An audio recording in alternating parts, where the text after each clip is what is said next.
We are live and we have a very exciting day because the Cyberbass is playing on all 8 channels, and I've been working during this weekend to get to this point, and in this live stream I'm going to do something that I actually not shown so much on videos.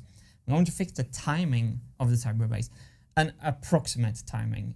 So we're going to play the Cyberbass, we're going to check in Logic how the timing is off, and then we're going to correct it. But before we're going into that, I want to say welcome to my best friend, Hannes2000. How are you doing? I'm here. I'm here, and I've got a new prime spot here in the workshop as well. Yeah. It feels, I'm nervous. A new setup here. Your legs are much longer. If we go to the machine cam, I can actually give the viewers a sense of the length of Hannes2000 legs. I don't know if you can see, but the legs have become so much longer overnight. It's an upgrade for Hannes2000. Brilliant. Finally. Okay, so before we start with the timing tests, I just want to show you the bass when it's playing. You can kind of see some of the craziness in the marble routing right here. I'm going to show you all that later, but let's just begin listening a little bit to all the 8 channels of the Cyberbass. It has never ever actually been connected to the marble loop, which is pretty nice. Going to go on autofocus here. There's marble lanes and cameras and a lot of stuff going on here. And so for this first example, the bass will not play tight.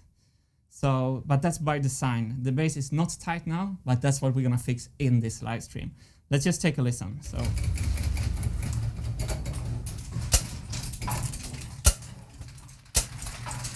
And in our new angle, we can see the, in our new angle, we can see the machine play next to Hannes2000, which is pretty cool.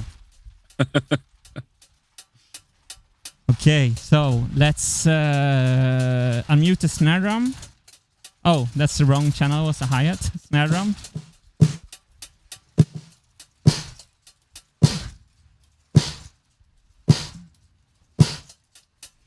Rhythm machine, hi-hat. And parts of the programming wheel is programmed for the Cyberbass, not all parts. But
one more time.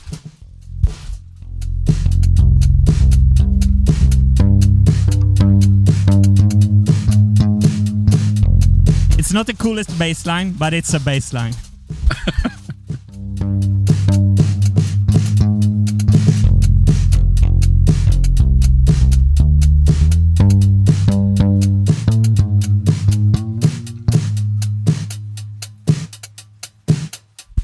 It's not a bassline we deserved, but it's the bassline we needed.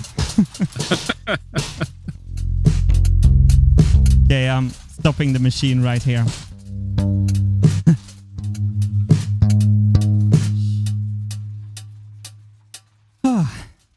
So, wow, it's playing on all channels. It doesn't play tight, but it's playing.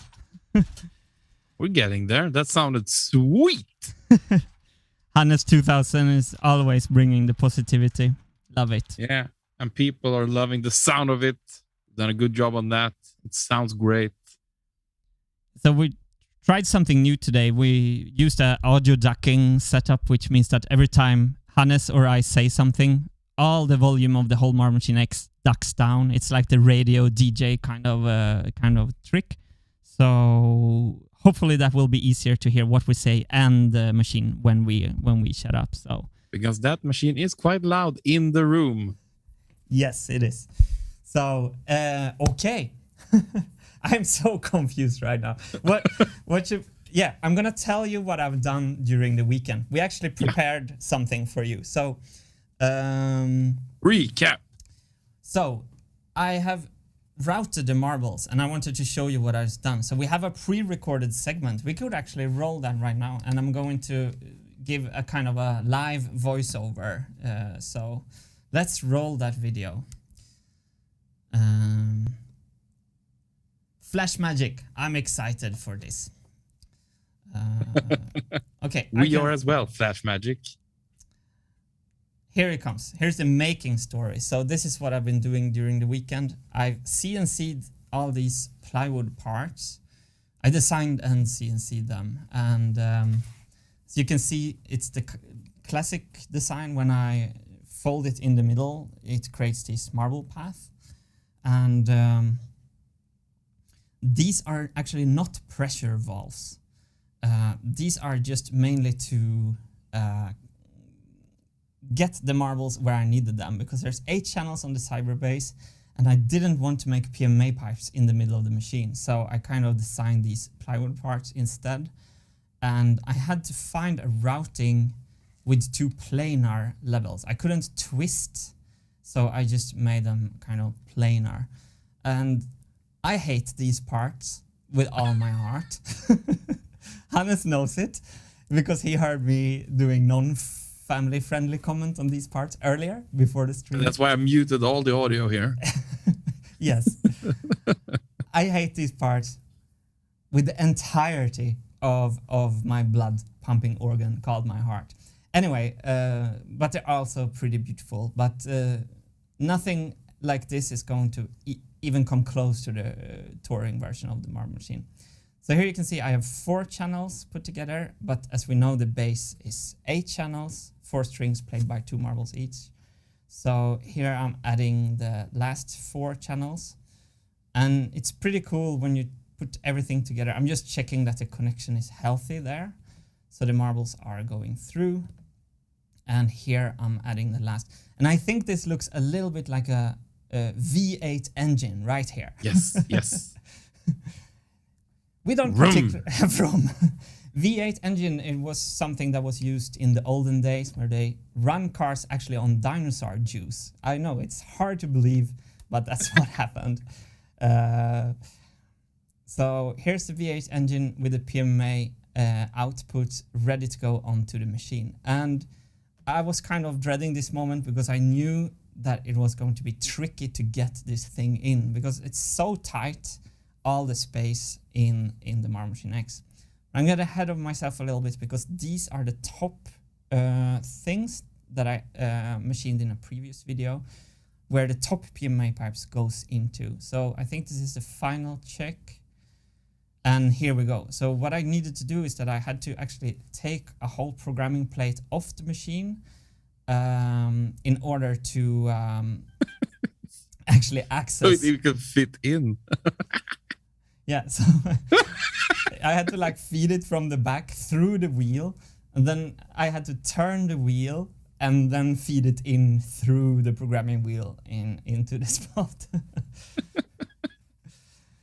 Yeah, it's getting tight in there. And even though I did that, I had to actually disassemble the previous tracks. So I'm removing these tracks, and after I'm getting these out, and for that I had to disassemble the divide by 4 on top, and it's basically a lot of times when I have to assemble something new, I just have to remove 20 other parts that is in the way for it.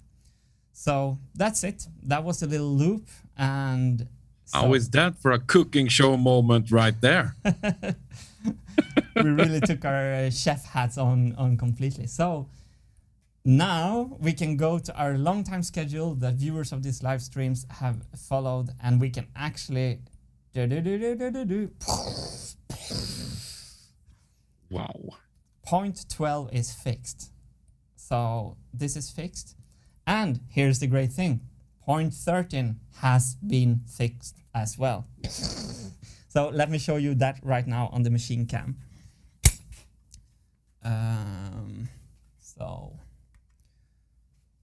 Okay, I'm going to take it off. So bear with me if there's a little wobbly camera action here. I'm going to do my best to not give you too much roller coaster vibes on this live stream. I need my share though, so there we go. So here is the base. The CYBERWINGS are held in place with tacket, if you can see the gray things underneath there, because the plastic threads are actually running out, because I put them in and put them out so many times. And here is the Cybergates that we've been painfully putting together, and it's actually working, as you could just hear. So all these 8 channels are going down there. So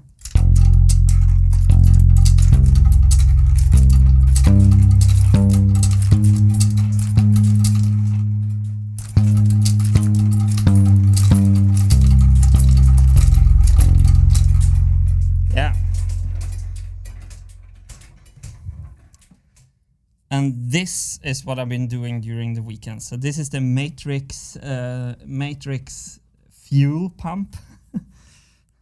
What do you think, Hannes? It looks so cool. It looks impossible, but somehow it works. I can play some notes where it's on there.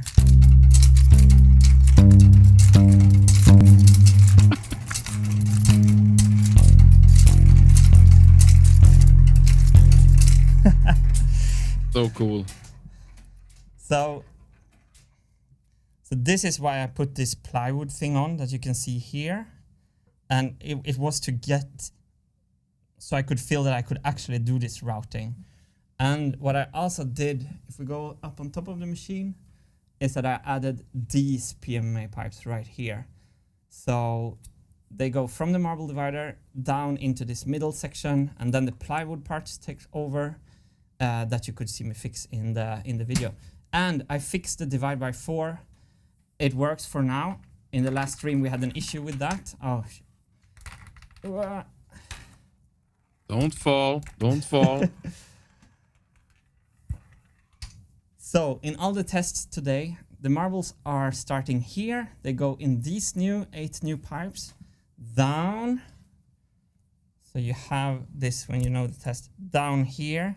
Down in the V8 engine that you saw on the cooking show pre-clip, out into the Matrix Octopus. Oh, it's really 8 as well, so that's perfect. Matrix Octopus into the Cybergate, down on the Cyberbase. So that was it.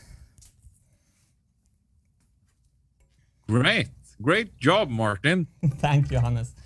While we others had a midsummer weekend, you did some amazing work. Yeah, I'm feeling again tense for today, because if we can get the base to actually play tight, the Marble Machine X will be in better shape than it has ever been before. So, nice. Yeah, no weekend this weekend. So, then let's head over and discuss the number 14 here on the list. Yeah, the string test. No, I'm ruining that. Yes, so for today's stream, this was the intro. We're going to do point 14 string test. If everything goes well today, we're going to do the marble test with 60,000 marbles tomorrow, Tuesday. So let's get going with the string test. And how this will work is that I will record. The idea for the bass is to play tight with the hi-hat machine. So the hi-hat machine goes tick, tick, tick, tick, tick, tick, tick, tick, and the bass should play. dom, dom, dom, dom, tick, tick, tick, tick, tick, tick, tick, tick. And what I'm going to do is that I'm going to record in Logic 1 round, and then I'm gonna screen share so you can see, and we're gonna look how much the first note of the E string is off timing wise. So we're gonna do 1 note at a time just to keep our sanity. So I'm actually only going to look at 1 note, but I know which one it is. So without further ado, let's record the first test. And I want to do something. First order of business for me is to thank some lovely peoples. Yes. That they didn't waste their midsummer weekend either. They decided to join the beautiful Wintergatan community. So let's have a look if we have that screen prepared here. Oh, yeah. No. You will need to jump in here, Martin. Yes, this is me. I need to just do this. Ta-da! There we have them. And I would like to say welcome to 7 chords later. Lani, Joel V, Niels Boykenkamp, GIB 456, Jemimus, Pro Distraction, Alex Workman, Andrew Parker, Andy Siriani, and I think this is a Russian name, and Google will help me translate it to Alexander Fox, and Brad Newton, Mr. Lone Star, Roloff Gruthoff, Brandon Green, Jonathan Brown, Etienne Lavalle, Thomas Dinsdale Young, Daniel Gylander, Johan Colato, Chris Brulett, Michael Geschwantner, and COG. Wow. And this was the first batch. We say thank you very, very much and welcome to the greatest community in the whole wide world, the Wintergatan community. And I have a couple of more names we will get to later. And we have some new members I saw just joined as well. So thank you, and I will get to you later. But now let's get on with the string test. Awesome, Manus 2000. Thanks everyone for joining. So we're going to record, and we have to wait for the machine to get up in full speed to do the recording test. So I'm back in this mic.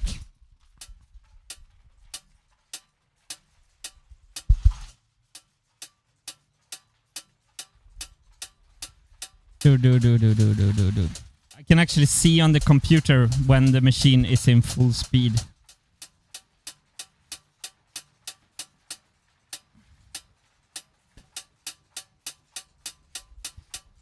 Okay. So here we are inside Logic.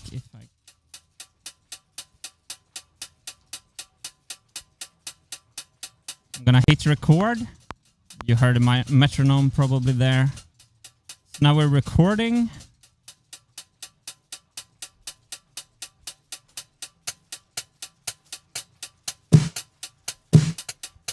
And now I'm gonna play the bass. Here.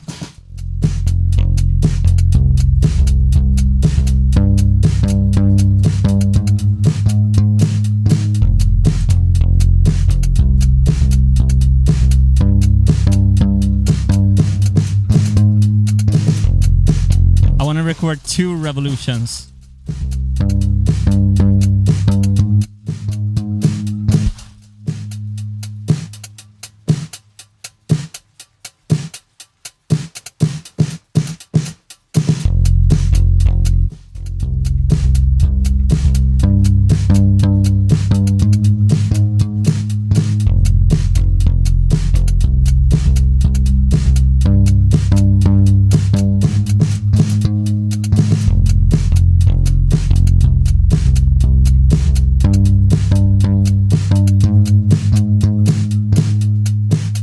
Stop the recording there, and let's stop the machine. Perfect timing, 100%.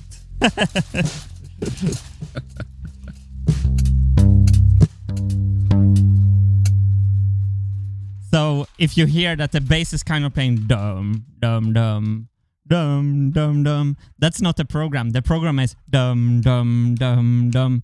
The back row of the Cybergate is super late right now. So it's actually even, but that's not what we care about right now. I'm going to go back on this microphone. Yes. I'm so confused, everyone. This is a lot, but let's go over to this view right here, where we will be able to analyze together and listen back the recording we just made. So I'm actually only interested in one single hit here. That's why I programmed the pause, so I know for the first programming plate. I can talk forever about why I'm only looking at the first programming plate, but let's not bog down the stream too much with me talking about that right now. Here we go. Let's loop this. I'm at the wrong place. This is the first note. This is what we care about.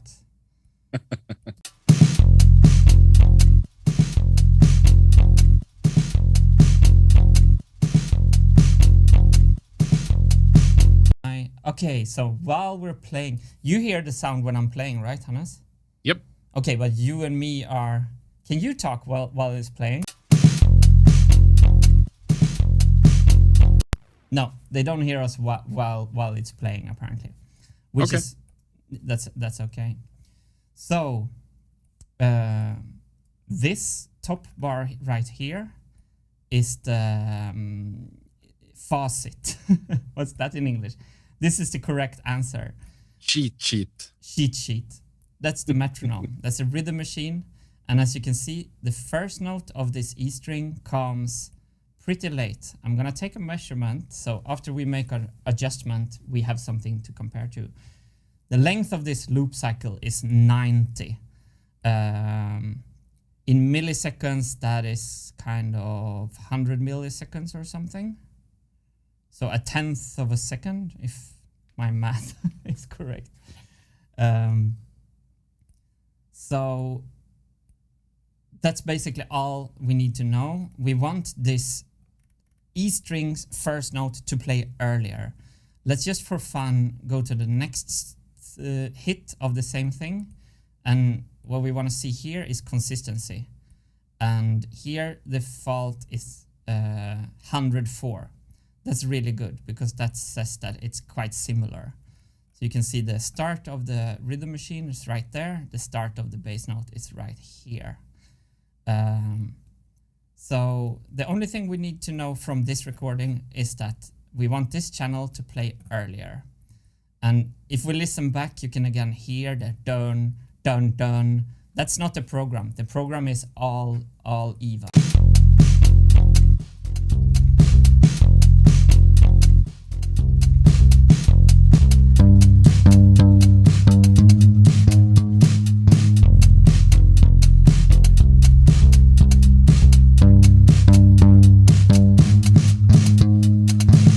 Yeah, so you can hear it.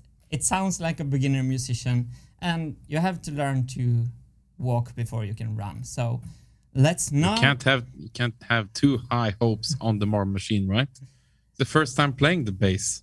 It's the first time playing the bass. No marbles on the floor. I'm pretty stoked about that. So let's go out and see how we can get this note to play earlier. We're gonna do that on the back side of the machine. Okay. Maybe we're going to have a look here first. So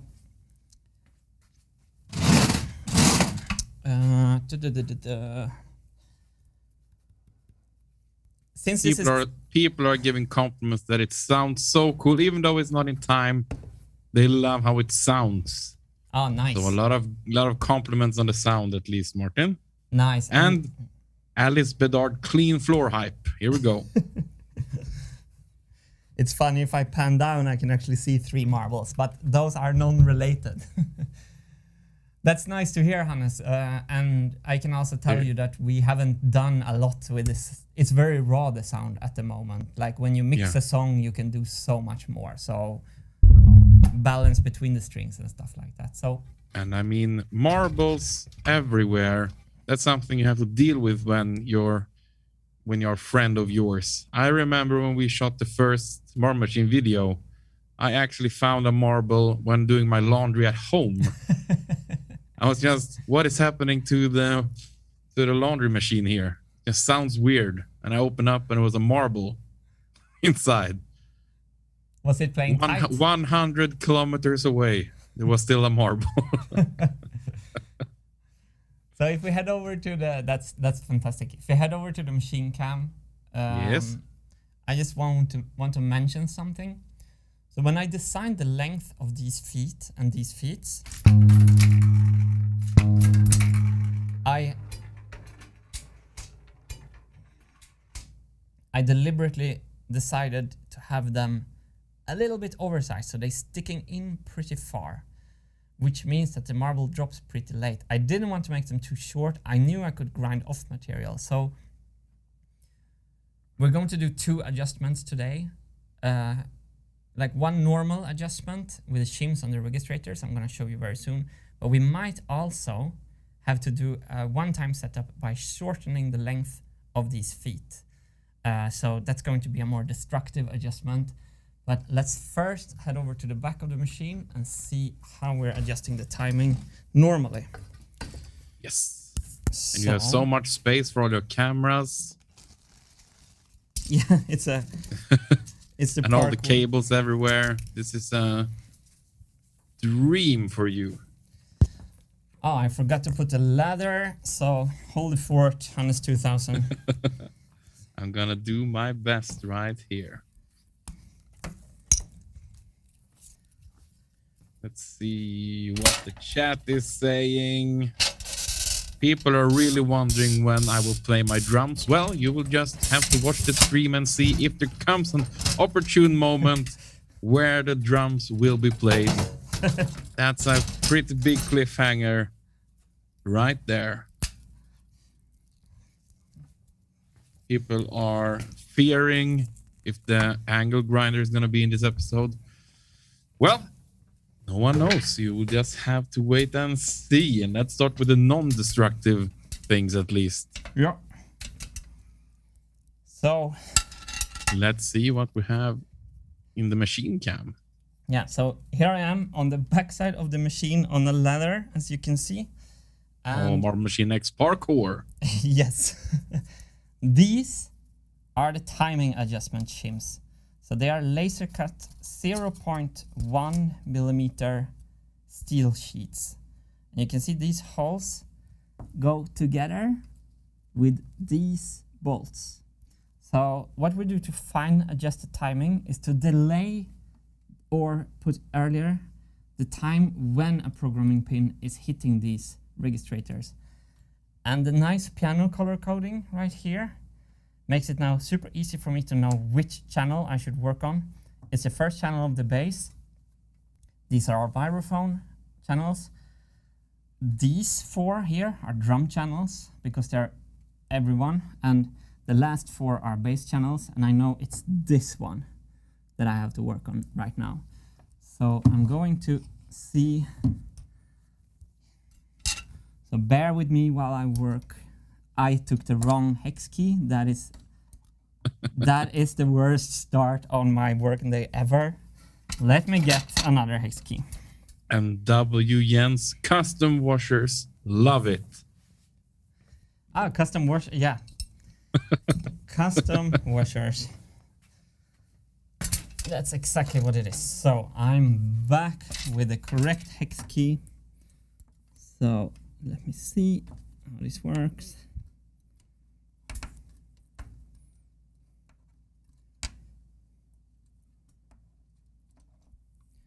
Oh, almost dropped my washer. Good, we have some magnet programming pin to hold everything. It's practical. I can actually see that this channel has 0 shims and it was 90 late. I believe I once measured how much one shim is delaying, so I could like make a guess. So here what you see right here is Delrin or POM, and it's the registrator pin, and it seems to hold up really nice here. It's a bushing material, so when the programming pin slides on this plastic, it should hold up very well. So let me try to make some I won't be able to do this one-handed. I'm gonna add a pretty hefty stack, maybe 8 shims or so. I'm gonna take all the shims I have with me up on the machine. So this is easier. I have to hold the camera with my nose. Wait, I have to find... Easy one-hand operation. I love it. I have to find somewhere where I can leave you. Maybe the other cameras. How does this look, Hannes? Yeah, if you just focus a bit, it will be glorious. Okay, it's on... I don't see. Is it okay there? Oh, a little further. More like rotate this? it left. There we go. Sweetness. Perfect. Sweetness. And I can say hello also here. So then it's easy. You just put the custom washers or shims between this registrator. And I have to say this is one of the designs that I think will survive.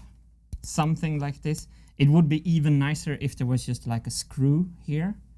So you didn't have to take anything apart, like just turn the screw clockwise for an earlier hit and anti-clockwise for a later hit. But the idea of delaying the thing that's registering the programming pin has been working actually perfectly. So Great. I take it for granted that by the end of the stream, the Cyberbass will be playing as tight as it can for the moment. I have a lot of other tweaks to improve general timing, but today will be a kind of a coarse timing. So you will hear the intention of the musical program anyway. Okay.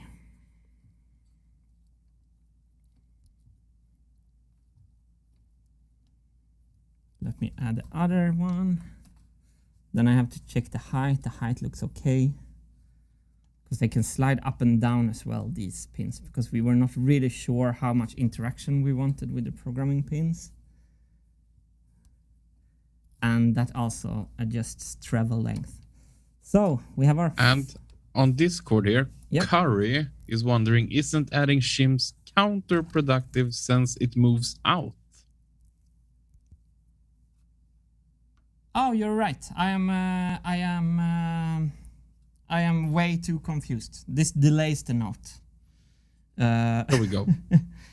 I have been setting up too many webcams for today.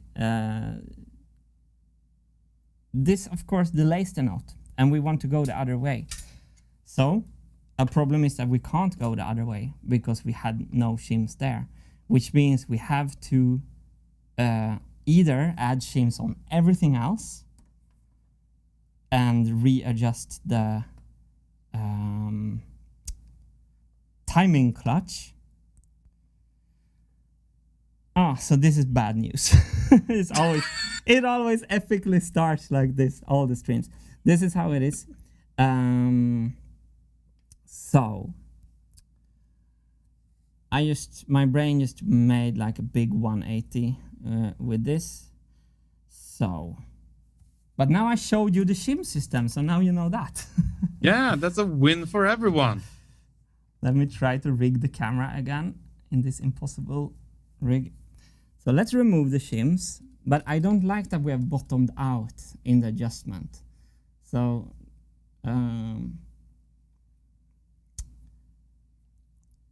what we could do... Oh, we have a lot of dead cameras right here, right now. What camera is dead?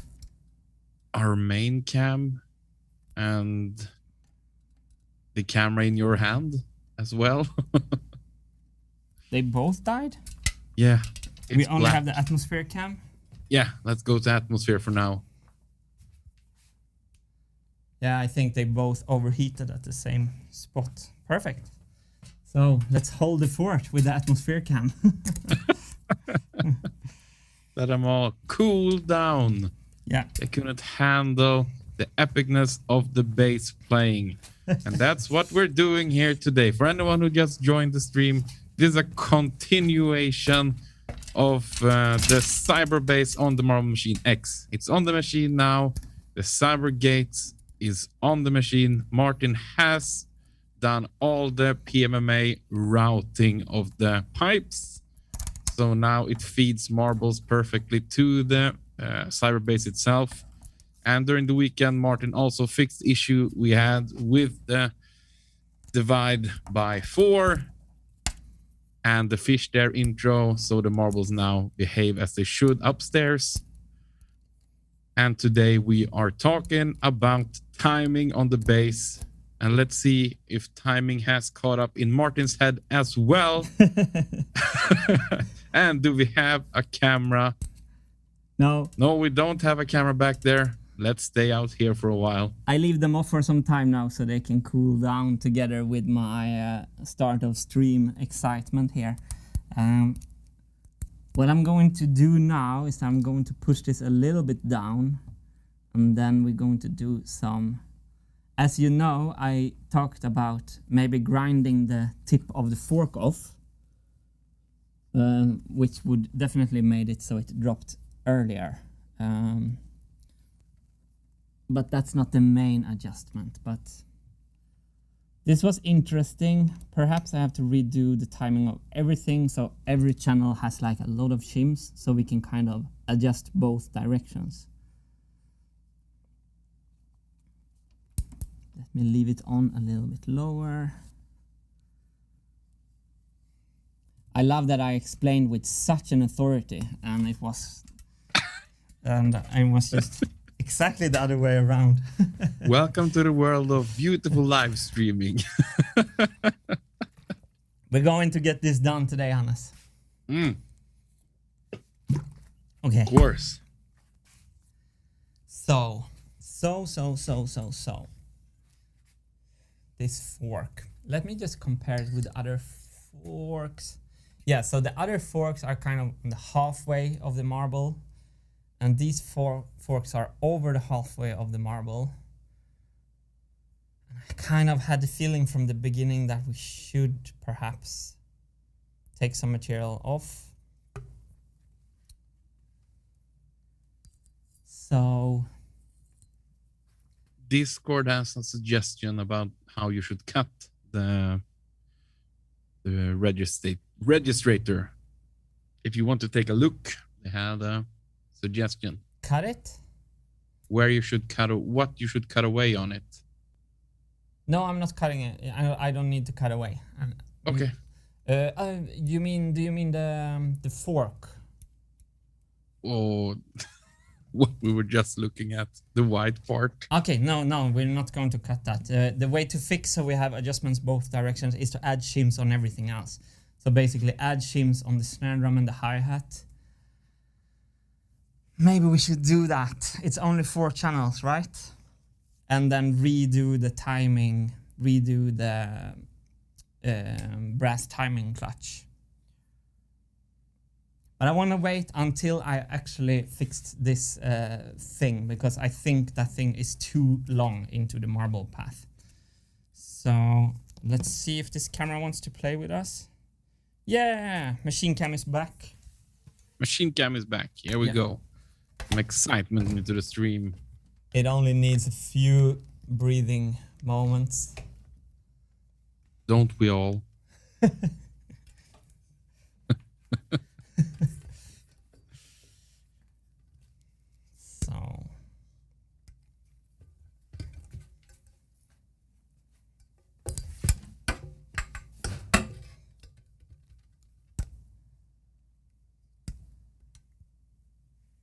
So to be perfectly clear here, this is not a timing adjustment. I borrow a marker from you, Hannes 2000. Yes, go ahead. This is like something that I kind of thought that I would do. You can see where I'm putting the line there. That's half marble. Martin? Yep. I think there's something wrong with our camera here. Or have you changed the color of the lights in the studio? Oh, we have that thing now. That's beautiful. Go to the other camera while I unplug and plug it.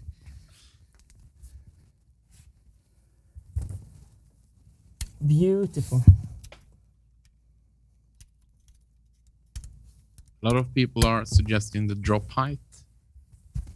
Is that something as well? Yeah, drop height is also part of the... Try now if we're back with correct colors. There we go. Well, there we go. So drop height is also part of the solution, but as you can see here, I'm already very low. I'm in the almost at the lowest on the front row, and as you can see, we're very high on the back. So the back is going to move down definitely. But I think I'm going to start with this. This is going to be the first thing. So let me get my tools out for that.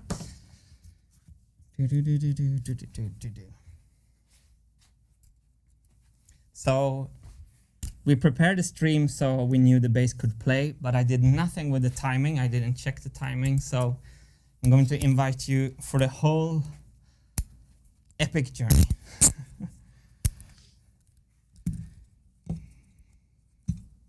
That's why we're all here, you know? Yeah. Real-time problem solving. So let's take this out. Okay, I can't access there, so I have to have my lengthening arm. How was your midsummer, Hannes? It was glorious. As a midsummer should be. But no scandals. At least. It was within reason, everything. That sounds... Wrong for a Swede, I know, but... I'm here, I survived at least. I'm very happy. I would not be able to do this without Hannes 2000. So let me try to not drop the nut into the Cyberbass microphones. Nailed it.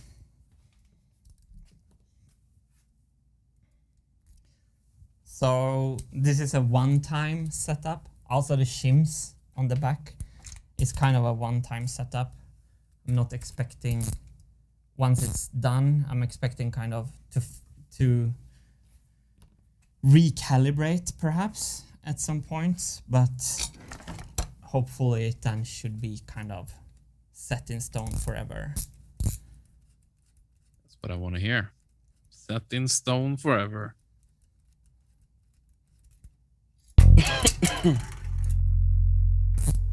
What happened here? So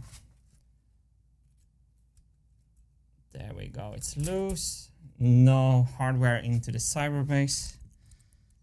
And let me now show you this part close up. So this is the part we're dealing with. Oh, little hook. It's a little marble hook. And if I look at the other one, I want to remove like 5mm for a more instantaneous marble drop. Yes. So let's do that. Let's do it. Without melting the heat shrink. So that calls for the life hack saw, I think. And do you have it upstairs? Yep. Brilliant. Speaking about life hacks, I want to take this time to thank some more people here. Let's see if we have that in order. Yes, if you just give me my mouse, it should be in order like that. Try now. And there we have a completely black camera. I can turn the camera on and see if that's better. Here we go. Camera is turning on. There we go. Now this is a live stream. This Oh, is, wow. There we are. the live stream is like the machine itself. It needs some TLC. So let's see. This is still people who joined during this midsummer weekend. And we have Delano Dust, Anna Mormon, Skywhale, Karim Akbarsi, Mikael Hertzman, Captain Jack, Luke Sontrop, Andrew Tasso, Tornix DM, and then another Russian, I think, Alexei Vorobyev. Sorry for butchering your names. Eric Paulson, Michael Shanks, Q3K, Ali Taheri, Johannes Roos, Max Elmgren, and Helene Selling. Thank you so much for joining. We appreciate it. And yeah, welcome everybody. Welcome to the team, and thank you so much for joining, just as I'm hopefully not going to butcher this part with the life hack saw. So I'm trying to make a close-up in the machine cam. I don't know if that works.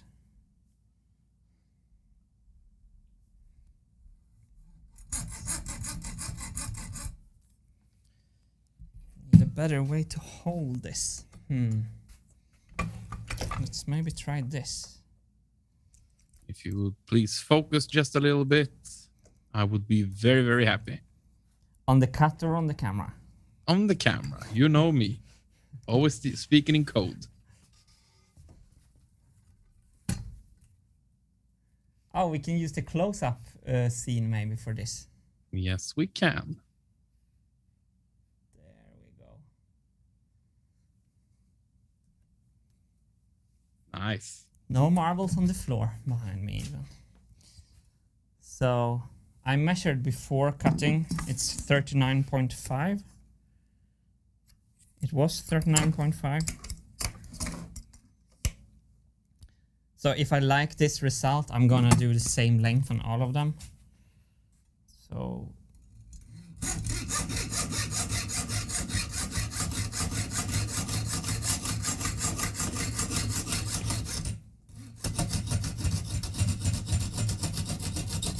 I did not expect to start the stream doing this. It always comes down to that. Yep.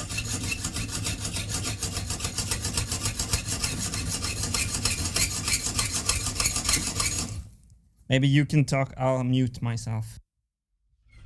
Oh, beautiful. And Christian Ivarsson is saying god kväll, and god kväll to you as well, Christian. Let's see here. How is everyone doing out there? Are you having a good time watching Martin struggling with this issue right here? And I see there's a lot of new people joining. And if you're wondering, what is he doing right now? Martin is working on the timing of the Cyberbass today.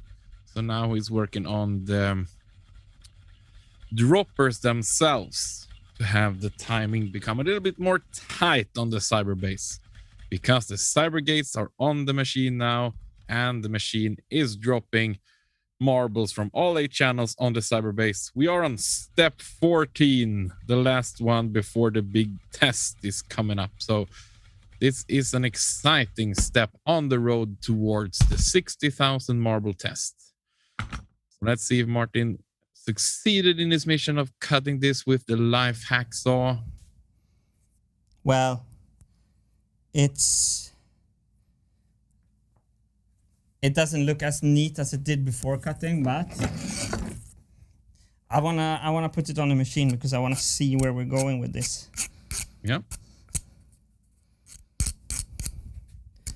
Just fixing. I think I should just redo the heat shrink after cutting. Perhaps not. Oh, this is better. So I was thinking about this earlier when I had some marbles getting stuck in the Cybergates. How much harder this assembly became to make when we tried to also make it silent. Like when you add another design constraint that you have to live up to, things are just like, if it wasn't silent, the marbles could be directly against the metal, which would have made it much easier. Okay. To get a perfect precision. And this plastic everywhere is just a little bit messy. And the reason it's there is because of the sound. So I'm also going to go a little bit lower.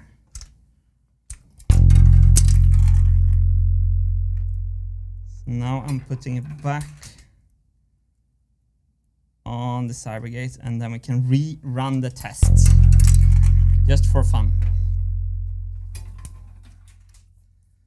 But I think longer term, I think I should have more shims everywhere, so no channel is bottomed out in either direction. We want like shims on all the registrators, so we can adjust both earlier and later. But this looks better, Hannes. I believe. Oh.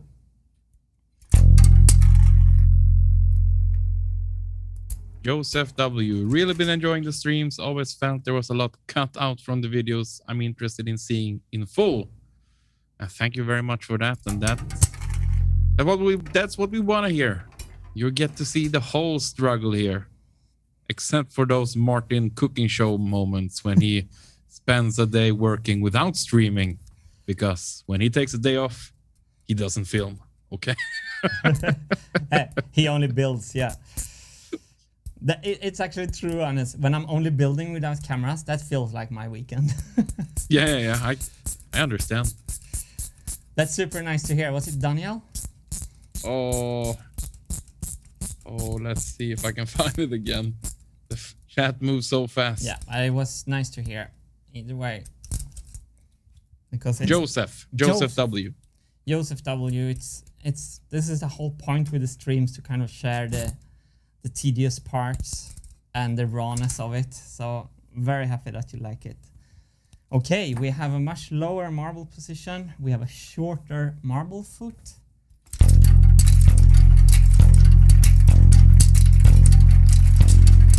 Glorious. So I'm gonna take you with me in the upstart process. Ooh. So now we can follow with me down here. This is the VESC tool interface that runs the motor that sits over there. I don't want a motor on the touring version, actually. I want a better flywheel. That's another story. And here I have 5,880 RPM, and I'm clicking play. And the motor tries to start, but needs a little help.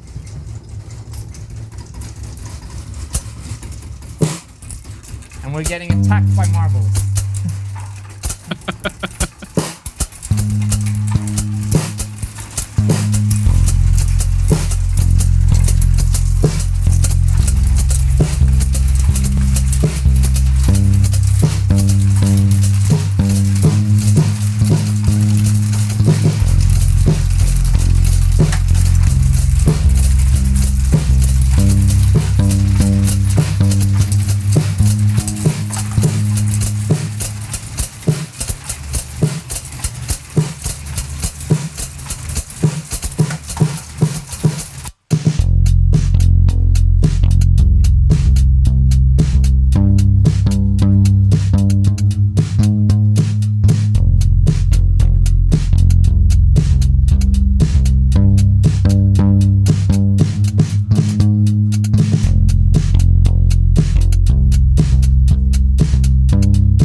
Okay, so I'm going to start a recording. Yes. Let's go over to this view.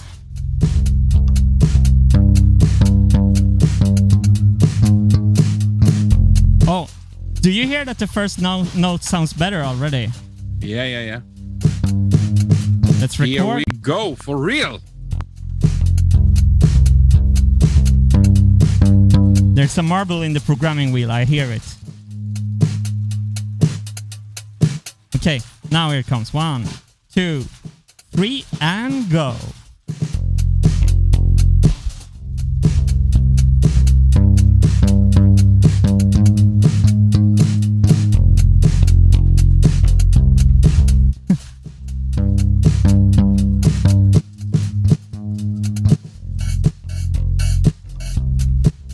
Yeah.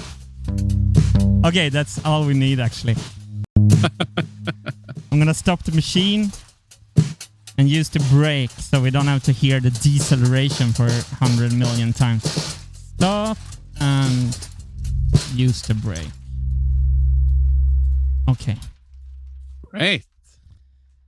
Okay, my friends, let's head over to Logic and see if it was tighter this time. So, I'm on my wireless now. I thought I heard that it actually was tight. Look at this. So, just for fun, let's listen to the first time. That's over here. We're only adjusting the first note in the bass phrase. First note on the E string, the lowest string. Not the second note on the E string, only the first one. That's the only one we've been adjusting. So this was before.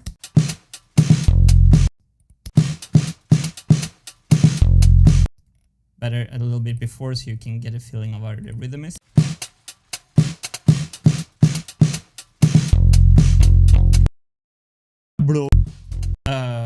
It sounds like the bass player is stumbling onto the first note, right? And you can see it here. Like a, oh.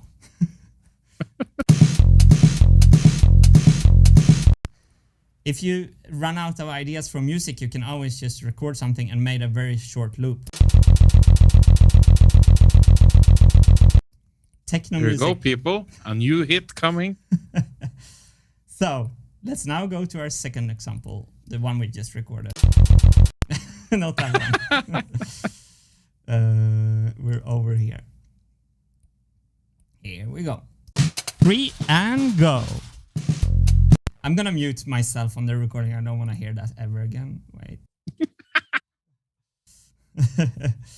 No, I muted Hannes. Sorry. There we go.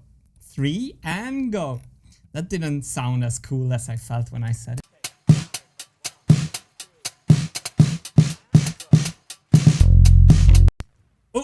Ooh, we have a tight first note. There we go, everyone. Woo-hoo!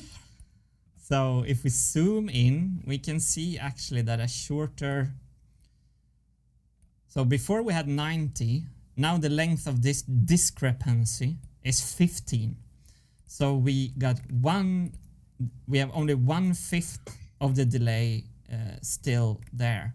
So let's listen to the second hit.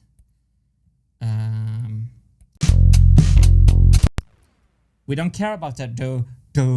That second one we don't care about. We care about the third stroke, which is here. And check that out. That looks pretty tight. So we care about note 1 and 3. Wait. That sounded bad.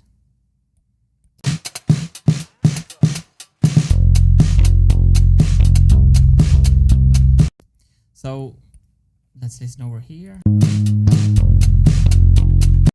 This is on another so this is from another programming plate on another quarter of the programming wheel. So I want to measure everything from the same quarter of the programming wheel, and visually you can see we're still a little bit behind. And what are you measuring the tightness from? Is it the metronome or is it? It's the rhythm machine contact mic. I can solo it. Tight. That's the That's the tightest thing we have on the machine. So there you go, people. It's a very, very good question. So the metronome of the machine is the...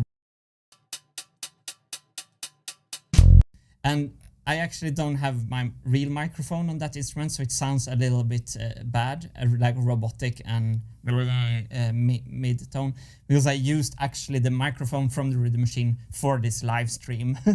So I cannibalized on my Sennheiser mic, so we don't have the true sound source. This is just the gate sound source of the rhythm machine.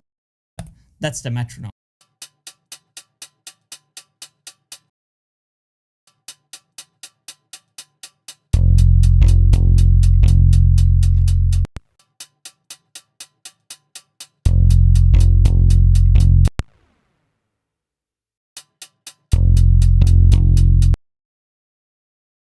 So since I said from the beginning that today's course tuning, I think I'm going to try to leave this right here because it's within reason tight now.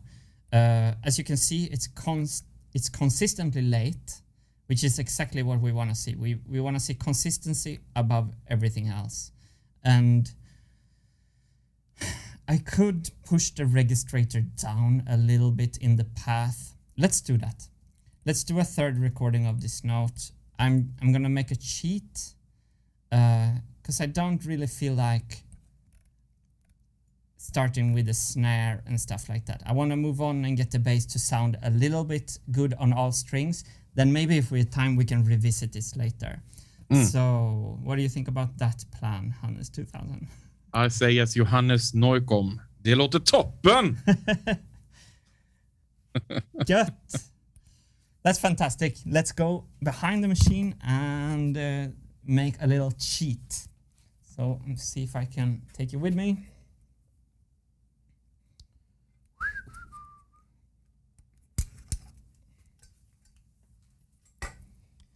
Mr. Gonsonator is wondering, shouldn't you adjust the clutch? Yes, Gonzo is correct. So the clutch, for anyone missing that Gonzo just talked about, is here. Wait for it. It's the fantastically beautiful brass part from Machine Thinking. And I have to do that with 2 hands. And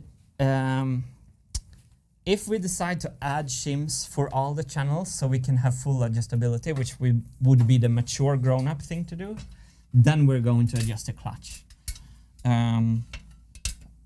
I want to kind of go to the next channel to see if this was an anomaly or if all the bass channels are like this because they're all late. Then we have to go back, add shims on these channels, and then adjust the clutch. But now I'm gonna do a trick. I'm just gonna push this registrator a little bit further down, straight down, which will actually mean that it will drop the marble a little bit earlier.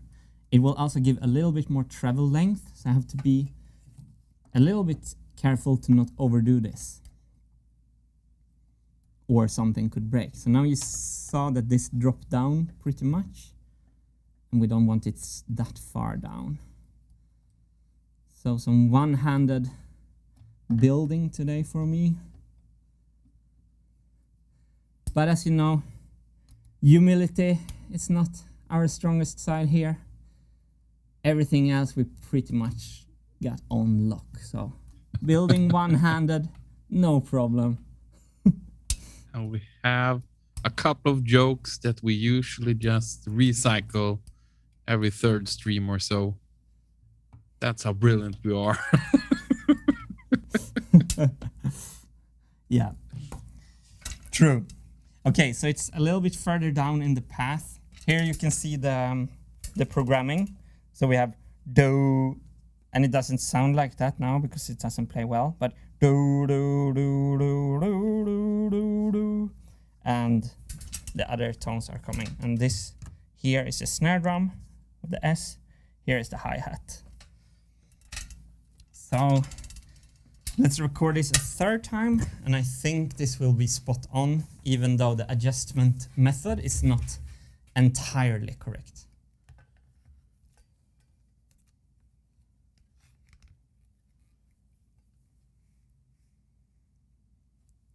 So let's just go for third time's the charm.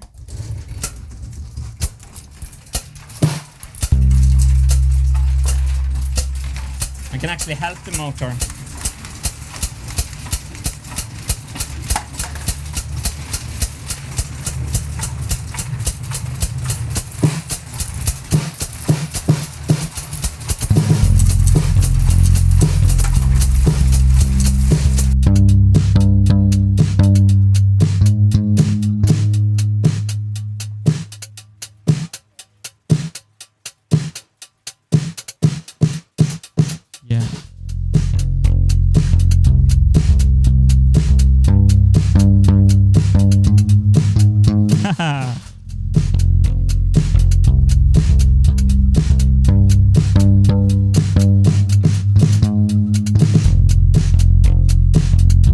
sounds pretty good, actually, the E string.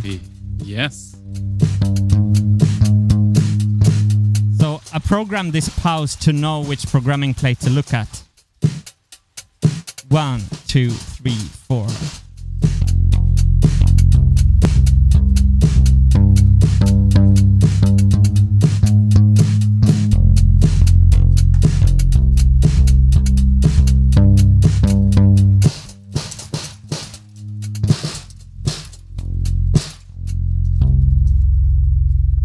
Let's pause it right there. Before I move on, I should take out the marble from the programming wheel because it's annoying. Wait. Hold the fort, Hannes. I'll do my best right here. And one of my biggest jobs here on the streams is to make sure that we thank all the new members and the community. And what better time than now to say a big thanks to the awesome community, especially over at the Wintergatan Discord, where we have all these wonderful people who are helping along this project, all from CADing and giving great feedback and just helping in general. This is amazing people doing great work, helping us all. Just sending some love over to the Wintergatan Discord. You are all heroes over there. Definitely. Thank you, guys. Definitely couldn't agree more. We are looking into some community culture things. I'm very interested in decentralized autonomous organizations. It's abbreviated DAOs, and we are looking into how you can have a large community having as much fun, doing as much nice things together as possible. So we recently started to discuss that more and more, and it's getting more and more fun. I can't find the marble in the programming wheel. We just have to suffer through that sound, I guess. I don't see it. Oh, it's here. Putting my hand into the machine. Don't do this at home. There, got it. Let's check the third recording and to see if the first note was tighter now. In the room, Hannes, it sounded tighter. Yeah? Yep. I heard it too, or I'm just so biased. I don't know. Hopium. Hopium is strong today. Look at this. So this is the last one. Okay, 14. That was what we had before, actually. Is this the last one? Yeah, it's the last one. So let's take a look on the second hit. This is very on point. Look at this. So this is basically tight. Let's take a look at the other programming. We're still a little late.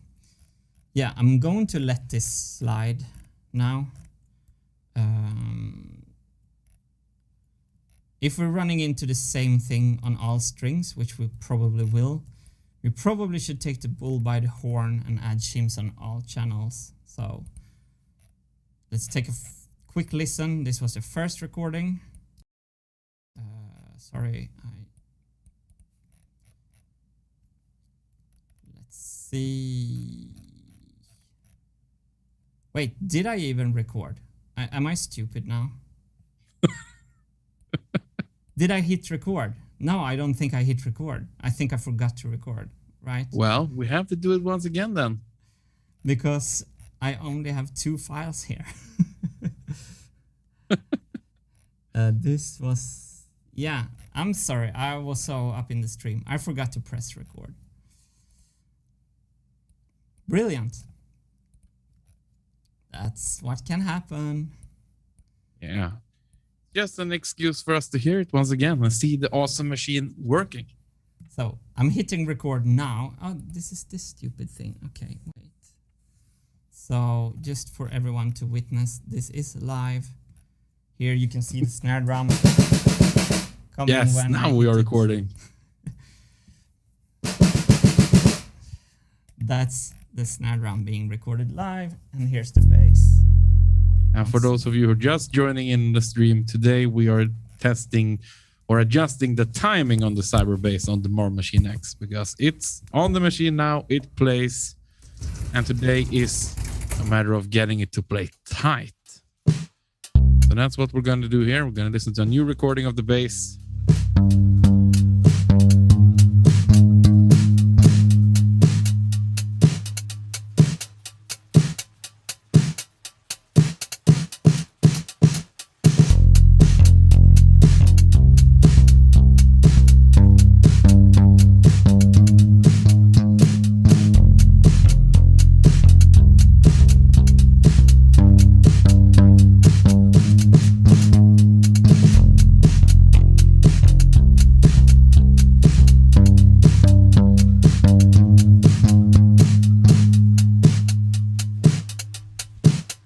One more round for the fun of it. And right now we're just adjusting the first string.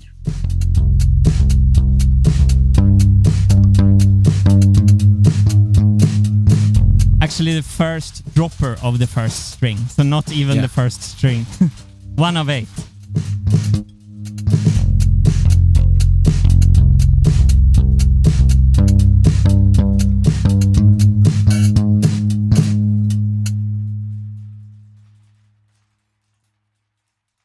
Nice. And now we clearly see this was recorded. Yes. So it's easier when you remember to actually press record. Well, nobody's crying over the chance to see it play one more time. Well, if you stick around today, you will have the chance to play it maybe 200,000 times. Okay, so this is the actual third. Because I was so surprised. 5 course adjustment today, but let's listen to one more round for the fun of it. Let's also mute myself. I will remember to not talk on the recordings in the future.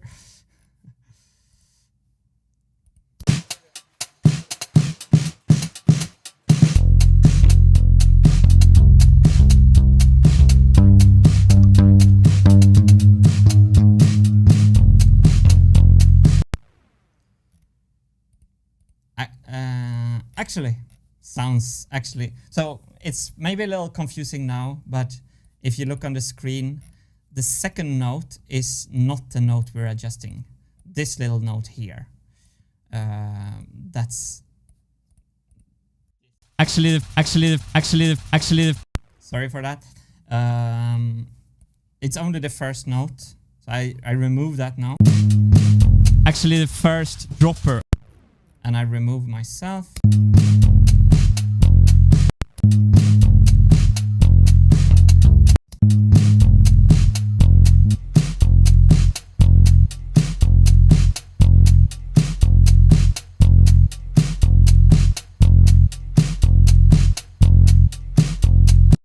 So that actually sounds within reason for the course tuning I'm going for today. So let's move to the second dropper. Yes. Here we go. Cheers, Hannes. Cheers. Don't forget to hydrate, everyone. I can't drink. Okay. Oh. So. Oh, that's on the back side. Yeah. So if we head over to the machine cam,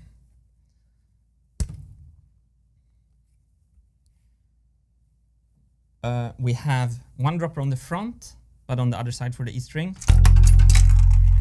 And the same string has the same dropper, but on the back. And those are super, super late.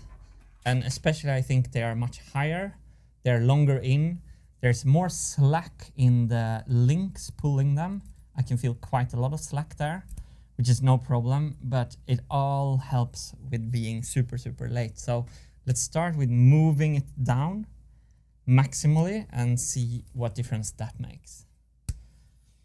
I'm pretty sure I want to cut it off. Should I just cut it off straight away, Hannes? Yeah. Am I answering my own questions? Yeah. But you're venting them at least. So And Discord and YouTube chat is mentioning that the right-hand channel is getting stuck open. Yes, that's something I saw earlier. I don't know why, but that's something we should really investigate in this stream.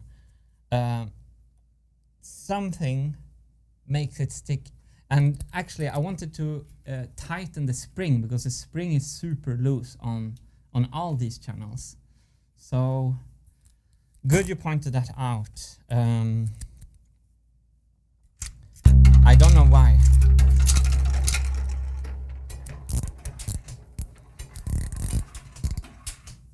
It's hard to access everything on this machine.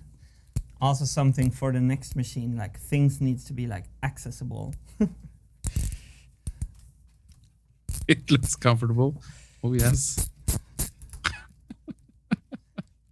Another day at the Wintergatan office.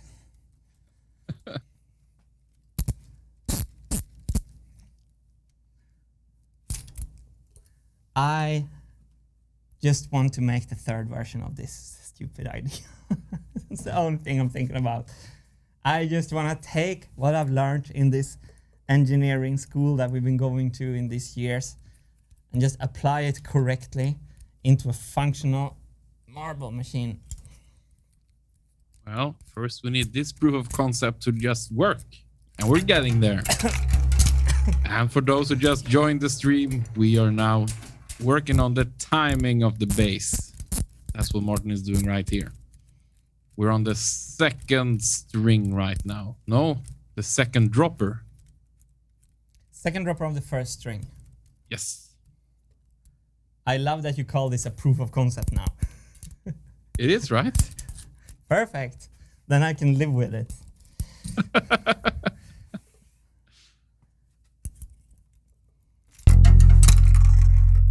So let's get this little thing out. I can show it on the table because I do want to cut it. And Nauru Lanairu says the PMMA feeder tubes looks awesome. Oh, nice. I love your octopus PMMA pipes. Someone posted a David Jones meme earlier on Discord. I thought that was appropriate. What is David Jones? Haven't seen Pirates of the Caribbean? David Jones, the Squid Man. Ah, of course. Perfect. And someone even posted, release the Kraken. The Kraken, was that a thing from Pirates of the Caribbean? Yeah, and it's an old mythological being. Kind of in the same vein as Cthulhu. Oh, Cthulhu. Because I remember the video you sent me with the guys who makes fun songs. Guys who makes fun songs. Yeah, when they do... with the guest star who just sings about Jack Sparrow. Oh, Lonely Island. Yes, there we go. thank you.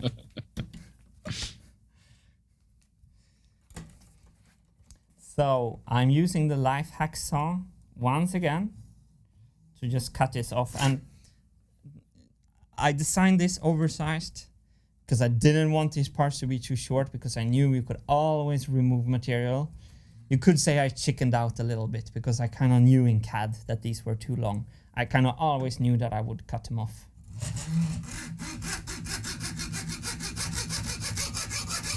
So Duck Hunt missed shot. I'm gonna mute myself.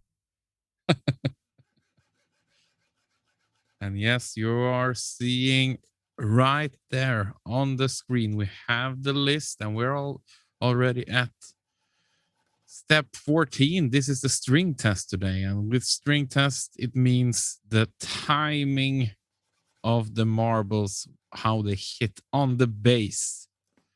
So that's what's happening right now. Martin is adjusting the droppers on the Cybergates. That didn't go too well.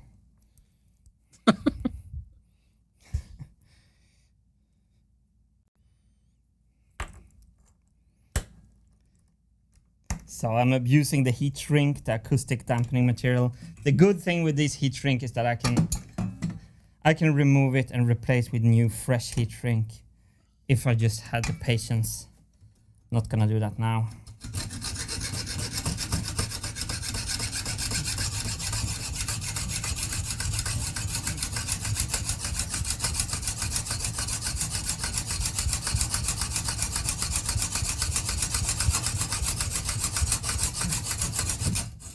Takes forever. I'm not pulling a lot of force because I don't want the saw to bite.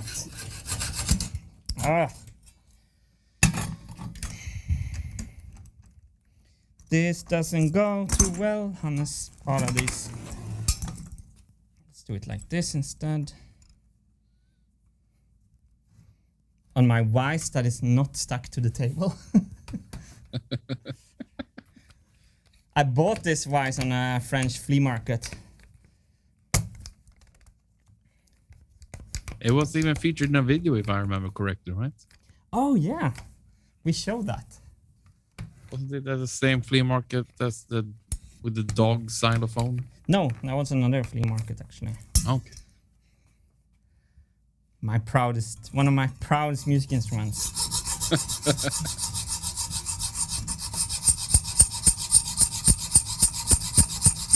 Okay, I can't clamp anything apparently.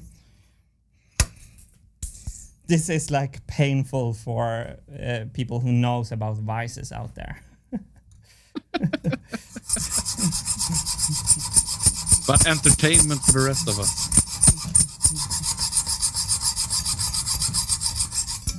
Yeah, the facepalm value has to be delivered. Crisp and clean. And Gonzonator is giving you some advice here. Long strokes, Martin. Spread the heat out. That's actually a good idea.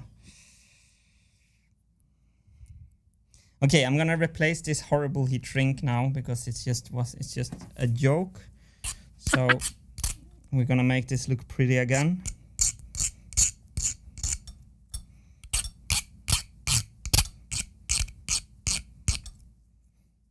Do you hear the missed shot in Duck Hunt again? Oh yeah, there we go. So I realized I have the heat shrink 1 meter away, so let's do it.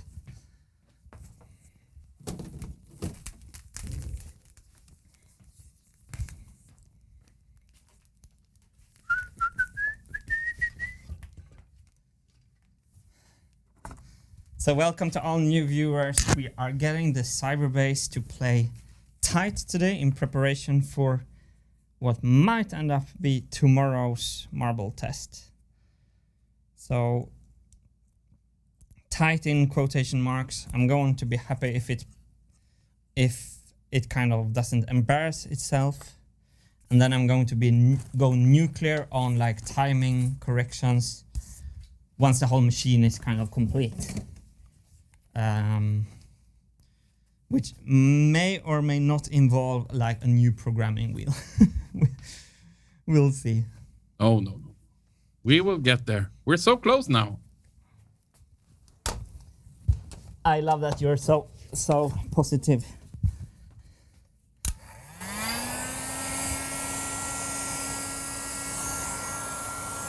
Okay, that looks much better.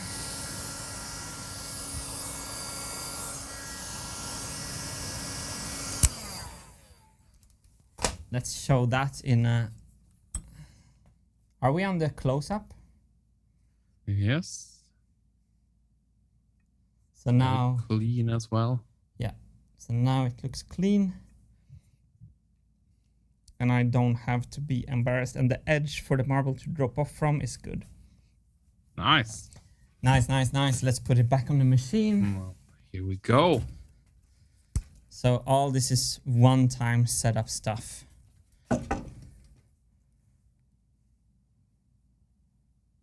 This was a beautiful Swedish sentence right here from Johannes Neukom. Tålamod är konsten att hoppas. Wow. That was beautiful. Patience Patience is the art form of hoping, right? Patience is the art form of hopium.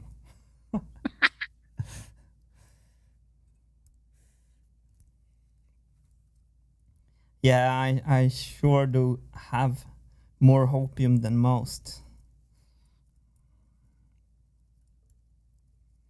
Okay, I really like how little this new foot is protruding into the marble path. That looks perfect.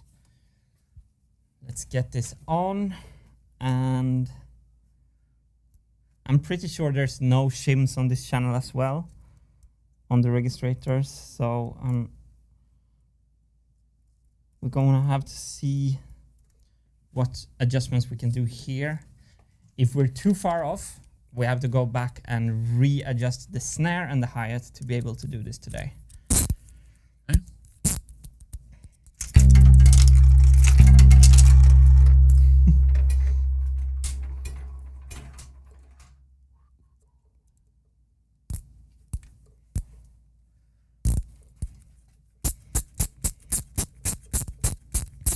And I'm so relieved, Hannes, that the Cybergates seems to actually work. Yeah. Like, After some minor tweaking, they seem to work flawlessly. yeah, just a month of assembly, so nothing. Flawless victory.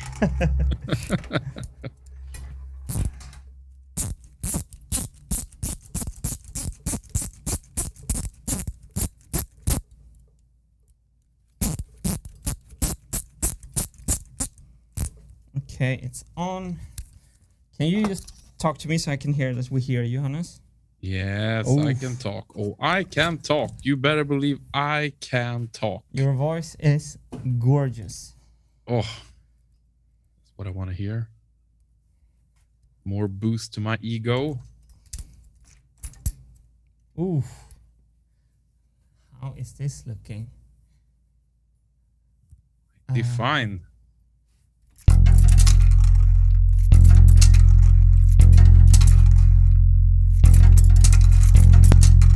Okay, I love this. This looks better. It's very different. It's lying now on the front. Okay. The marble is now lying completely different. I can't really film it with this lens, but let's start the machine and do a fourth recording where perhaps the E string is going to sound reasonable. Not tight, but maybe it's going to sound intentional. Yes. So let's go.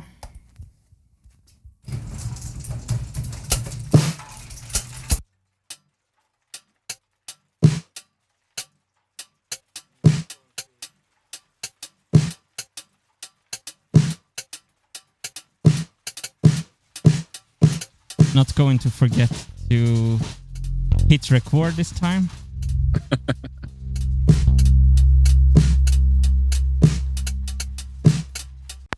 And we're rolling.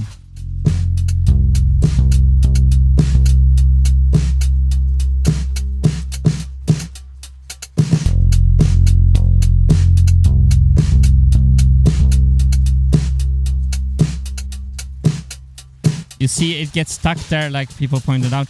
What's wrong with the D string? Ah, here. They were muted.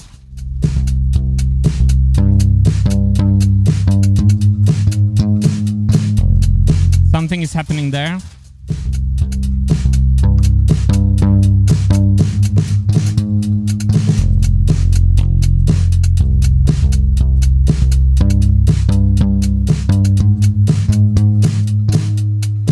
But we're only caring about the E string. I'm gonna mute the volume of the other strings.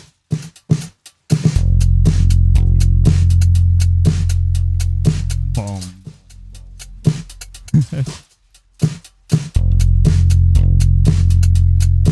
Yeah, it's coming. Do you hear that, Hannes? Yeah.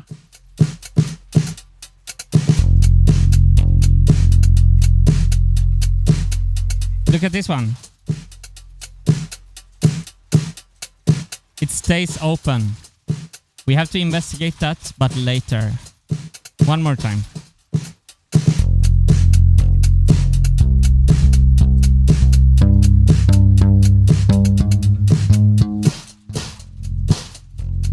Let's stop this. Perfect. Okay, let's check our recording. Stop the recording. Boom. So it was actually easy to hear in the room that things have moved in the correct direction for the E string. So let's take over here.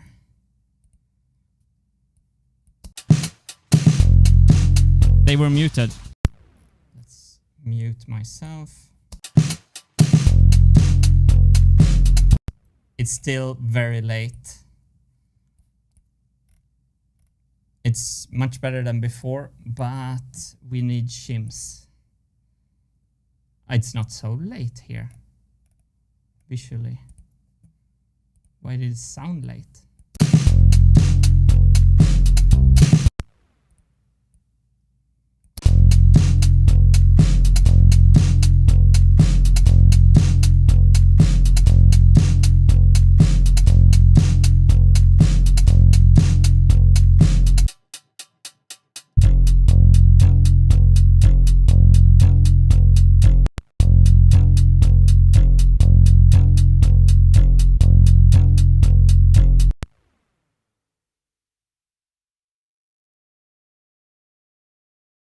So as you can hear, moving to the better side, but I think we need to bite the bullet on the shim thing.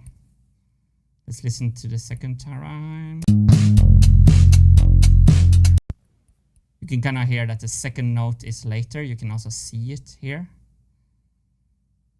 You can see the waveform goes up a little bit.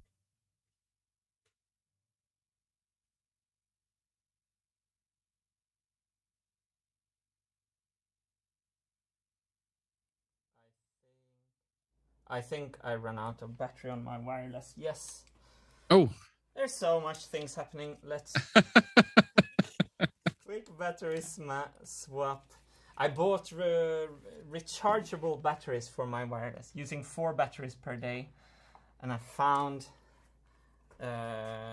out like there was a rechargeable thing with 4 batteries, which feels kind of nice. So.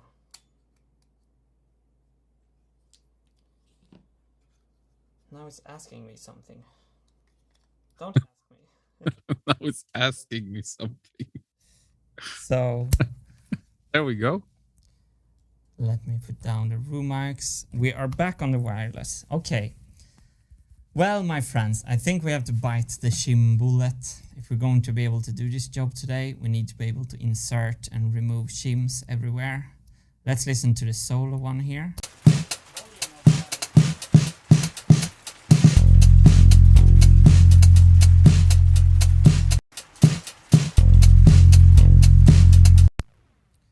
So let's just look here that you see that it's more intentional. Dun, dun, dun, dun. And then if we go to like the first recording of the day, you should see a definitive difference.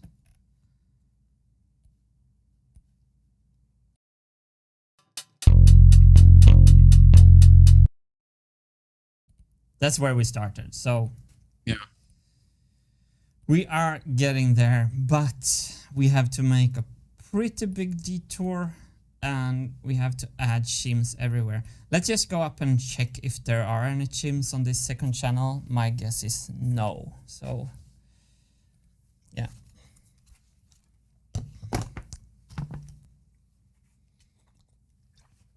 What do you think, Hannes? So what does it mean, go the shim way then? Yeah, that means that we have to add shims on snare and hi-hat. And then change the timing clutch. So we will be able to add and remove shims on all channels. Okay. because we're out of adjustability. Did my camera just die? So yeah, people are clearly rooting for shims here in the chat. They like shims? Washers and washer stacks and shims, people go crazy for those. So yeah, I can tell by looking through here that there's no shims behind here. Sorry for the focus. There's also a lot of people just asking what happened if you just raised the base a little bit. Yeah, that would not make the difference needed. Okay. Plus it would screw up like the alignments and stuff. Yep. And then we have another side quest, but we're gonna look at that later, and that's why the last channel stays open. As people have seen, I saw marbles going straight through the channel, not even hitting the foot. So that's a thing that we have to look later. But now we have to bite the bullet by removing all the snare drum and the hi-hat. I'm gonna add the same amount of shims everywhere. And then we have to re-time the snare and the hi-hat with the timing clutch. We have to forward the programming wheel because the registrators will be later. And that's actually pretty cool to show in this stream, to use the timing clutch. So let me get a stand so I don't drop the camera, and let me get to work on that. Whoa. Right. There's a lot of cables everywhere. Jeez. And getting caught in that wouldn't be very wise. Did you just do it? Yeah, I just did it. Wait for it. Wait. Wait for it. Wait for it.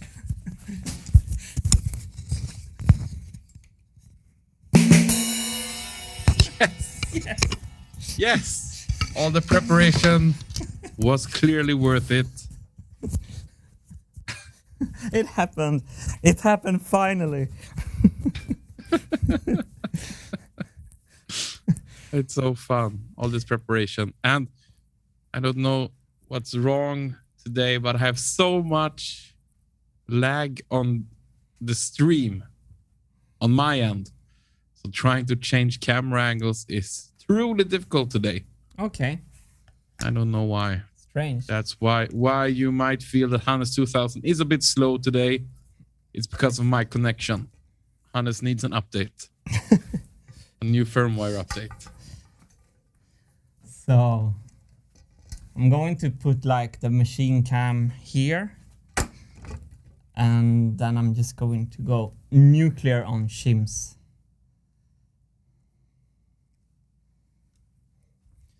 Go nuclear on shims.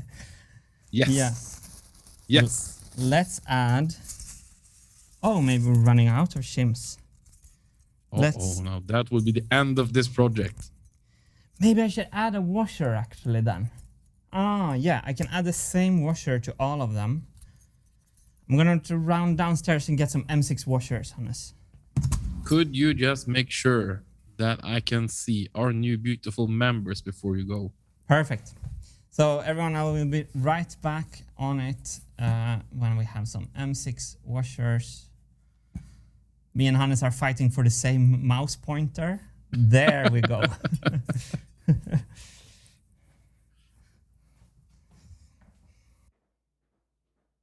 Perfect. So while Martin is heading downstairs, let me take this moment to just show some love to... Wait, we can't have this, can we? There we go.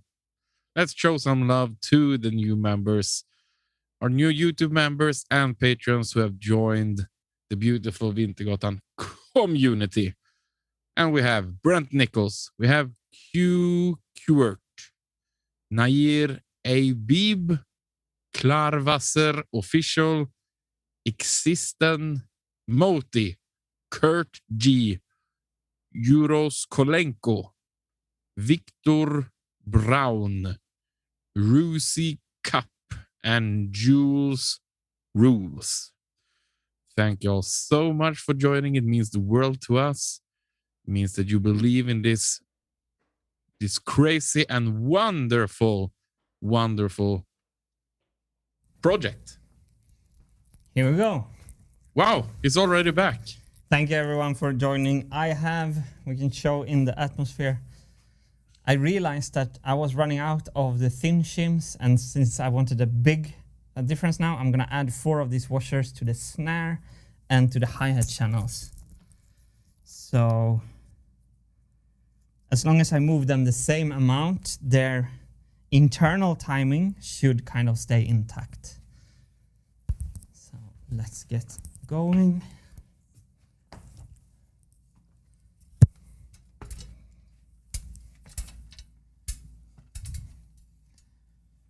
Okay. Let's Yeah. do we have a machine cam? Oh, we do. It looks wonderful. Yes. We have a machine cam. I have no hex key. Is it called a hex key or an Allen key?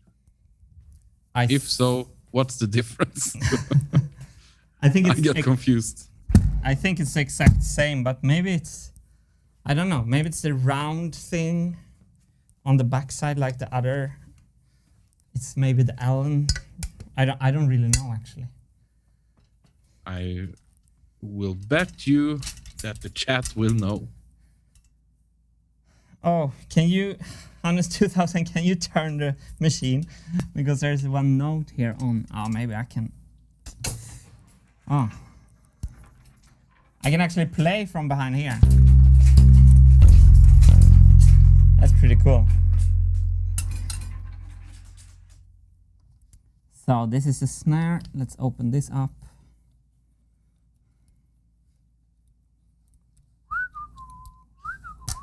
And Carillo, it's not hex, it's not Allen, it's insektsnyckel.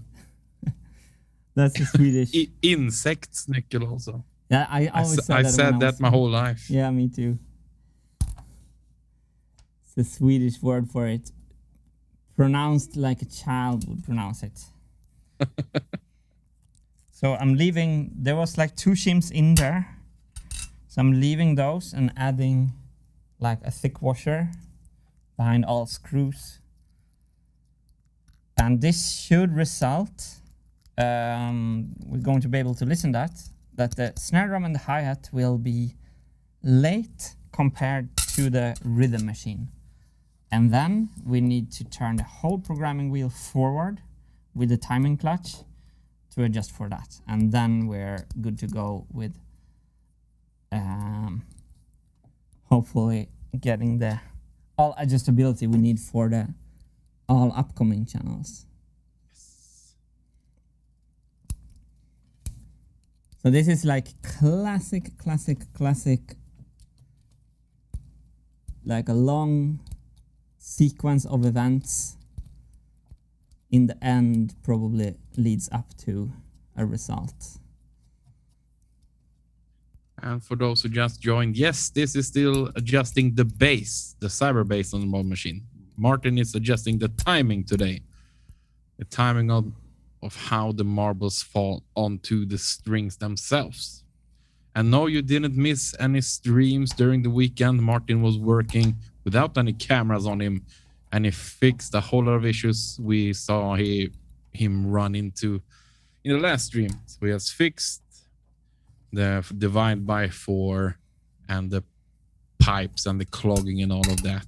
And he has attached the PMMA pipes, for all 8 channels. He did that off stream, so to speak. No worries, you didn't miss anything. Martin just did some productive work on the side.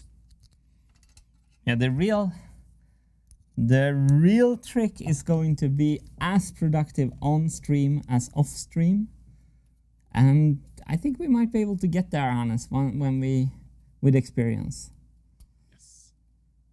So this turned out to be super difficult. The washers are falling down. I'm going to go and get 2 pieces of welding wire to hold the washers from... Can I reach that? No, of course not. Okay, so I need delicacy. It's not my strongest point. Oh no. I need to get the 2 screws in without dropping any of the washers. I try to work fast, and that's not always fast. Start with At times like this, we really would need like a heart rate monitor on you to see, to hype the attention even more here on the streams. That's a fun gamer inspiration, right? Yes. All the Super Mario Bros. Speedrunners are having heart rate monitors. They never move until 8-3.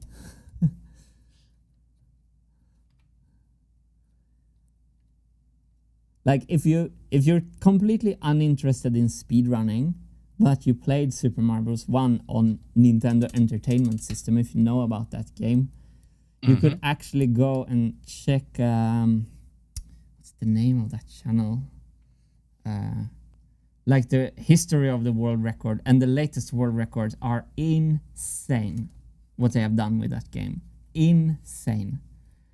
And how the community, like the speedrunning community, have helped each other to kind of do research.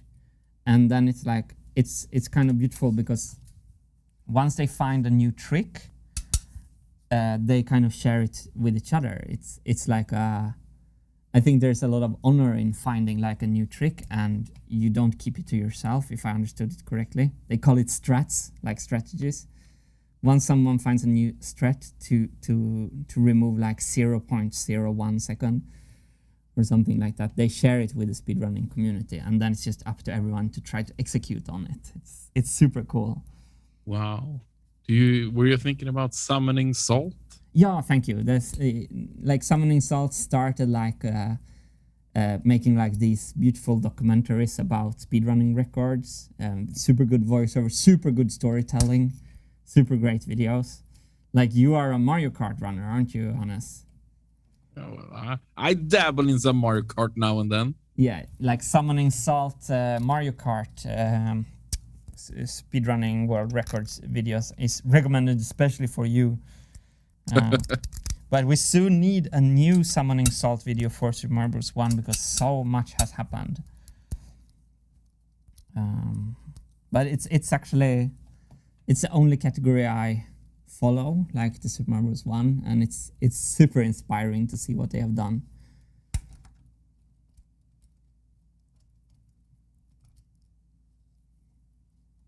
People are loving Summoning Salt in the chat here. Yeah, it's brilliant. It's also like a lesson in storytelling. Now people want the Marble Machine speedrun also, so that's gonna look forward to that. So I'm on my second channel of 4, and I think I managed to get the washers in. It's very fiddly. This is why I didn't want to start a stream immediately with doing this.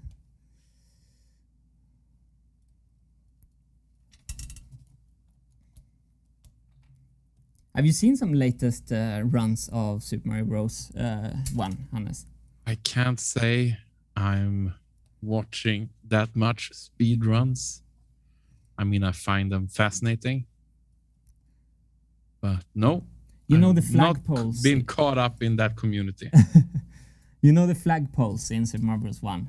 Oh, yes. You jump on them. So someone found out like the flagpole glitch, which is that if you hit a special pixel on the bottom stone of the flagpole, just like it's 1 pixel with a toe of Super Mario, Mario is then sliding through that stone, skipping the animation of the flag falling down, and you kind of saves like 0.3 seconds. So the latest world records have all been about like adding the flagpole glitch to more and more levels. And now, like when you see the latest speedrun world records, they do the flagpole glitch on all courses almost. I know it doesn't sound so cool, but I've seen some of them. They are cool. I get it. It is actually pretty mega. It's cool when they use the glitches in their full advantages. And I find it almost even more fascinating when developers themselves watch speedruns on their games. I didn't do that. I didn't know that. They do? Yeah, especially a lot of new games. They have like the developers sit down and watch and just be amazed on what people find. The developers watch their own games. Now I hear. Yeah, when people are speedrunning them. I thought they were running their own games. No, they can't do that.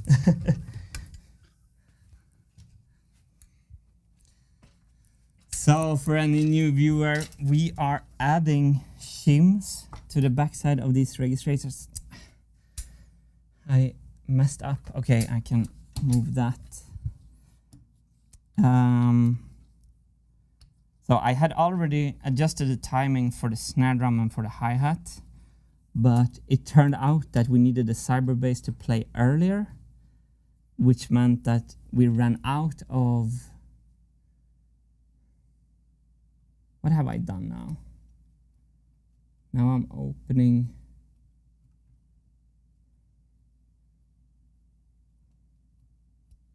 No. We ran out of adjustability. Am I on the wrong channel? Wait. It's this. What is this? So we had to add some more shims here. And it's very finicky. And slow TV at its finest. Oh, yes.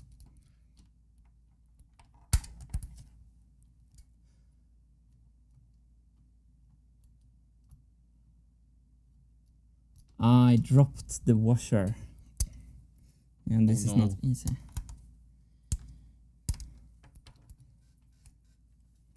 So for the touring version of the Marble Machine X, it would be great if this was done with a set screw without having to remove and slide things.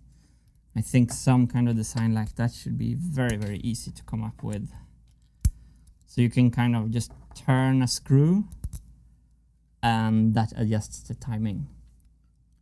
Which was actually our first idea, but it turned out to be that design had some issues. I made this simpler one because this is a one-time setup. But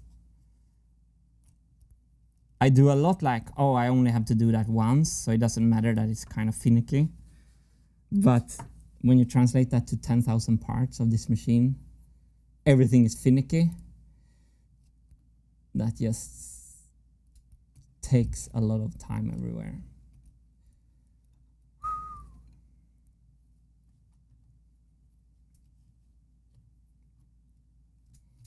So, read some nice chats to entertain me. Yeah, some people want to know how the weather is in France right now. And I can, of course, oblige with that. If people want to see that, let's take a live look at the weather in France. And we also have a nice little window there.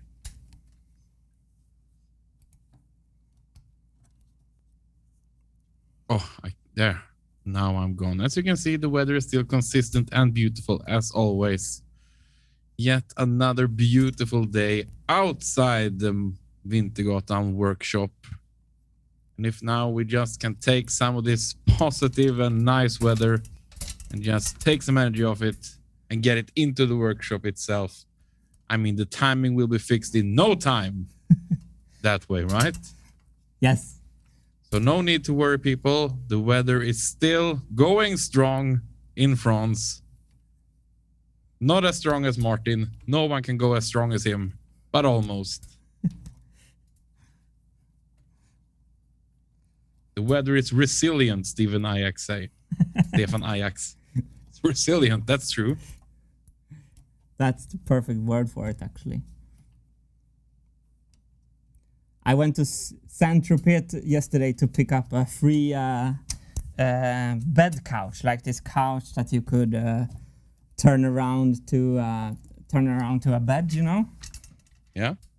And it was so funny because I was in like this shabby old Jeep with like this shabby old old trailer, and it was like me going through center of Saint-Tropez. It was like Corvette, Bugatti, my shabby old Jeep, and then some kind of like over the top Rolls Royce behind us, you know. It was so hilarious.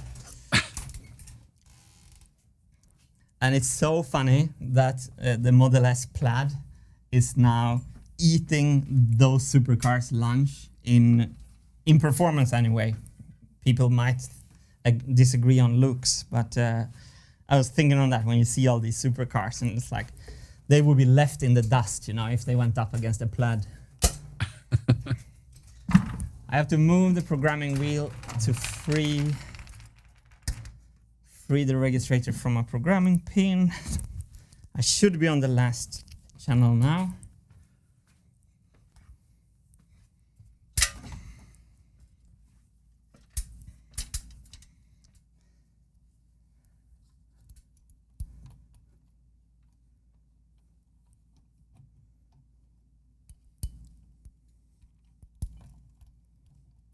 Let's go.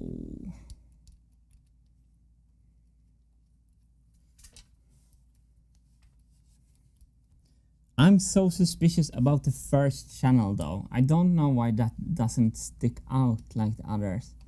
So I think I will have to open that a little bit. And Jannes351 is wondering what's the goal of today. And that is, like we said earlier, is to get the Cyberbass to play tight.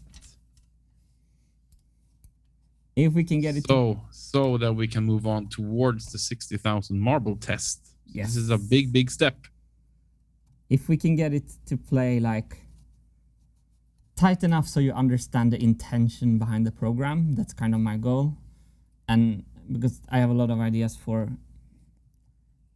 nuclear tweaks later, then we can kind of do the marble test already tomorrow. And I've changed my mind a little bit. We said we were going to make a video for the marble test. I think we're just gonna schedule a stream so you can see before, and we're just gonna live stream the test. That way, if everything goes well, I can start with the kick drum on Wednesday. There's no editing. There's no. It's just more efficient for the marble machine. So yeah, you want to push the work as hard as you can before you take a vacation, right? Yes, I'm going on an 8-week break to see my family and to see if I'm still able to socialize with people IRL. Because yes. I haven't been outside my studio since everything started like 1.5 years ago. So mostly I'm gonna meet my family, and I've ordered a lot of books actually. I have a lot of reading. So I'm gonna read books, rethink, and try my socializing wings. And do a mimosa test with Hannes 2000. Oh yes. You get to see Hannes 2000 live, just not inside little iPad. Can you wear like an iPad frame around your face so I feel like I recognize myself? Of course. I don't want to intimidate you. Okay, we added all the shims. Let's do a test recording and see. Could you just perhaps, I'm just going to take a look here. Perhaps we need to restart the camera again. I can restart. Blacked out earlier. Let's see if it's back. The home cam. I can restart it. Don't know why it shuts off. Here we go. Okay, so now I'm going to, where am I here? Now we are going to record everything, and the snare drum and the hi-hat should be behind the rhythm machine, if I'm thinking correctly. So let's go over to Logic here. Let's hit record. I have to remove my loop. And then we are going to show you live on the stream the power of the timing clutch. So this went a little more complicated, as always, with the Machine X.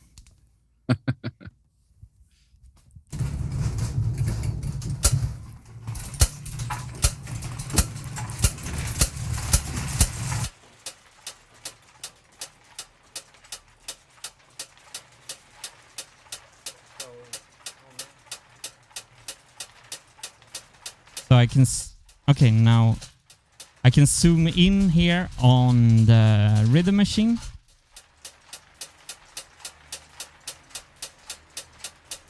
That's the recording you see right here. And I'm gonna unmute the snare. And I think it's going to be late. Should be late.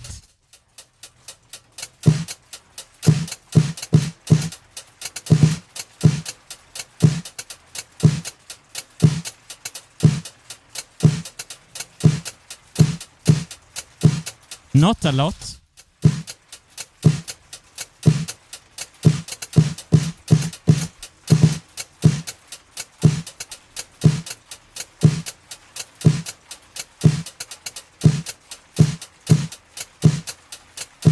Let's record the bass just for trying.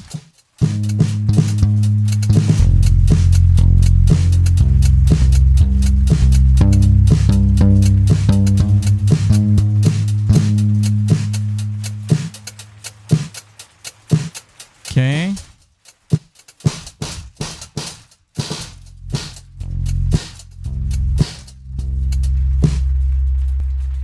So that was interesting. Doesn't do a lot of difference. Let's compare. So enhance. So now I thought we were going to hear a difference. So let's just remove the bass for now. Let's also remove the room microphones. They're not so fun. And listen to the timing of this string. Wait, that's in the beginning. We have to investigate that, but later. One more time.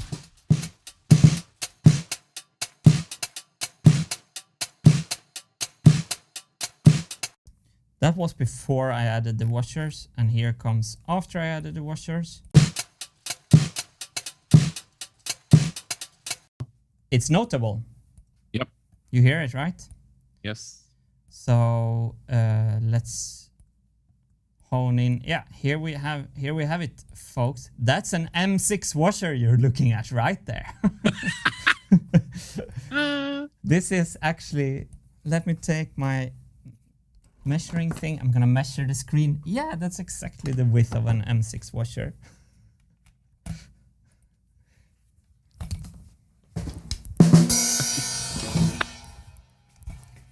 Okay. The production value of this live streams. No, did OBS that? No. Okay, there we go. So this is the new timing that is off, and you can also see the hi-hat. So what I like with this is that you can see the hi-hat and the snare. Sorry, let me change to show you. You can see here how the hi-hat below and the snare is after the same amount. So let's go to the next one. You can see it's behind. You can see it's behind. It's very consistently behind. And if we go back to before I added the washers, you should be able to see that things are lining up much more. Here you can see it. It's actually behind already there a little bit, but it's much closer. Here it's actually a little bit before. That hi-hat is super tight. You can see how the transients down on sample level are like starting exactly the same time. So that's what we wanted. So let's now use the magical timing clutch to forward the programming wheel and have this play tight again, which will then have magically made the whole Cyberbase earlier. I know it's maybe a little bit hard to follow, but that's nothing new in this project. So should I maybe change? I'm gonna change to the macro lens. Let's have some fun. Yes. Let's do this as beautiful as it can be. Yeah, because people like this part. I love this part. This is one of the best designs, and I'm so happy I thought of it, because this has made the marble machine into a true usable instrument. So hidden in the wheel, we have this beauty. You see it there? Let's punch the ISO. There we go. So now I need to decouple this by pushing this open. I just have to rock it a little loose. So now it's opened, and now this can spin freely. Now I want to move the programming wheel forward. So the programming wheel comes earlier, which means that the snare drum will then play earlier compared to the rhythm machine. So the rhythm machine sits on this side, on the right side of this connection. The snare drum sits on this side. Snare drum hi-hat and Cyberbass sits on this side. So if this side is earlier, the snare drum will be earlier compared to the rhythm machine in this tempo. So let's now see what direction that will be without chopping my fingers off. I want to move this like it's normally go. So forward with that gear. I'm going to try to get, I think one will be too little. So I'm going to try to get 2 steps. So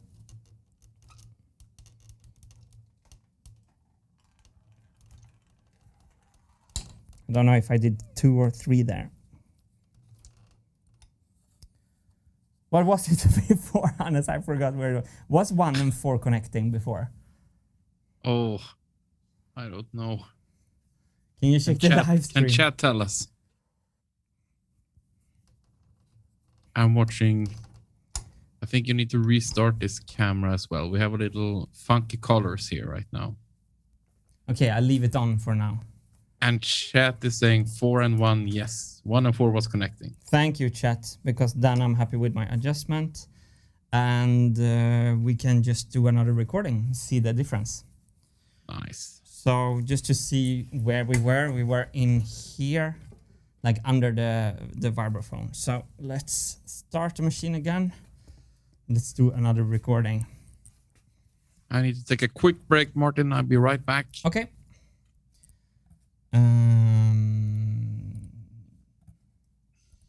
So welcome to all the new viewers. We are trying to get the Cyberbass to play tight. We're doing, as always, a little bit of extra path around to delay the snare drum and the hi-hat, so we can actually shim the Cyberbass. If it's hard to follow, you're not alone. So I'm starting the recording. You can see here that we're live, because when I'm playing, you can see the notes coming out there.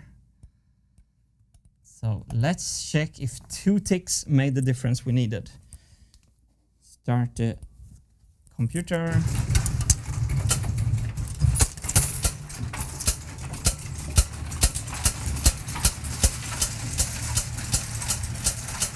I'm helping the machine up in tempo. It takes some time for the motor to reach the tempo.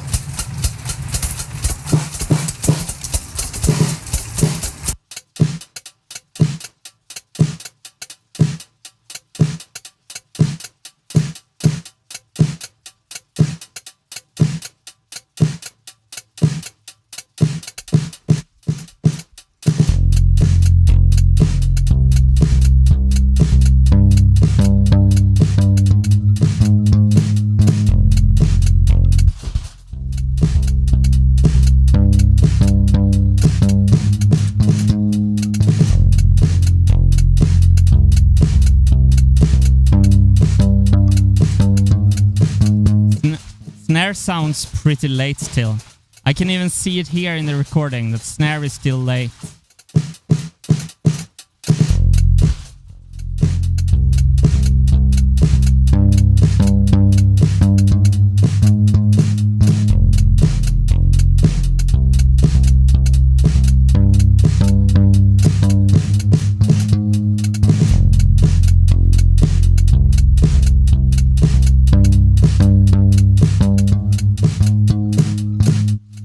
Let's stop the machine.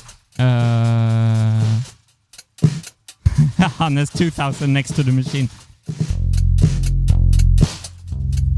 Stop you and break you.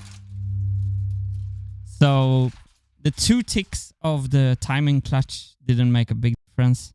Let's control check that in Logic. I think we need to make some more ticks. My noise gate on that microphone is set very hard. I need to scream a little bit into it. Otherwise, the snare drum is opening that noise gate all the time. Hence, the choppy sound you just experienced. I'm gonna remind myself to scream a little more. So here we can clearly see, if I share this again, these 2 waveforms should hit at the same time. They're not hitting at the same time. But what's good is that you can see the same delay happens between the rhythm machine and the hi-hat. Let's solo listen to this.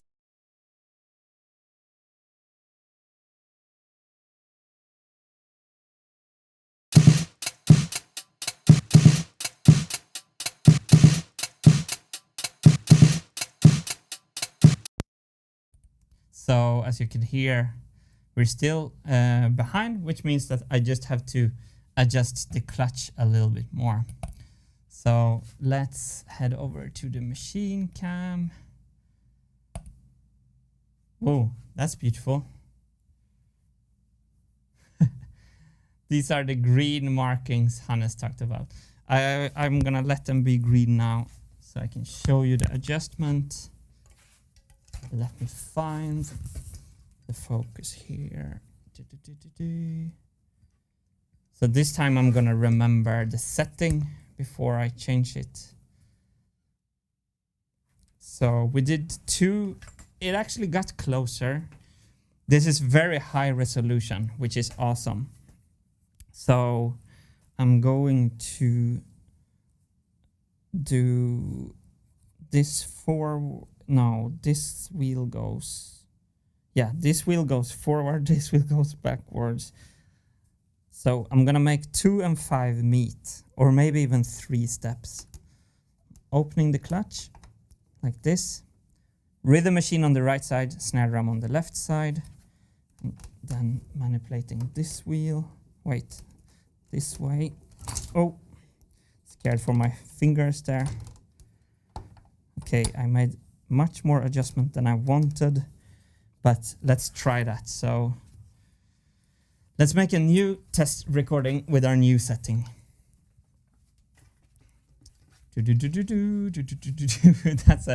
That's an artistic live stream view right there for you. And this camera is crazy colors. Anyway, we are going to record this. So this is the back and forth process that has made this machine to the failure it is.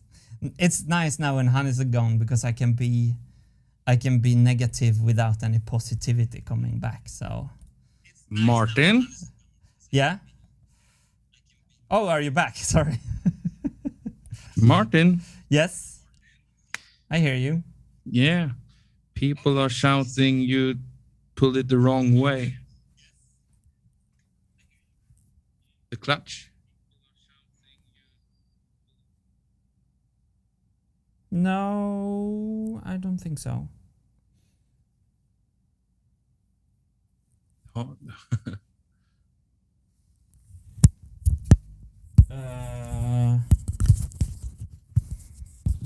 Wait. Both Discord and YouTube chat is blowing up that you went the wrong way.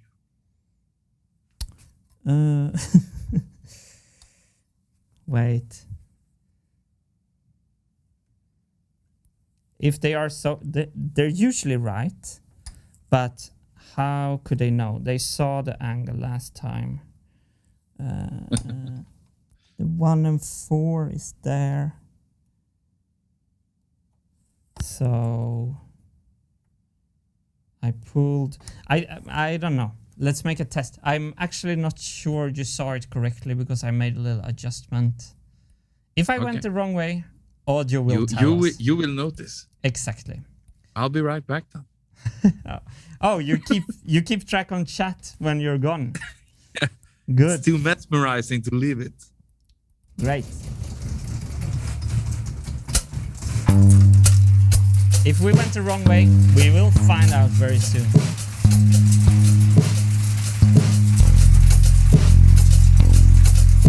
This sounds like the original Mar Machine video. Okay, let's go to this mic.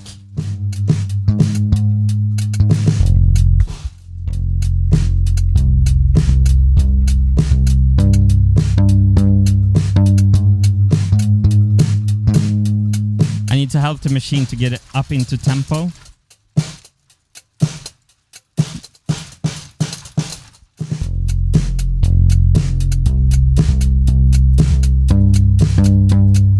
Machine is kind of up in tempo right now.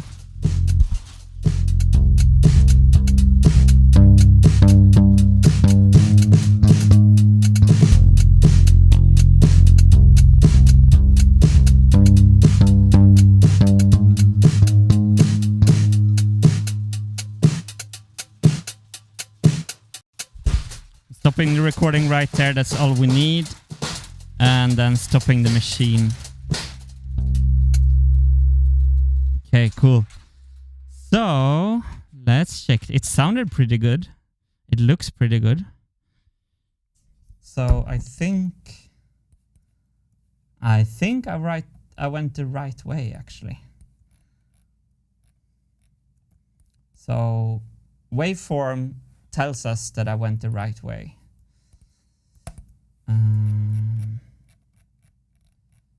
So if we compare, so the top one is the target and the bottom one is the hi-hat here and the snare here, and you can see the space between the waveform hits, and we can also listen to it.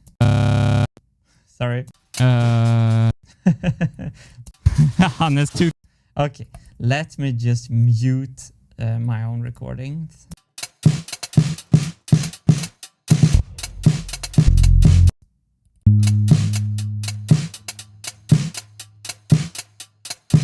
That was a previous recording. Let's listen to the end of this one. Machine is kind.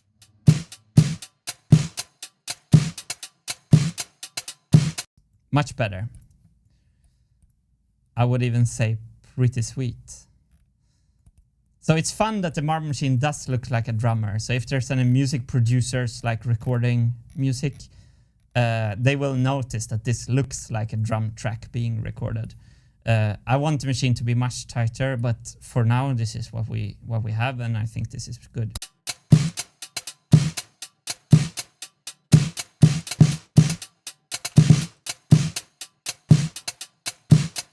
A little bit late there. And you can also, in real music, you should never listen only to the waveforms. You should listen to how it sounds. You should not only look if it's tight. You should listen to how it sounds, because it's not always when they line up in audio that the ear is happy. But right now I'm using this as a tool, and I think we kind of did it. But so now it's interesting to hear if we also add the E string from the Cyberbass to see if this is now earlier. This should now have moved much earlier.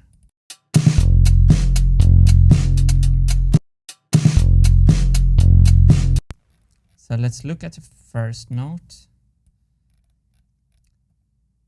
The marble that comes from the behind gate is so much weaker. Should probably drop that from higher or something. And look, we are before for the first time ever, which was exactly the idea of adding washers on snare drum and hi-hat. So this is the first time ever that you see the bass starting before the target, this rhythm machine. So let's see the second note. That's kind of tight.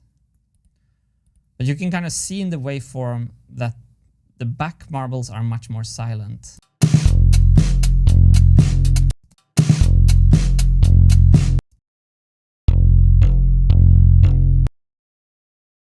I actually added a lot of treble on this string just to hear it. So I wouldn't mix it like this if it was in a song. I would probably remove that like this.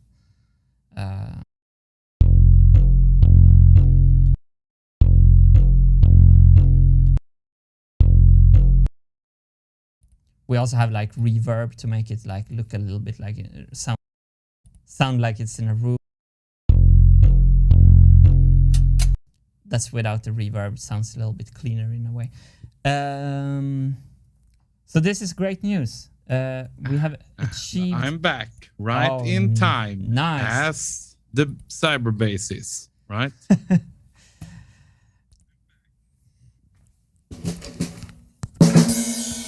Yes! I knew it. Life is too much fun, everyone. Don't hang up on the dark side. Get yourself a Bada-dish rig at home and start living life at its fullest. Only $9.99 at wintergatan.net. Yes, Hannes, we kind of achieved our goal. Now the bass is too early, at least one of the strings, one of the droppers, which is a good thing. We are having some issues though with the fact that the second row is much weaker. So let's listen to all the strings and see if that's true for all the second rows. Sorry for the audio going in and out here. Oh, I think we were looking at this. I missed that, sorry. So let's just listen to the bass and see if the second row is darker on all the strings.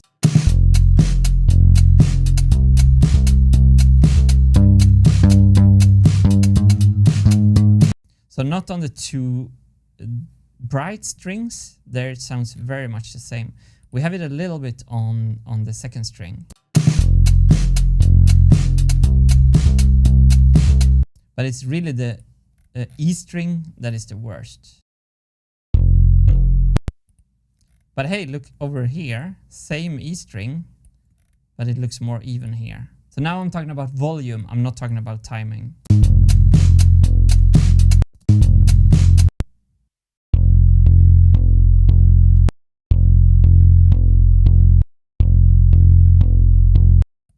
So while I'm looking at this is I'm thinking about maybe dropping the marble from the second track from a little higher to give it a little bit more slap. Could be an interesting idea to kind of even out that volume difference. But also over here it looks pretty sweet.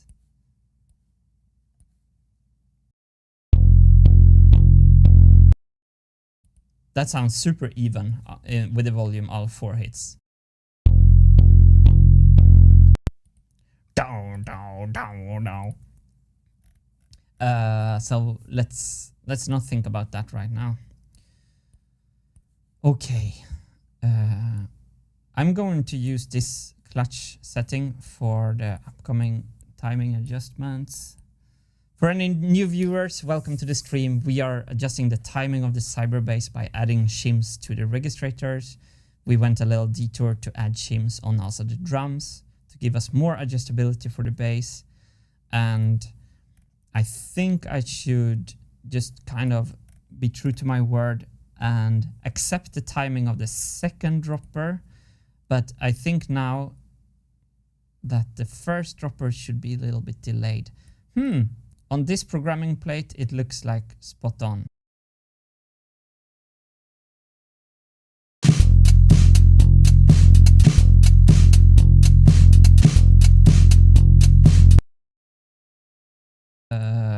it doesn't sound so good, but this note is late.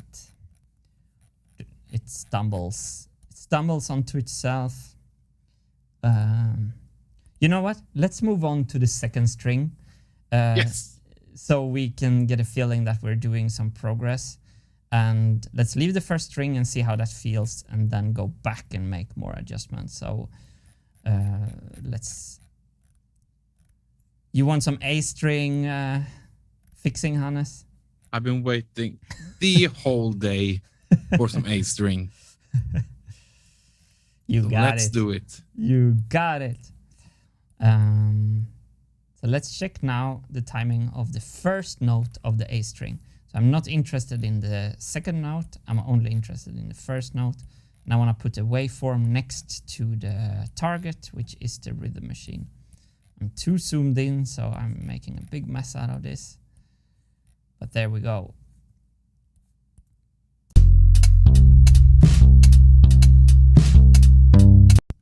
Aha, the machine is not up to speed here. We have to move much further forward. Because when the machine is not in speed, it doesn't play tight. Here. Okay, so it is a little late. That's bad news.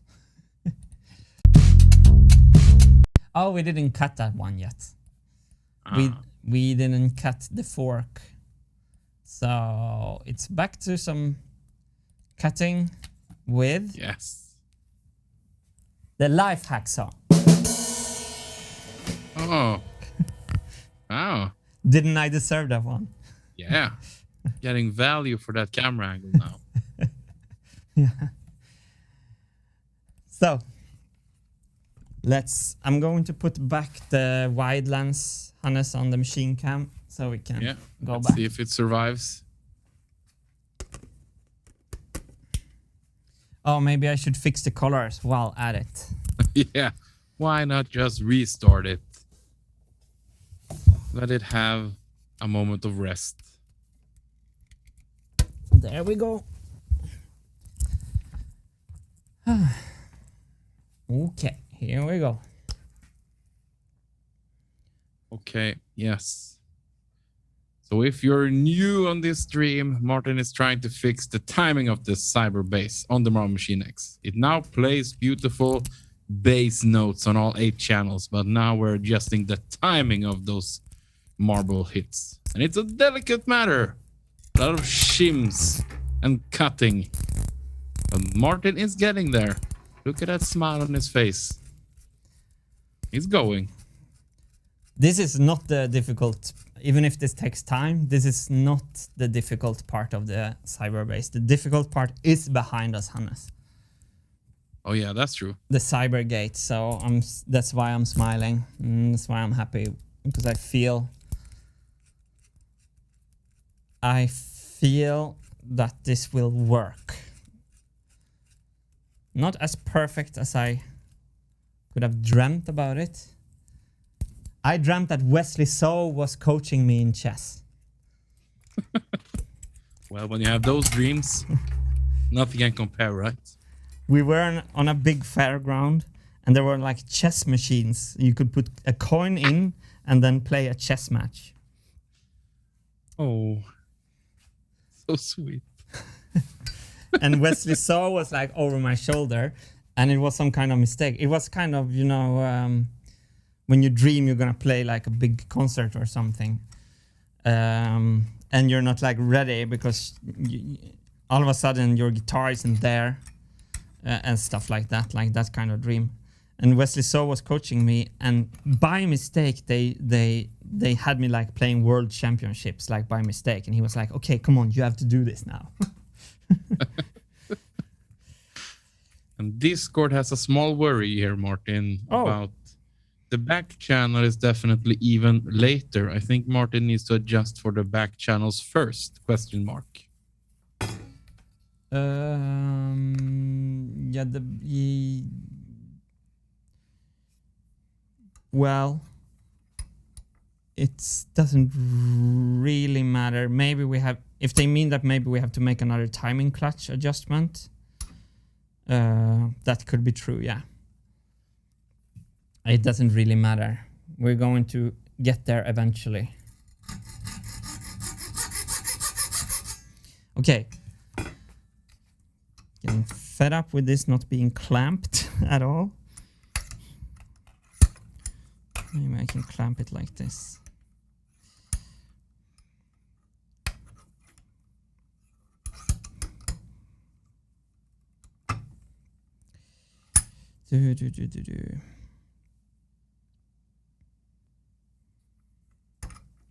Maybe like this.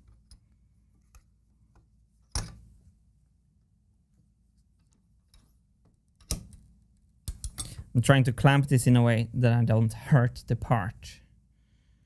And that's why I'm having some issues here. That's what we all want to hear, that you don't want to smash that piece.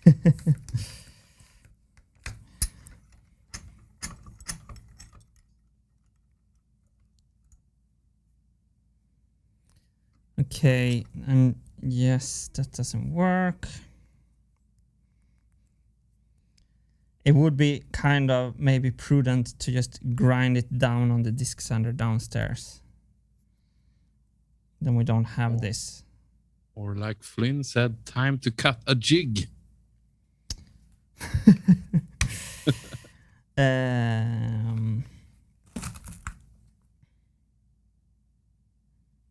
So I can't really reach it. Let's do this and let's put some protections. Here we go. Dremel question mark? Yeah, I think that will be hotter. I just protect it with some sandpaper, and if I need to put new heat shrink, we all know how fast that is.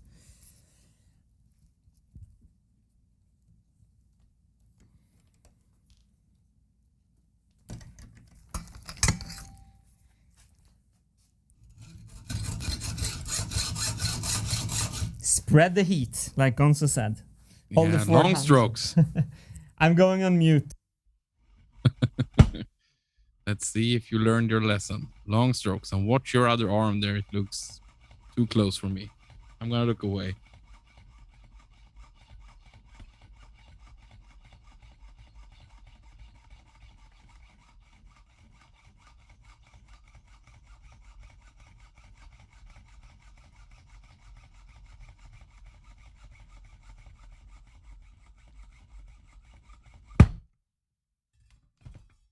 There we go. Crisp and clean. Yes.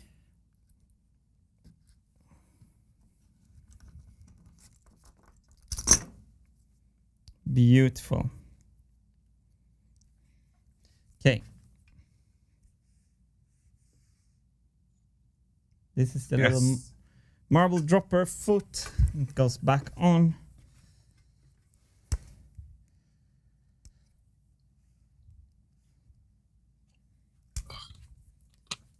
Is it crazy hot in France as well? Yeah, but yes, it is. Oof. I'm melting over here. Is it like Amelie melted down on the cafe floor because you are so enthralled by the beautiful Cyberbass? Is that it? Is that why you're melting? Yes, exactly that. I was gonna add that to my sentence.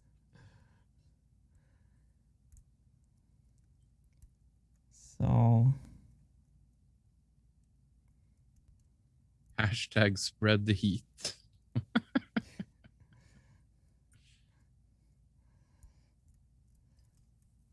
Well, we know that Discord has been making some hot memes lately with you and the cat. Yeah, so We were setting up the stream before me and Hannes. All of a sudden, I just heard like Hannes bubbling away in pure happiness over Hannes and the cat meme. yes, finally, feel like I made it. I need to write my mom. Those who control the memes controls the universe. That's true. So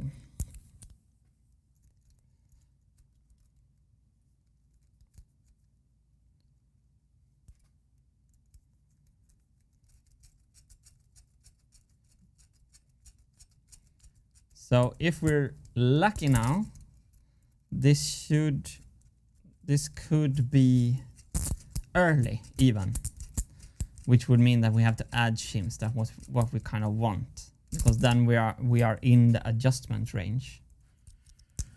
That's what we want.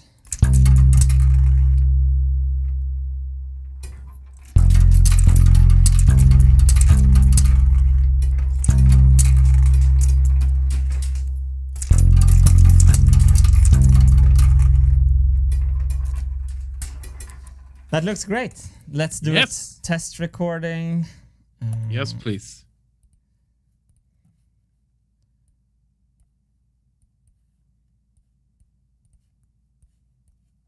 So the second is going to be equally, the second dropper is going to be equally far behind. I know which dropper is which, so I can test one at a time. Here we go. Yes, here we go.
I made a little wonky bass line there. Did you hear it? Wow, what a solo! So let's go into Logic and let's check the second string. That is now all the way up here. Oh, yes, it's early. That's exactly what we want to see. So this is brilliant. How much early is it? 27. Is it early consistently? Yes, it's early consistently. This is the next note from that dropper. And the other string is mega late, as you can see here. Other dropper, I mean. So we're in the range of adjustability, which means that now I need to add a couple of shims. So let's remember the length of the loop. 31. I think that's about 5 shims. What do you think, Hannes? 31, 5 shims. That sounds about it. So here's the shims that I'm talking about. This laser cut for any new viewers. Laser cut custom washers. Let's do 5 of them on the back of the machine. Yes. So I'm going to try to be a little swift and brief with this shim business because it took me much more time before when I needed to do washers. Shim business. So, we can see you back there. Yeah, I was just thinking I can wave from up here. I love this angle. You see how incredibly tall the machine is. Yeah. I'm on the 4th step of a ladder and I'm 187 centimeter high. So third note is this one. So what are people saying in chat? Sir Panda 976 Bly saying, hi, this is the first stream I've been to. So welcome. It's an honor to have you on your first stream here. Welcome. It's great to have you here. We are trying to learn to work efficiently on the machine while making it easy to follow and understand, and some things are harder than others to film. And yeah, after the summer we might have new cameras with new connectors. Who knows? That would be fantastic. And we have a question from Yoda here. And Yoda wants to know, what amount of error are you allowing for? A couple of tenths of a second, or trying to be dead on? Yeah, so is the big... Let me end it with a Yoda chuckle here. There we go. That was spot on. If I was just on the floor, you would have gotten a Bangladesh. Or maybe Bangladesh is only for puns. I don't know. Okay, so I want to find out in the end, like the machines. How can I answer this? Today, in this stream, we're going for a very coarse adjustment. If the listener understands the intention behind the program, like which note we try to play, I'm happy with that for today. But longer term, I want it, of course, to be dead on. But for that, I have to manipulate a lot the different quarters of the programming wheel. And I also need to see how accurate the marble drops are, because I have never had it like dead on. And I think for the live machine, I'm going to do some real research about how to drop marbles even more precise. We're going to have a stronger flywheel, etc., etc. But for this machine, I want it to be as good as possible. But today, we're not going to go that far. And if I need to kind of make if I'm making a record, I would edit the machine just like I edit any musician. Like if I want to pull one note tight to make a whole song work, I won't have any scruples around doing that. But it's fun, because this is like the first time in these live streams where I'm showing you exactly like how tight and not tight the machine is. And you will see me work until you can see how tight I can get this machine to actually be or not. Wait, was I gone? No? Oh, I heard you. You heard me. What happened? My cable is out. There's a pretty good explanation. Yeah, I don't. And I got a perfect comment from Matthew Chambers here. He says, I want to hear the MMX do the blue suede classic Hooked on a Feeling with Hannes doing the Ooga Chakas. Why not? Why not?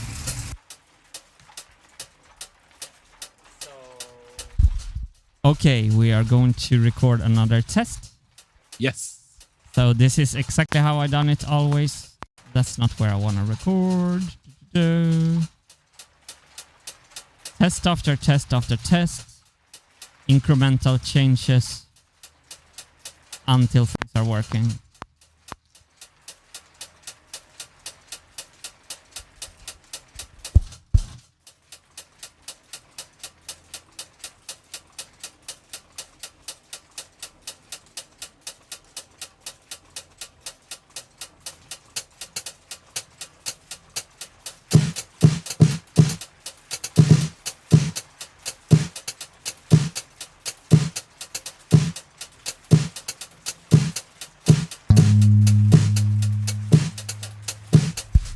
One lonely bass note. Yeah. 1, 2, 3.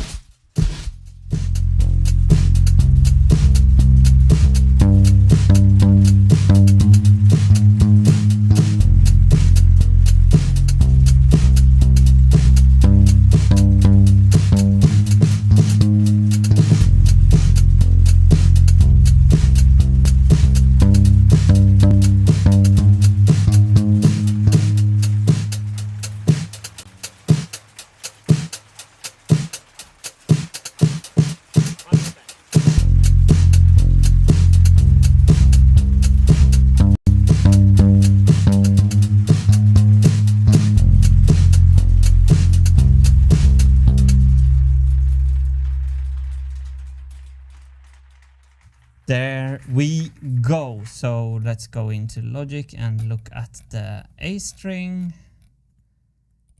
Sounded pretty sweet. Here's all our tests. Okay, so we're still early actually. A little bit early. Those 5 shims didn't make a big difference. Am I on the right recording? Yes. So we're only working on the first note. As you probably hear, the second note is crazy late. Let me mute the E string so we don't go.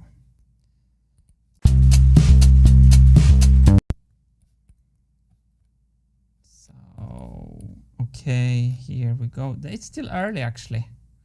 Huh. Maybe I moved the registrator down or something. But I don't remember where we were when we were on 30. So 5 shims doesn't do a lot of difference, which is good because it gives me a lot of resolution. So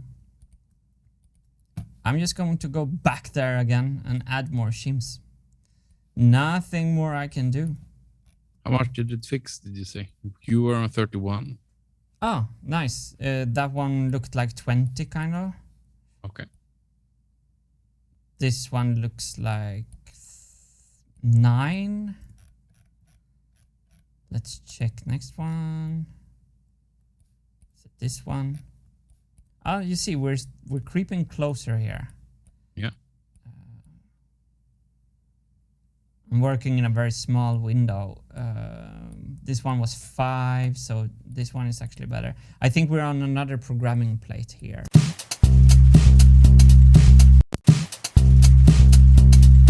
Like the second note there, not the late one, the third note sounds mega tight.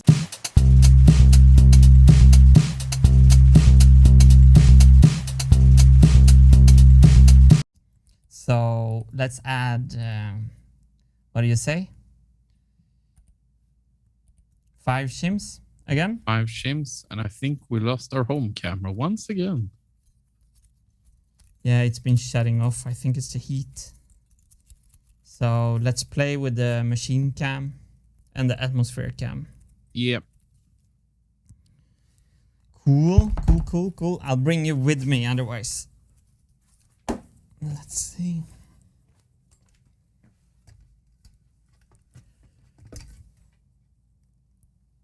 There we go.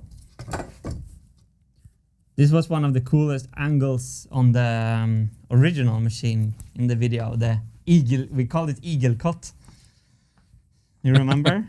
The hedgehog angle, yes. Hedgehog angle. Right before the bass solo, right?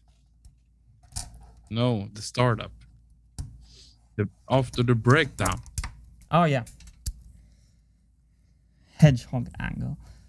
Where am I? Here.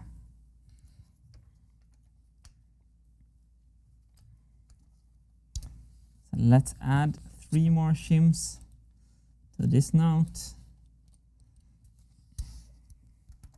And I have to say this process is tedious, but it's actually gives me a lot of control. Without the timing clutch, it would be horrible. Especially so, we're all now in the same tempo every time, which makes everything easy. What really puts things out of control on the Marble machine is when you choose change tempo. So that's where the timing clutch comes in. We're gonna have pre-settings of the timing clutch. So we know that for song 3, we need to skip 15 like tooths of the timing clutch for that tempo to be correct. So that adds a lot of complexity. Oh, I pulled a snare drum out. I hope it was there. Or was it a snare? Oh, okay. I messed up the snare drum hi-hat program, I think. No, it was probably there. Maybe here.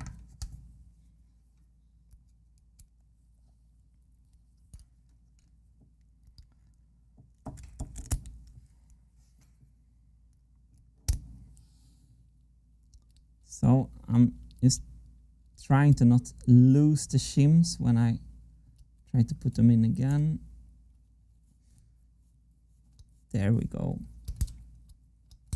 On these registrators we used threaded inserts, so these screws goes into metal threads and they don't go into wood or anything, because that would exhaust the wood eventually.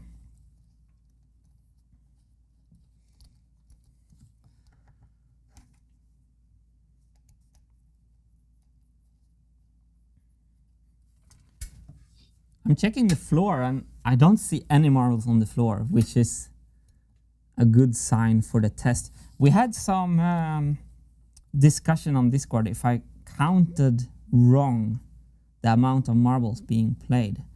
So I think we could do something fun in this stream in front of the 60,000 marble test, is that we can actually look at a minute, a recorded minute, and count all the hits. Because then we know exactly how many marbles are dropped on a minute. Ah. Okay, we have more shims. You got a new nickname now in chat here. I see it, a lot of it. Shimmy Hendrix.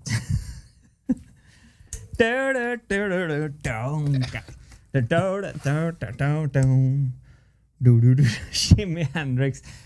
Yes, yes, that's why I've been doing this all these years, to reach the point where I'm actually Shimmy Hendrix.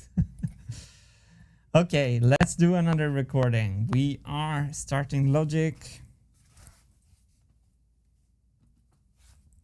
I think we have the machine cam now, Hannes. Yeah.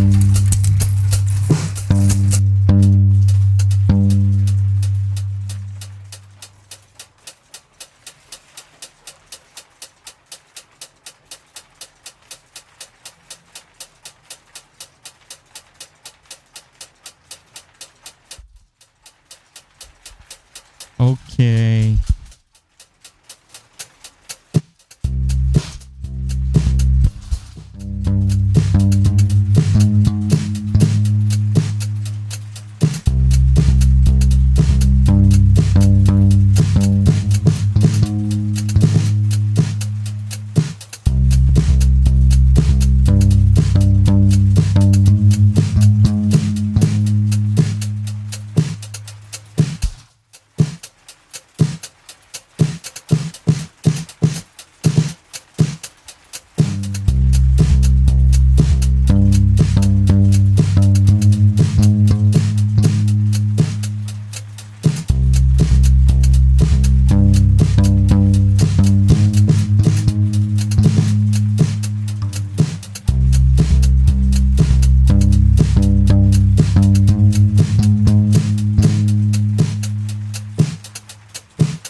Just checking latency here. That looks pretty okay. So we're still only on 3 droppers out of 8. So if you hear the bass being kind of not tight on a lot of notes, that's all according to the plan.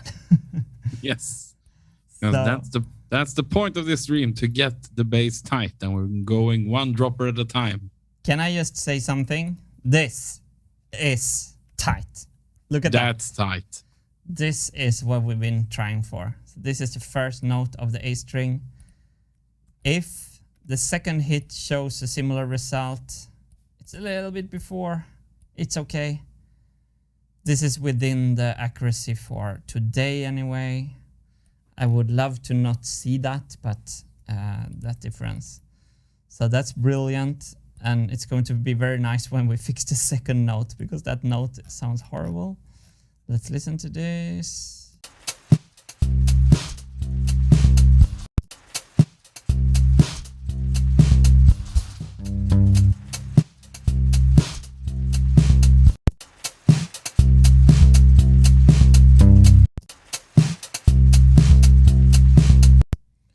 You can hear note 3. 1 and 3 sounds great. Let me edit away the other notes. Comme ça.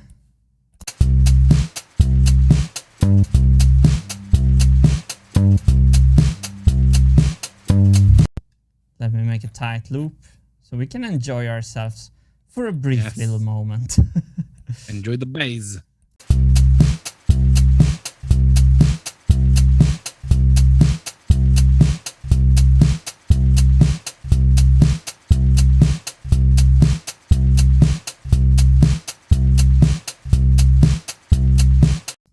There we go.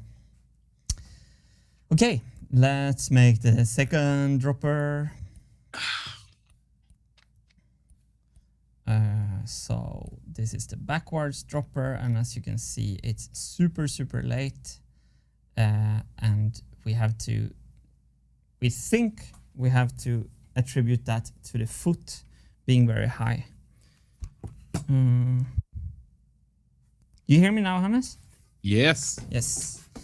I'm having like so many microphones, so many cameras, so many marble machines in my head.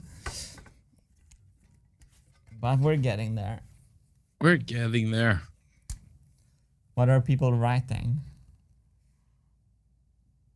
Someone saw some marbles on the floor under the bench there. Yep.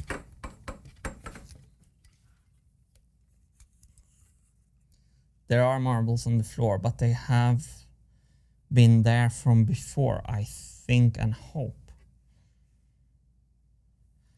So this is the dropper we're gonna fix now.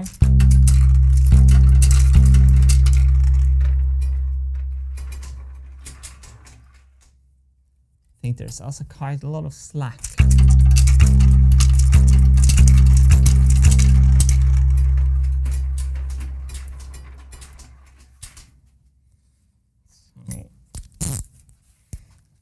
Same procedure as last one. Yes.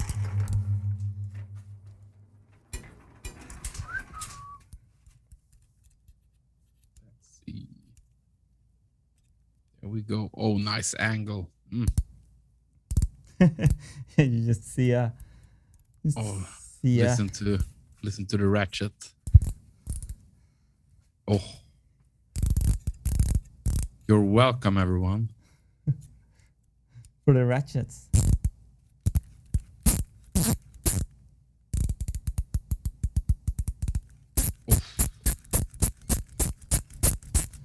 I'm happy to hear there's more people enjoy the ratchets.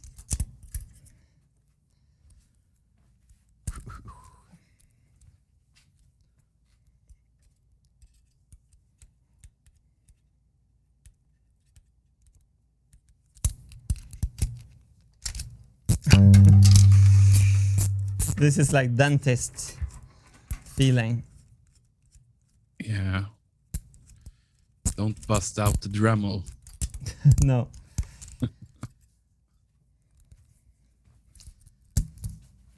So we are on our way to get the 4 out of 8 to be coarsely adjusted. And we made a little detour when we had to also delay the snare drum and the hi-hat earlier in the stream. I wasn't expecting that, but in hindsight, I remember that I was actually kind of expecting that.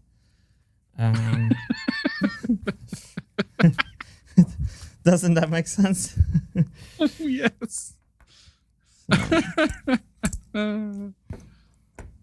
Expect the unexpected.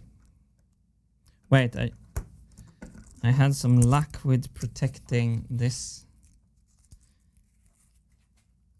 If we go to, can we go to the close one? Maybe I can give a little. You know I can. A little close up. And I will. Here we go. Beautiful. Now, only if we had a little bit of focus on this, we all could enjoy it perfectly. Let's go. Oh, no. There we go. There It's we too have bright. it. Yes. Too bright. Yes, you see nothing, but you feel it, right? Yes.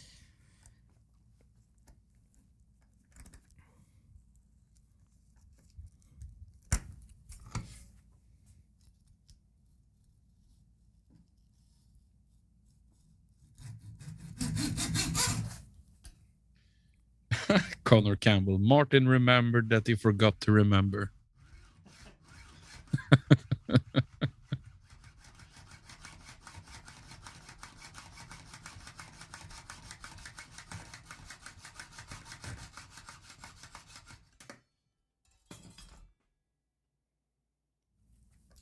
It wants to leave me. That was a brilliant one, Colin. It's like Neville.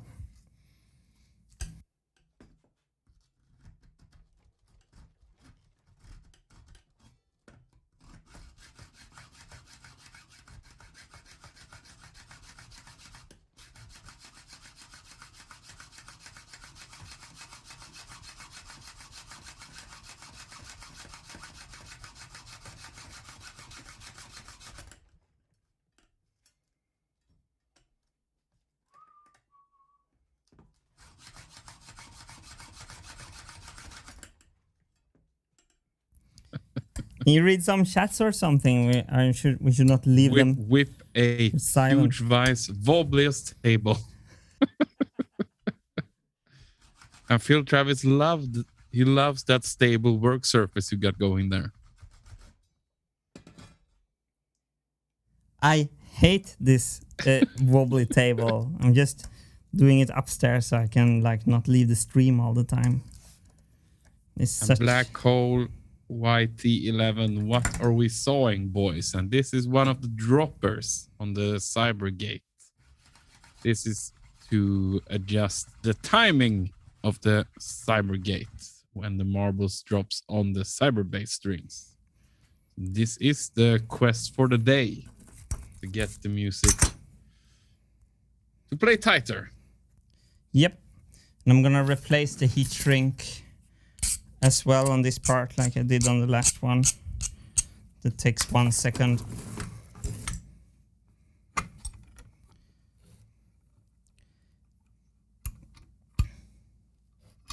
So yeah, the general purpose for today is the timing of the Cyberbase, and I should probably have cut all these in batch. Should just have taken all 8 off and cut them all 8.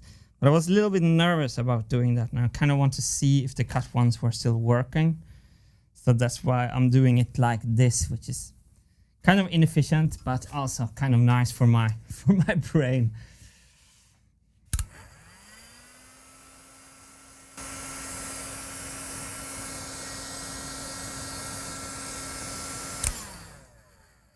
And Liv Söjland wants to say fantastic streaming smiley face.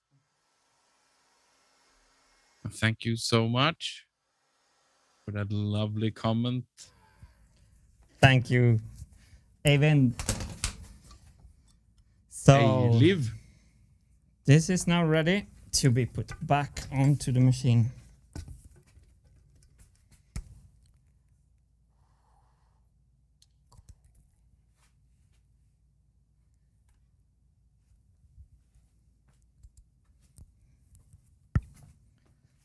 Yes. Let's do that one for now. So I'm putting this back in.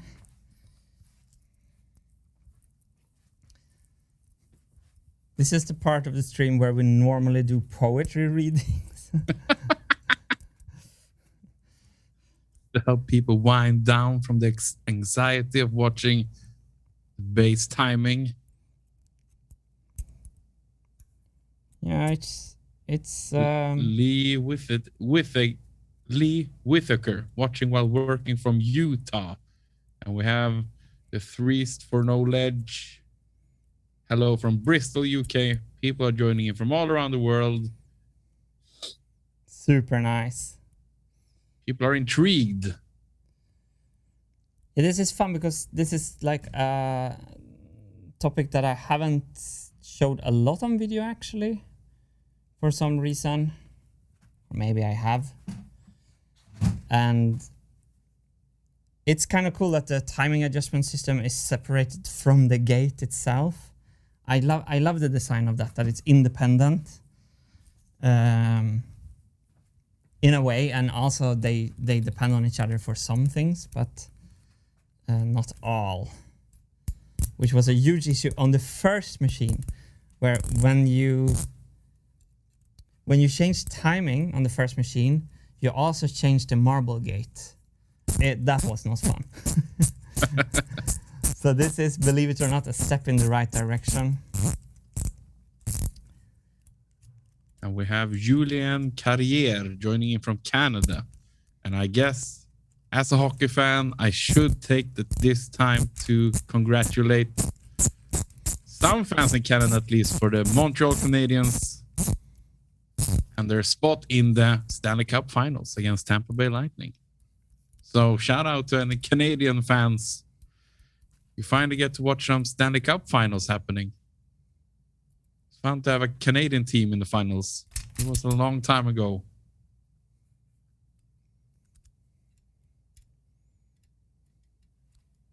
There we go. Some sports talk in the stream as well. Brilliant. And we have Siberia in Russia chiming in as well.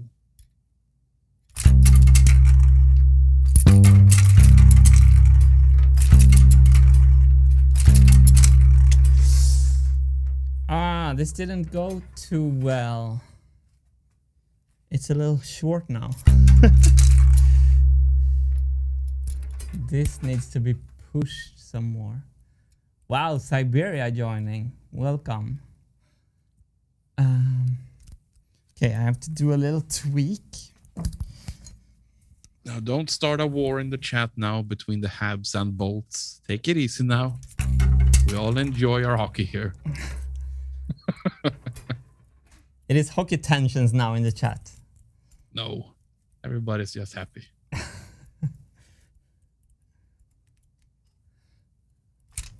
I have no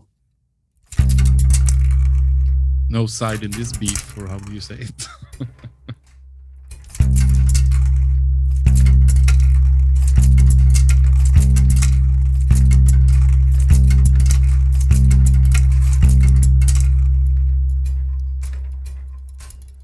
So the thing is that I think I can show this. I cut this foot shorter. It's the foot down here. Are we on the zoomed in? We are now. There we go. So there's the marble I'm working on.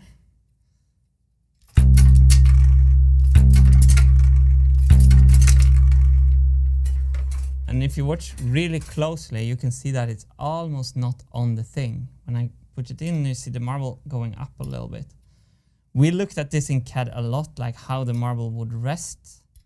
And that would be kind of the perfect position I wanted in. But the thing above here is not pushing back all the way. So there's a little bit too much slack. So I'm trying to bend a little bit to kind of push back a little bit harder to get the marble to rest like this. It's like, it's not the best design, but it's also pretty impressive that we managed to drop 8 marbles from such a tiny spot. So let's try this. Yeah, that feels much better. Okay, we're ready for a new recording test. Yes. Let's. Of course we are. So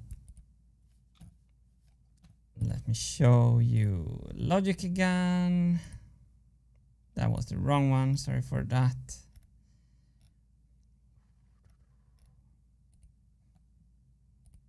This one.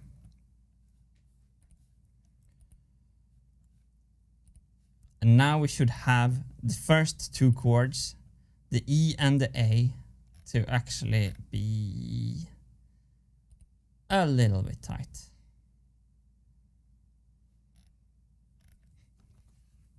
Do we hear them? Yep. Yeah. We hear them all. Some nice distortion there where I played with my hand. recording is going.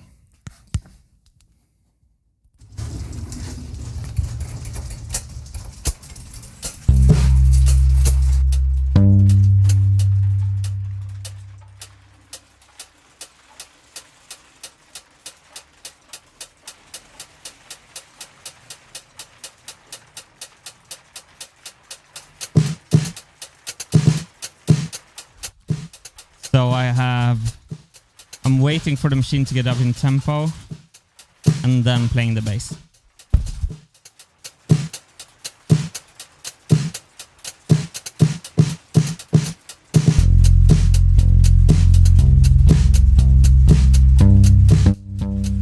That was better.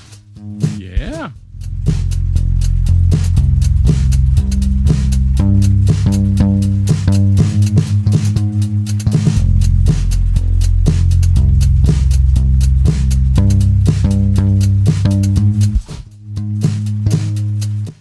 That was much better. Let me zoom in on the E and the A here in Logic.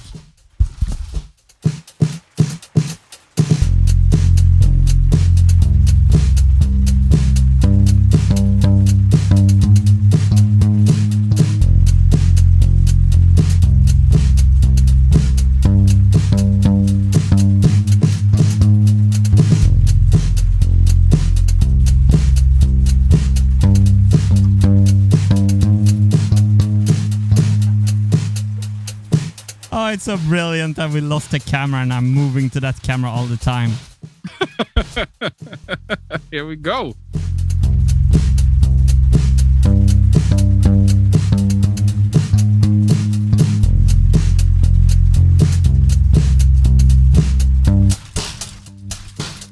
Let me stop the machine with the brake. Awesome. And I'm going to put our lost camera on. I think we can revitalize it. It has been resting for a while now. And I'm going to put the noise gate of this microphone differently. Because my audio on this mic is choppy when I'm not screaming. It's because I'm getting more and more relaxed with my voice go down. Let me just fix this a little quick. Do do do do do do do do do do do do.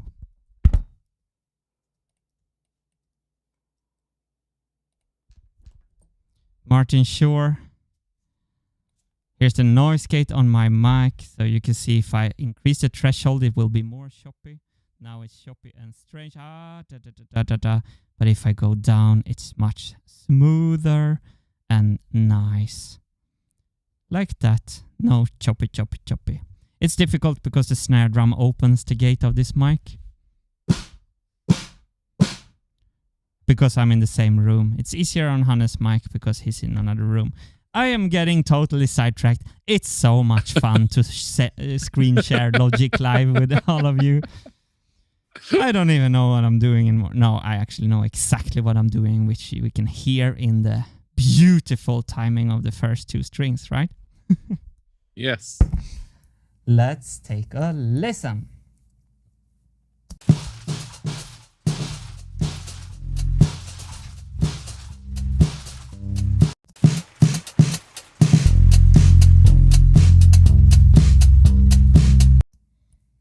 So this is what I mean with intentionality. We can understand what this bass is trying to play with the first two chords.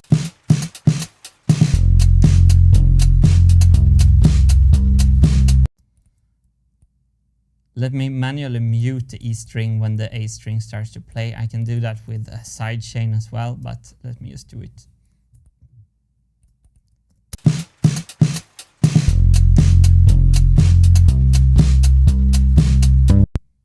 Ah. It doesn't win any awards, but it's kind of... We can go back and listen to what we had in the beginning.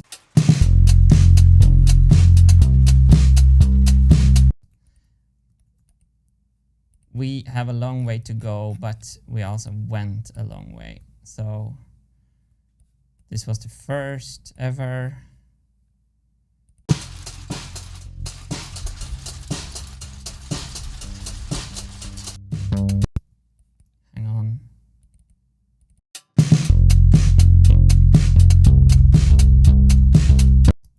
that was where we started, and this is where we are now.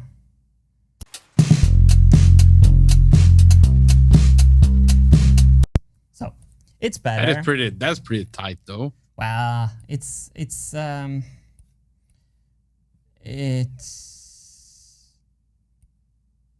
doesn't make me happy tight, no. I don't, but it doesn't make me happy tight. Let's listen to only the A string. Let's look at it closely.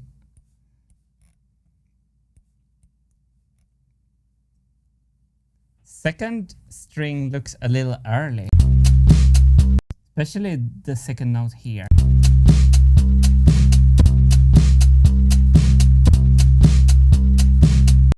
I don't mean second string, I mean second dropper. Let's, ooh, here it's really, what happened here? It's really early actually, so we should delay that. Here you can clearly see, there's the transient on the bass note, and here's the hi-hat. And you can kind of hear how it stumbles over itself.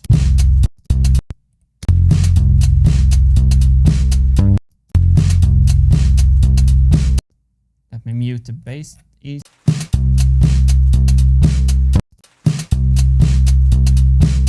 So actually let me add some shims to that.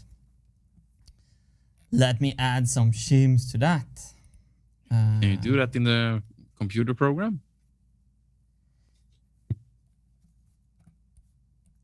No. No. It's an eternal shim adding part to this. How many shims? 5. Let's go for 5. Always 5.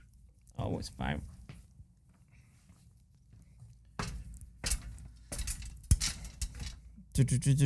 Where are we? So what are people saying? Mr. Gonsonator, as long as it's within shimming distance, you can move on. Perfect.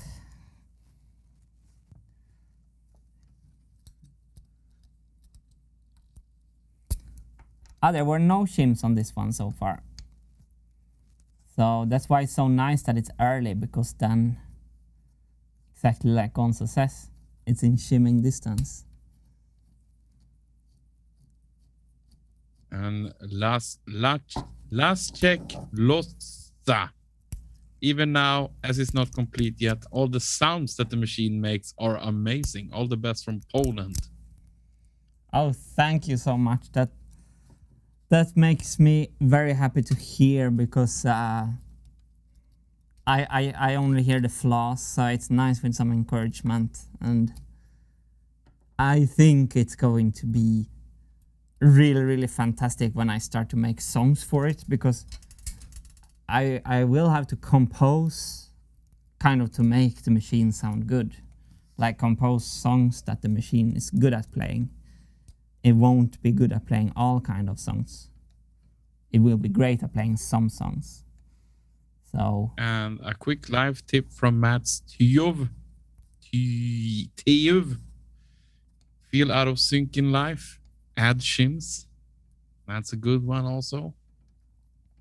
Shims work on all the parts in life.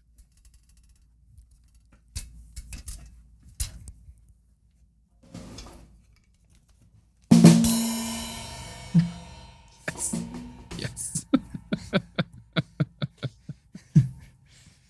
Never gets old, everyone. Repeating the same joke 100 times over. Let's record again.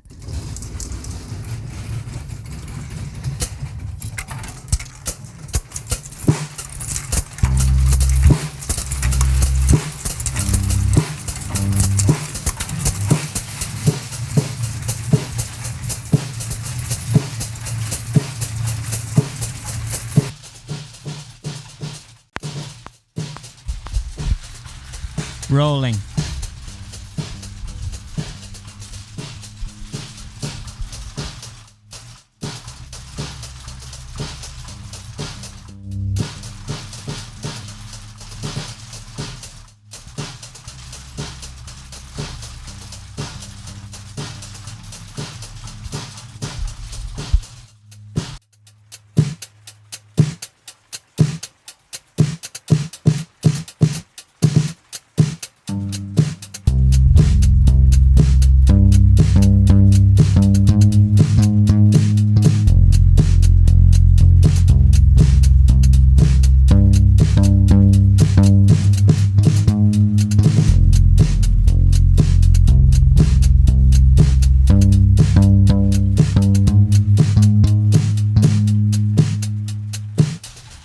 add one more. The noise gate setting messed it up.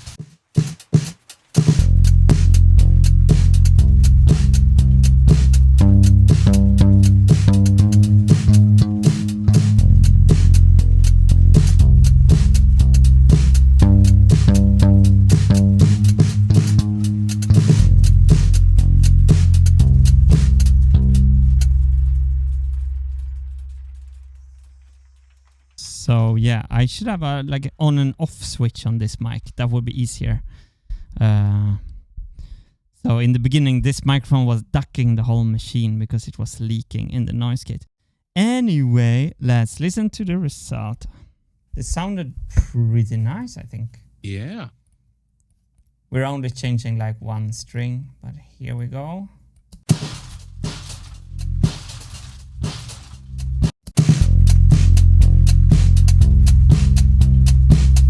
Ooh, that's exactly what I wanted those shims to do. Look at that. If oh wait, we're not looking. Ready for a screen share? There we go. There we go. Thank you. Again, if you are a music producer, you will recognize these kind of waveforms. And if your band looks like this when they're recorded, you will be saying, that's a pretty good job, band. It's the intentionality is perfect here. So this is the A string of the bass, as you can see. Let me just boost my own confidence by cutting off the E string so we don't have the E string running out so long.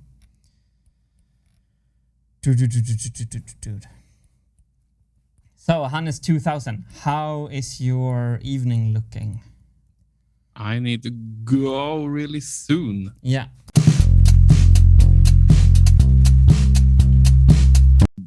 Yeah, you see, it's coming along, right? Ooh.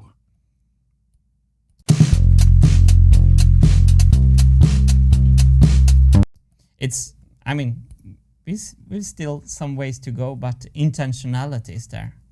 Yeah. Take a boom, boom. That sounds good.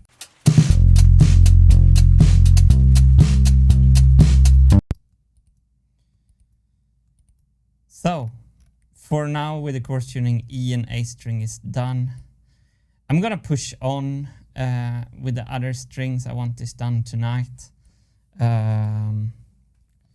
But I don't know if we should say goodbye or if I should stay and just have a slow TV stream going. I don't really know. That's up to you if you can handle it. Yeah, I don't know. I can handle it. I know you can. It's like accountability partners. Luminous Grin says great progress. Thank you, Luminous. It's when you listen to what we have now,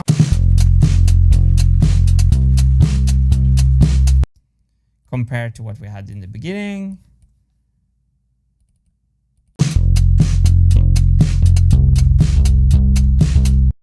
If we can do kind of the same improvement 1 or 2 times more, then we have a nice situation.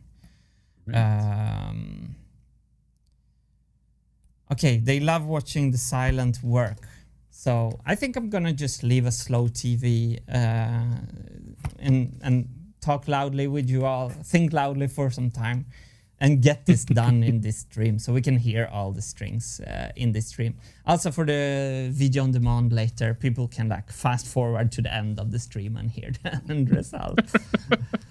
But if you feel you have to go, we can say goodbye now, Hannes, if you want. I have one more job to do, and that's to make sure that you hook up our new members. Done.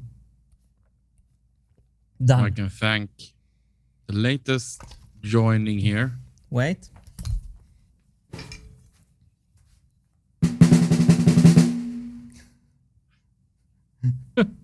And there they are. And a huge welcome to Jan J.B. Borg, Elias Braun, Yevgeny Melikov, and Håvard Skjeikeland. Thank you so much. Thank you so much for joining this wonderful community. And thank you for your beautiful support. It means the world to us. And I mean, now that's a good way to end it for me at least. And you can do your slow TV. Yeah. Thank you so much, Hannes 2000. Applause for our moderator, best friend, Hannes 2000, with the Ragadish upgrade that's gonna see heavy use from here on. I'm going to push on with the streams, so I'm just going to head over and make you go dark. Yeah, turn me off. Pulling the plug. Talk to you later, plug. Hannes. Thanks so much for today. See you tomorrow. See you tomorrow. Bye-bye. Bye. Oh, that's so sad. Maybe he still hears us. Okay, so let's push on. I want to get this base kind of tight. So we're going to keep on with the D and G string. A lot of waving hands in the chat for Hannes 2000, and I think I should actually work in batches with this. So I think I'm going to take all that was wrong screen. So let's go to this shot right here. So I think what I'll do is that I'm going to take off all the, you know what? It's sad to see the Hannes all black. I kind of wanted, let's just crop this. There we go. Then we can see more what we're doing, and you have the room cam still. So I think I should cut these in batches. I'm gonna take them all off and cut them all. It was a little scary what happened on the last one.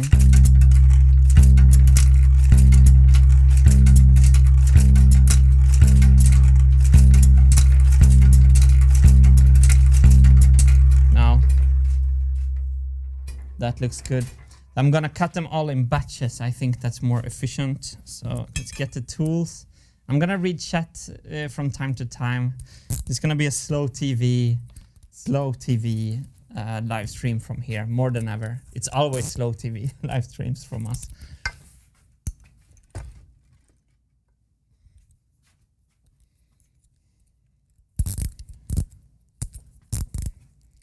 So whatever you're doing, where you are, I hope you're having a great day. And if you're working, having this in the background, I wish you good luck with your work. And I've been falling in love lately with Cal Newport and his podcast, Deep Questions. So if you're interested in productivity and if you feel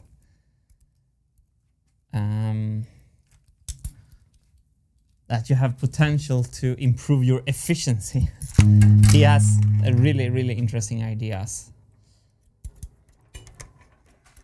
Cal Newport wrote a book, Deep Work, which differentiates deep work with shallow work. Shallow work is answering email, or deep work is the real part of your work, like the real most important part. I can't even explain it. It's the hardest part of the work that requires concentration, and his point is that a lot of work is not set up to be deep work. So for example, if you have a work environment when you're supposed to react to messages, emails and messages right away, like always one eye on your email inbox, that's kind of one environment that Cal Newport says it's hard to get to the deep work. I'm doing such a bad job explaining this. Cal is so eloquent. Cal has been guested with Lex Friedman. That's a pretty good intro, the podcast with Lex and Cal. Otherwise, I bought the Deep Work book. I haven't read it yet. Otherwise, the Deep Questions podcast with Cal Newport. He explains this better than I do. But I'm super interested in kind of those points. And what I've been doing like lately, with the machine is that I've been excluding everything else and just trying to get this machine work. And I feel lately I have increased my percentage of deep work. It is very interesting, the live stream, because it doesn't get as deep when we're streaming as when I'm not streaming, but it also keeps me hyper focused in one way. So I'm very curious what Cal would think about, like, if it's possible to reach deep work in a live stream. I think it is, but that comes with experience, I guess. So I'm gonna take all these 4 feet, the remaining 4 feet off, and I'm gonna cut them all at the same time. In batches, and then put them all back at the same time, and then add some shims at the same time for all 4 channels. I think that could be a little bit more efficient. I kind of wanted to start with 1 channel at a time to get to know the gates and to see how they reacted to the shims, and also so you could follow. But I think from here it's better that I attack all 4 channels simultaneously and get the whole base kind of better and better. It's my plan anyway. So I have 3 foot off and 1 to go. And so far I didn't drop any nuts into the bass guitar, which is what I usually do.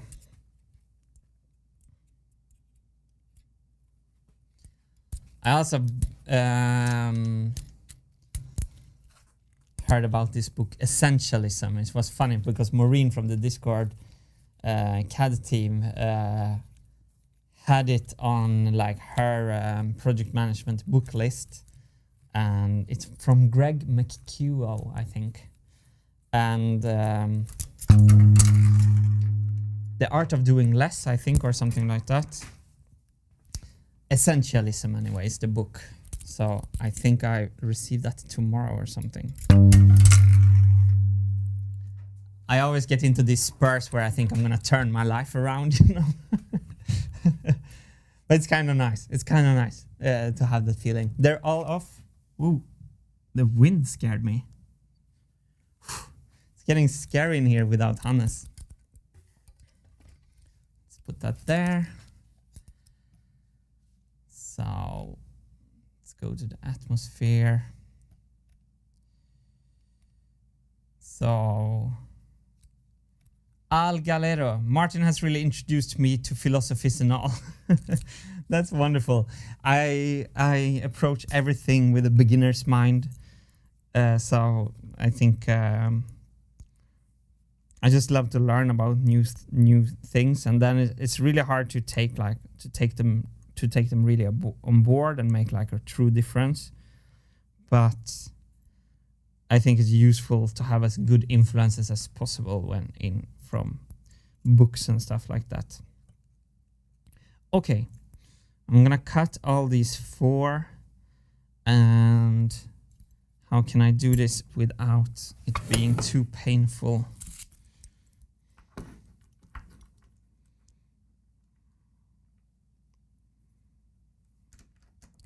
Probably maybe I'm gonna stay on this angle, actually, understand more what's going on here. I'm gonna clamp them down hard and saw them hard, and hopefully this is over soon. I'm gonna give you a little relief on the volume, maybe like that. We go back. 10 dB pad for the life hack saw.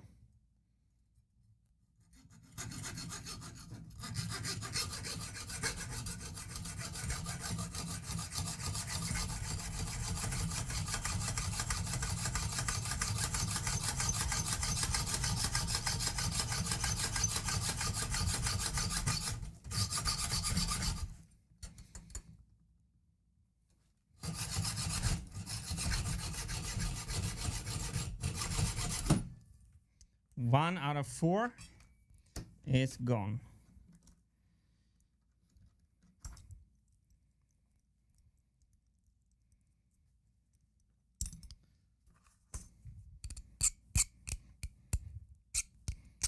So for any new viewers, we are doing the timing of the Cyberbass today. And if all goes well, we're going to make a marble test tomorrow with 60,000 marbles. I don't think I'm gonna make a song or anything. I just want to start with a kick drum. I just want to push on. So very little time spent on like making nice music for the test or anything like that. I just want to make the test, and I just want the machine to play perfectly so I can push on with the kick drum right away. That would be the dream.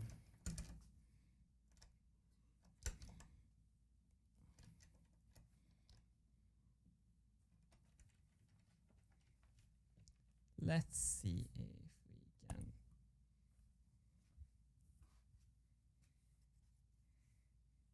Here you can see my beautiful my beautiful desk.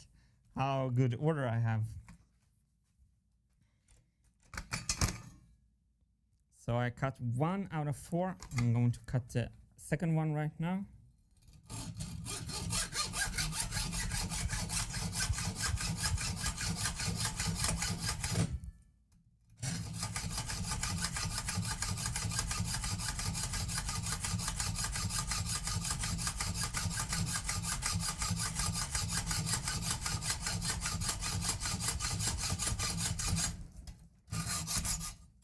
They come loose. It's funny because the reason they come loose is because the heat shrink gets warm and starts to melt. So the clamping power is the thing I'm clamping on is melting away. So the clamping gets loose. So now I know I have to push the clamping harder after half the cut.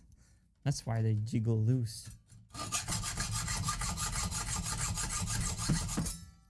There we go. 2 down, 2 to go.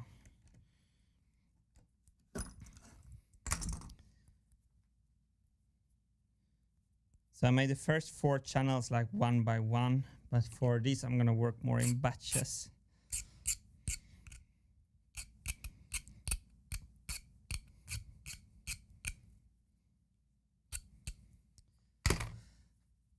So let's take third one. Let's protect it with some sandpaper.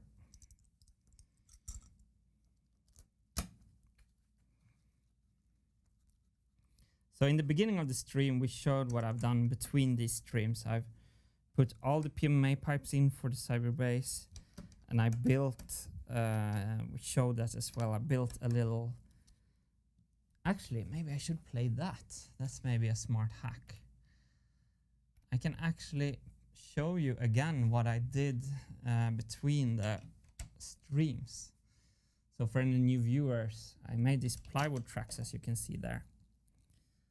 They are the tracks inside the machine to guide the marbles to the Cybergates. And I don't like these tracks. On the new touring machine, it's not gonna be anything like that. I really dislike them.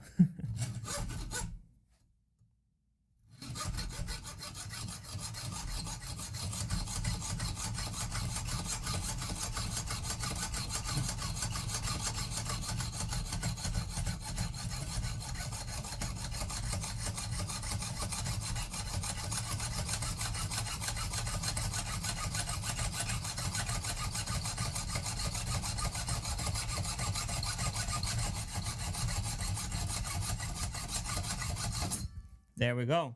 3 down, 1 to go. And you can see me there putting together the plywood tracks today. Designed in CAD and cut on the CNC machine. Used my favorite method of having one track being mirrored, so you get like 3D track in the middle. Or like having one track in the middle of 2 pieces of plywood. You just mirror the design, and that creates these internal marble paths.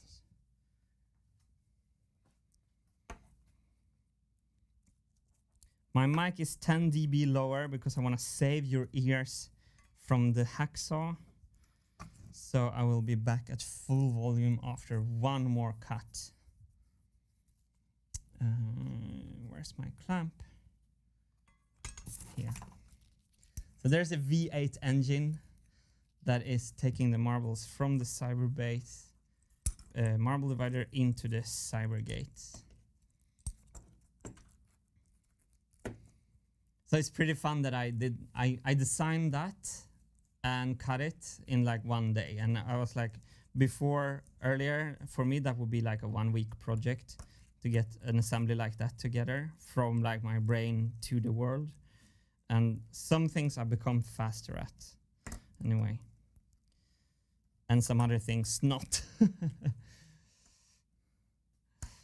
Oh, I just saw a new member. We don't have Hannes 2000 here, so I have to give a shout out to Tallinn Nyntig, a new member. Thank you so much, Tallinn. So here in the video you can see that I took a programming plate away because I couldn't get the thing in, so I had to open the programming plate to get the thing into the programming wheel. And then as you can see here, I had to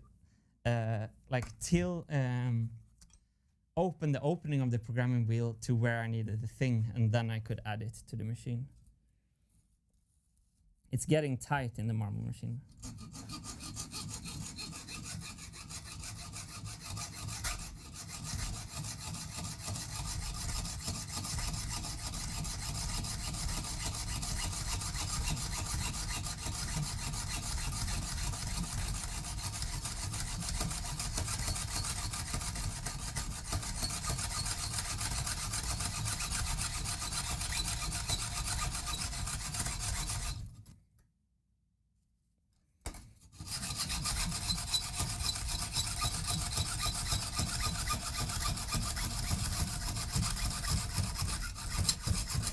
There we go, 4 out of 4.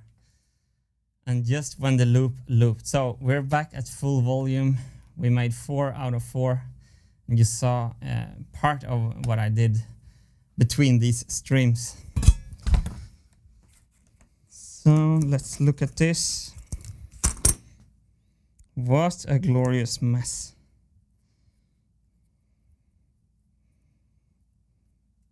I'm going to replace the heat shrink on all of these. So perhaps I should actually take you in with a lens so you can actually see what I'm doing. I'm gonna change to the atmosphere right now, and then I'm going to actually show you what I'm doing here. Because I love the look when the heat shrink is shrinking. That's wonderful. Macro lens. I wonder what Cal Newport would say about like filming your own work. I think he would not be like super impressed about that. So this is a beautiful lens. Let me just add a little corner here. That's a nice one. So here you can clearly see what I'm doing finally. It's a huge mess, and I'm removing the old heat shrink.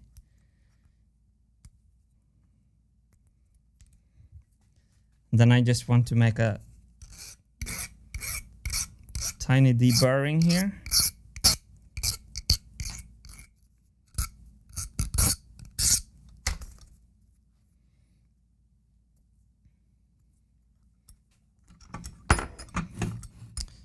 I'm gonna prepare all of them, and then I'm gonna add new heat shrink on all of them at the same time.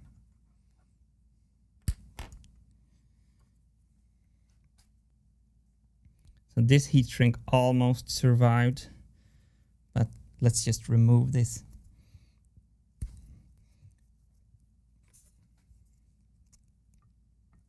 For our own sanity.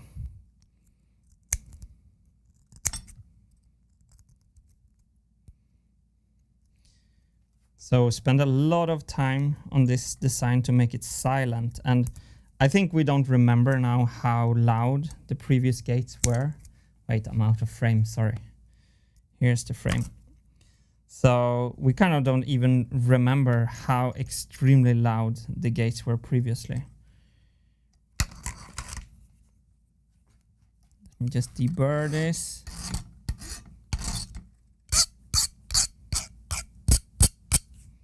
Good.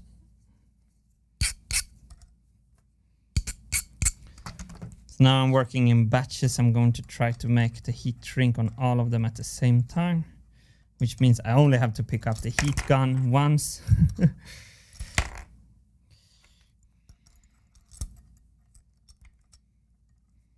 if this thing wants to stay there, almost not. Okay.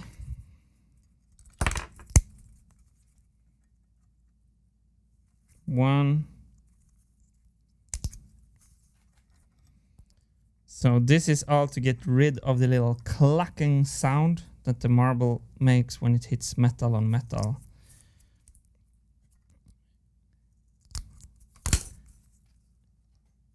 It's just one of the things that I started to think about too late in the process.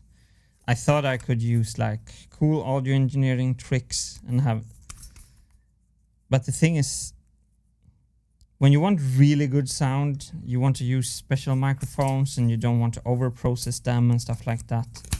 And I just realized that the amount of mechanical noise of this machine was just way too limiting. Like, I could capture the machine excluding the mechanical noise with contact microphones and such, but it just started to sound really, really boring.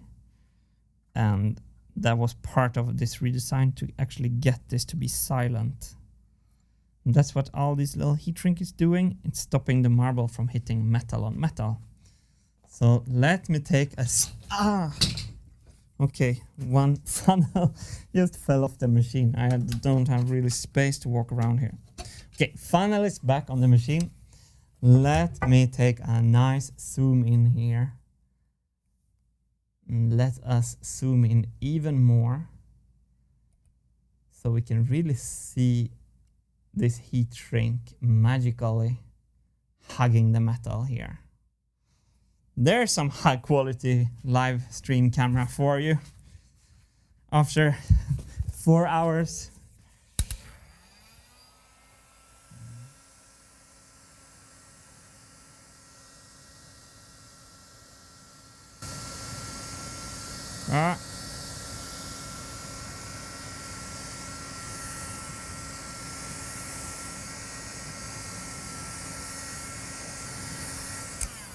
That is satisfying. They look like new again.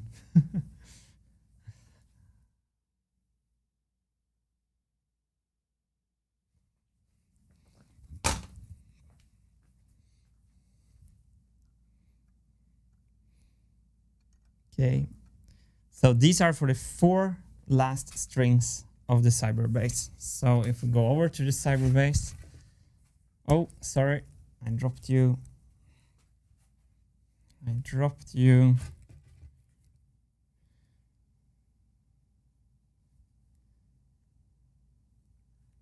So it's for this string and this string. So let's put them back on the machine. So welcome to all new viewers. We are doing a slow TV ending part of this stream. We lost Hannes 2000, so I'm on my own. I'm gonna finish this timing so we can actually hear the bass play kind of tight. We're not going to get any awards for tightness for today, but we are going to be coming further than ever. And I know you heard the Cyberbass before, but the Cyberbass has never been connected to the marble loop ever. So by the end of the stream, I'm gonna program the whole wheel and I'm just gonna play it and I'm gonna film from different angles, because never ever have the Cyberbass been connected to the marble divider. All previous example was just long pipes that I fed manually. So it's a kind of a nice threshold for me to pass today. I'm very happy to pass it.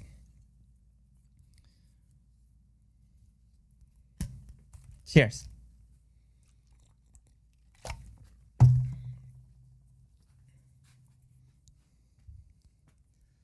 So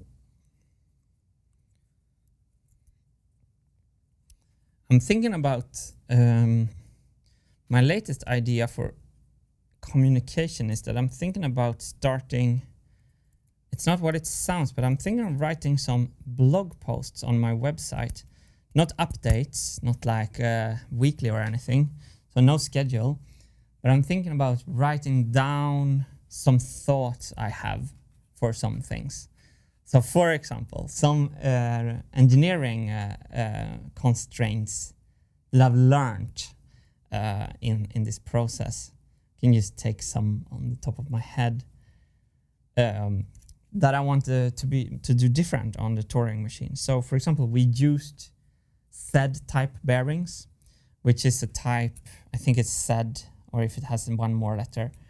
So it's not skateboard bearings, it's a bearing with oil in it, which has a slight resistance. And generally on the next machine, I want to be much more efficient with torque.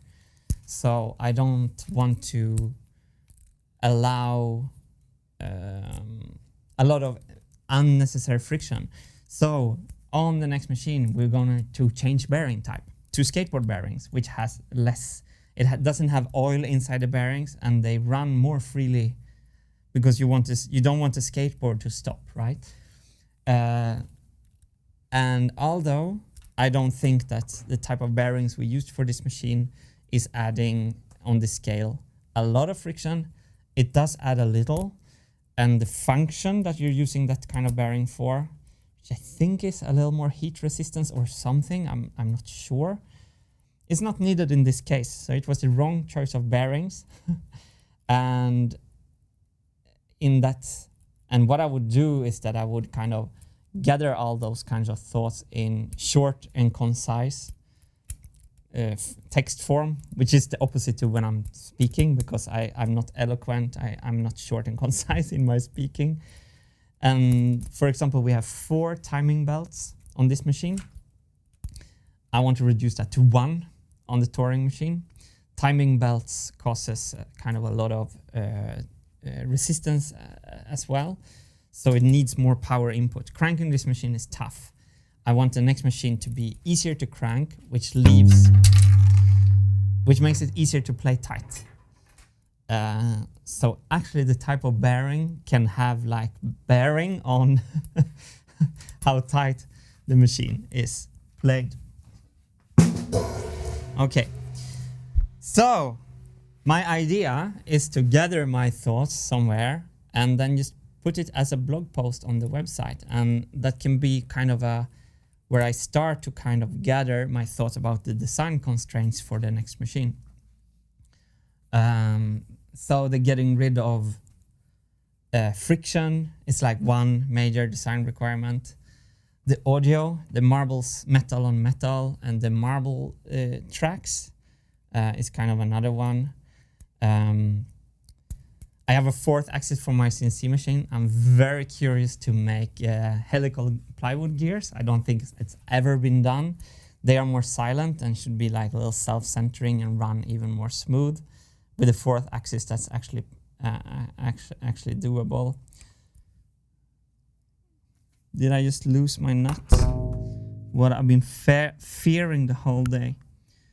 But I'm also thinking like in the on the website that I can write down some other stuff. So for example, we're discussing a lot the culture of the Wintergatan community. I'm immensely proud over the Wintergatan community, and I have a lot of thoughts around like in what way in what way we can like organize it and not organize it to make it more interesting and fun for everyone to be part of it. So I'm thinking also like in this blog post section, I can like sit down, make some writing, and kind of get my ideas down on paper and kind of sign off on it in short form. So I'm thinking I might be doing a little bit of that during during my break. So it's not like a blog where I talk about what I eat. It's more it's exactly like vitalicbuterin.ca basically. Apart from the fact that there's like 200 IQ points difference between us. But if you check out vitalicbuterin.ca, you will get what I'm after. It's like, it feels like he found like a way to communicate in one place and communicate clearly. So I think that I'm really looking forward to do some essays about the design constraints for the next machine. I think that's a great idea.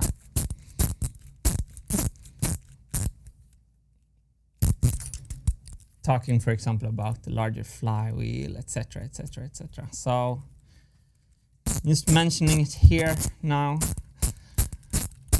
maybe make it a bigger chance that it will happen. I'm almost done with these feet. 4 feet are on the gates. I just need to find.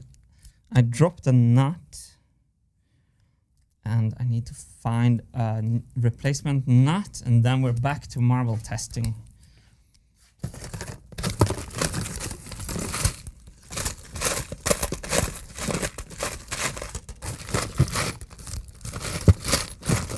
Oh, found one in my spare bucket. So this looks great. Oh, I have to tighten that up as well.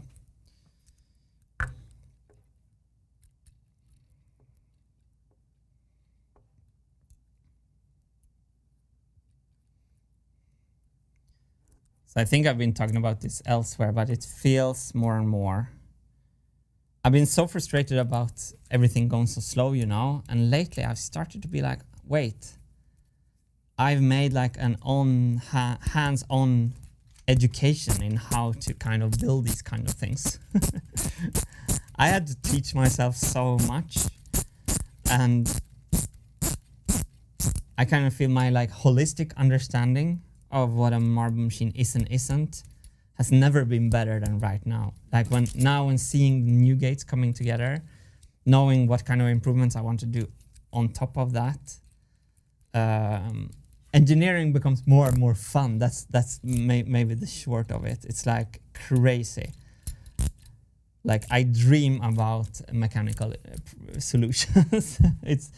I'm having more and more fun with engineering the more I learn. That's the short of it, I guess.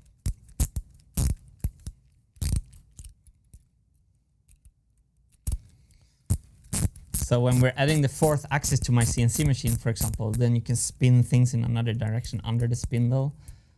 And I want to make it like height adjustable, so it can go down all the way to the floor. So then I could like cut a gear, helical gear this diameter.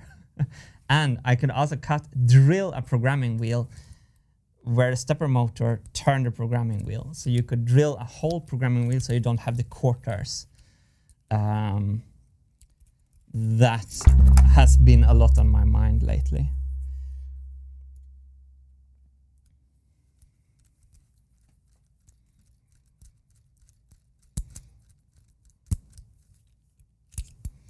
I watched Frank Howarth and Laura Camp today on YouTube this morning when I woke up knackered, and I was like, oh, I want to check in with Frank and Laura.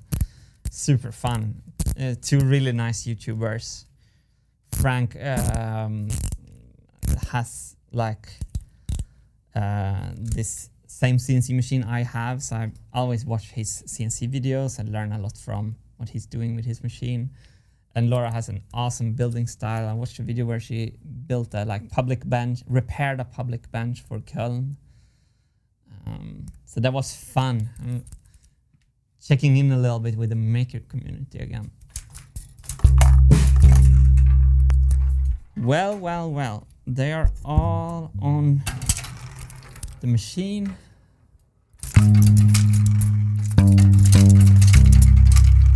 Okay. So this should already change the timing a little bit. I think we should actually do a recording. I'm gonna start the machine. I'm gonna do a timing recording exactly like this.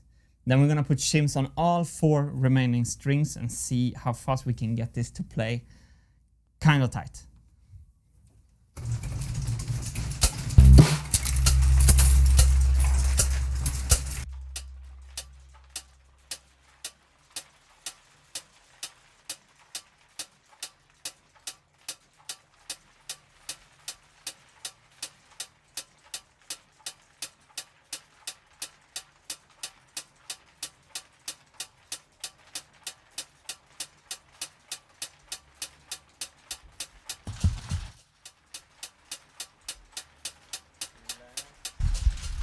Let's try this.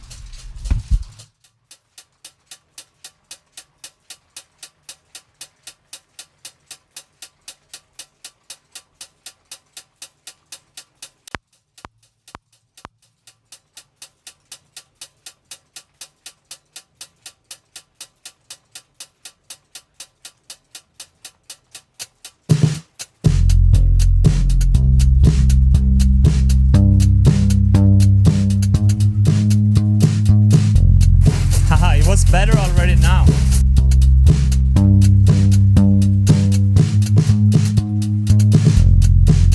So much better already now.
Interesting. So both the 2 outermost channels got stuck, which was really interesting because I heard one note being super off. Look, we can see it here. Let's go over to this and let's crop away Hannes 2000 because he's sadly not with us. So that was interesting. First of all, interesting how much better it got immediately after sawing. So the only thing I did was sawing off the foot and things start to sound pretty good.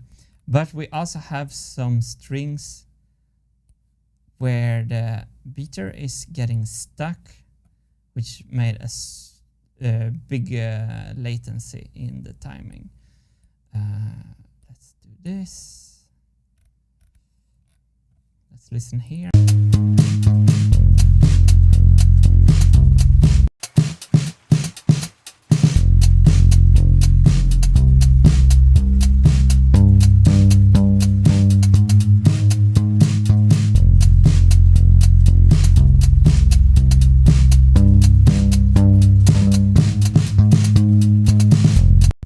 Something happened here. Like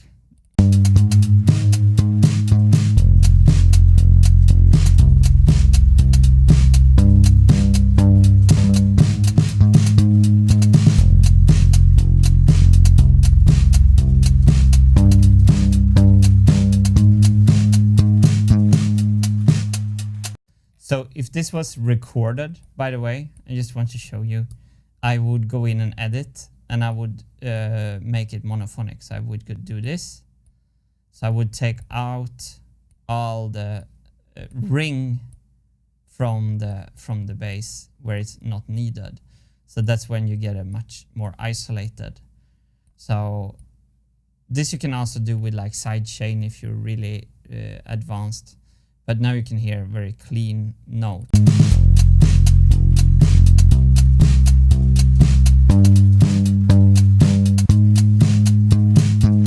So we don't have to ring into each other. I would do things like that, like on the recordings and stuff. So much better timing just from sawing it off. But then we have this getting stuck issue. I think you saw it. I pointed at it in the camera. Almost no use on fixing the timing before we know what that is.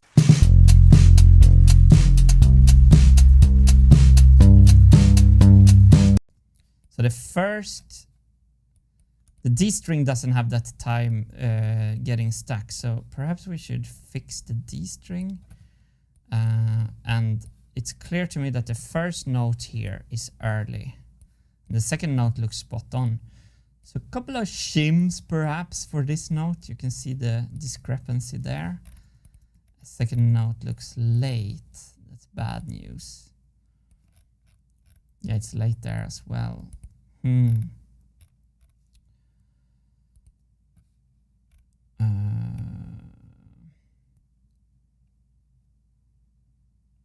Okay, Razortag. I love you guys so much, but that semicolon before the CYBERWINGS on your list has been driving me crazy for 2 weeks now. Please fix so the universe can achieve true balance. From Razortag. I am not one to disappoint. I feel that we have to get this in order. So Razortag, you asked and I shall deliver. Let me go in and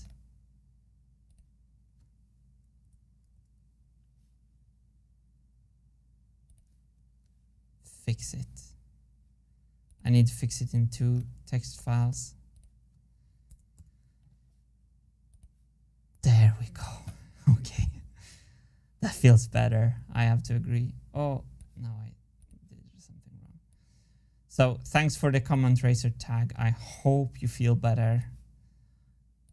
I have to say it does feel better for me as well. We did it. In the end, we did it. Okay, back to the timing test.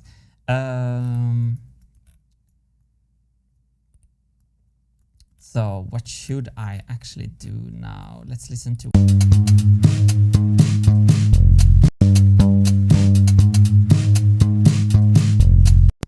Here you can hear the magic of having a magic. Listen in this section where the rhythm machine and the hi-hat is playing like against each other. So it becomes ticky-tick.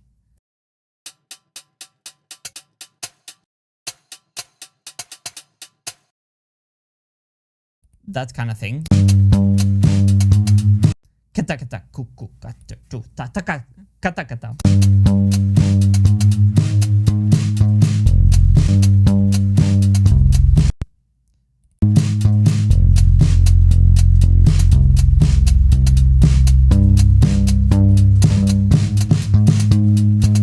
So here is crazy, and that's because they got stuck, I think.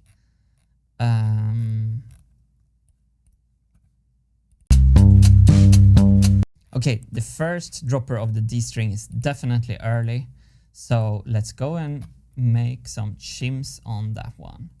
So let's use this cam. Let's our classic 5 shims kind of thing.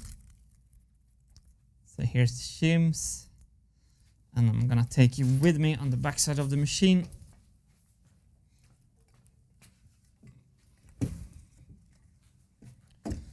Maybe like this.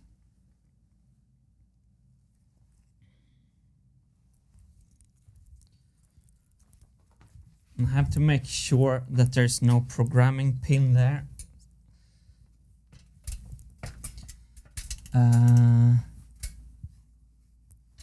So that I say first note of the D string.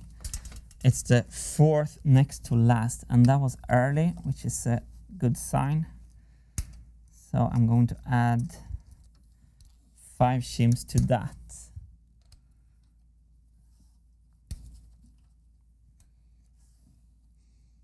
So hopefully I put the loose screws on the programming pins. That's pretty practical. Let's put 6 shims. I'm feeling lucky. So, or something like that. I am feeling lucky that I have all of you beautiful people's company in this hour. I've been totally manic with this machine for so many years of my life, and it is feeling very, very nice to have your company, and that there's other people who wants to see what happens with the project.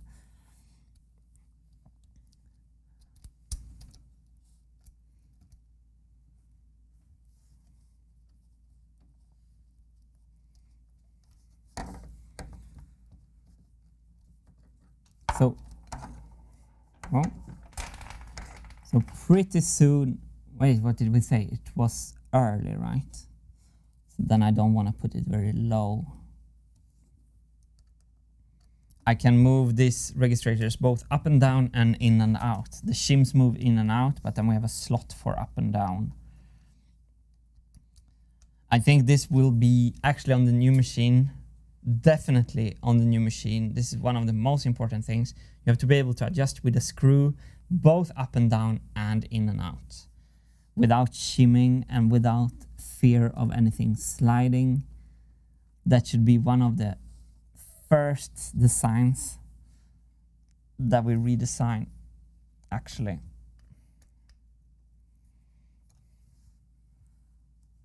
Okay, that should play later. Let's do another test and listen to that note. And during this test, maybe we should keep an eye out, especially on the channels that were getting stuck. So it was this and this. Oh, sorry. Camera died. It's a little choppy sometimes when I go around with HDMI cable. So for this test, we're gonna keep an extra outlook on these two, and potentially it's so easy as tightening the spring, because the spring for these two channels, especially the last one, looks suspiciously loose.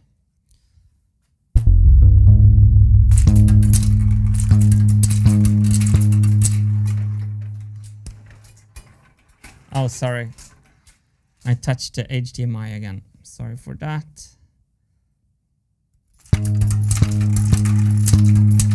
I love the octopus.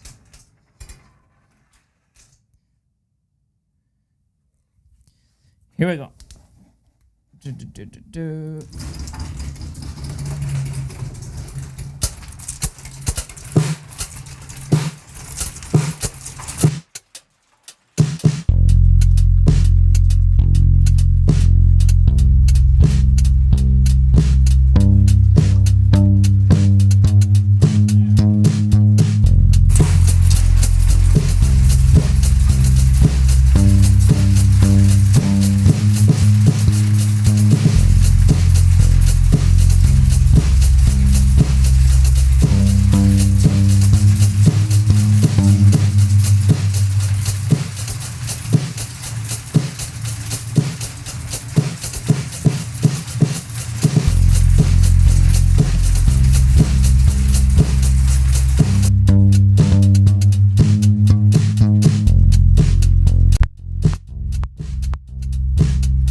Let's look at this one and this one.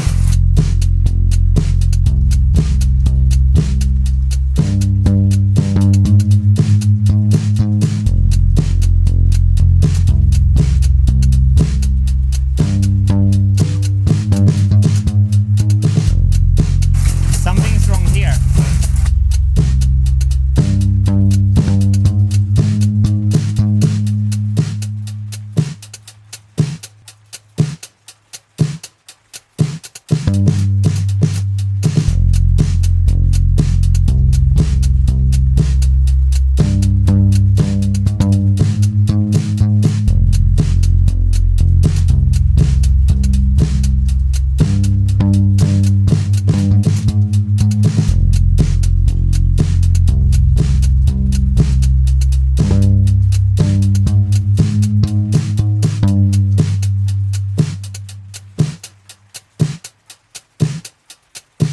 interesting.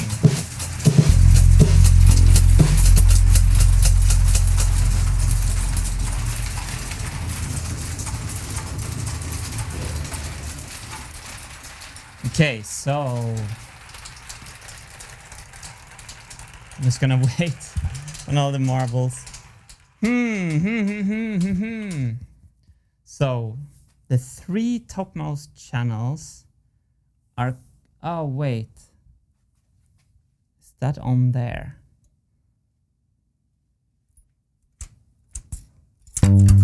Okay, I found some rubbing on this one. I think that was the oh yeah, this, no,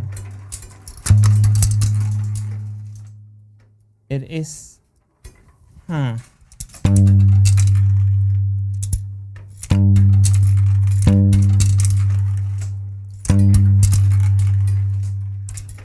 So the first thing I'm going to do is that I'm gonna increase the spring tension on all these channels. So I haven't adjusted that, so let's do that. I have looked at this before, but I do not know what is happening with these channels.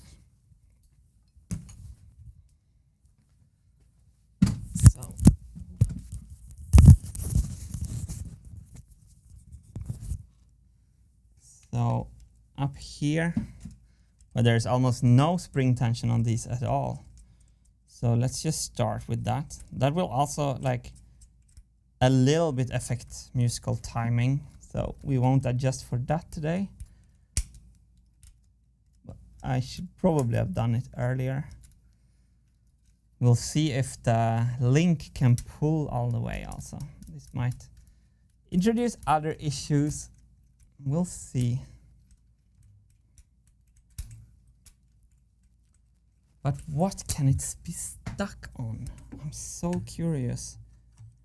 What can it be stuck on? This stays back, which is strange. Wait.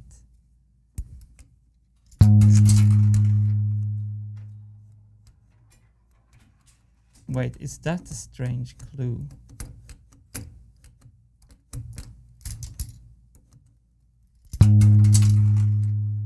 How can that...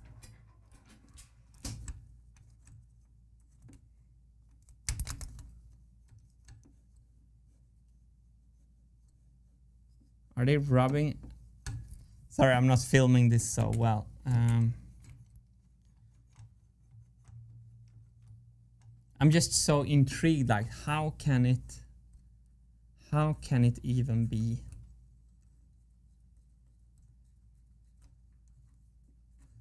It's a little bit inexplicable to me. I increased the spring tension on the back side of the registrator and here. So let's just play again and see if we have the same strange behavior from the 3 last channels. I'm gonna put the bass on from the start here.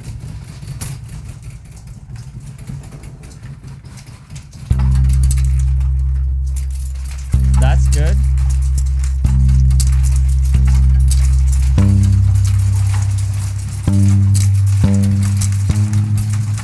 There, it did it again.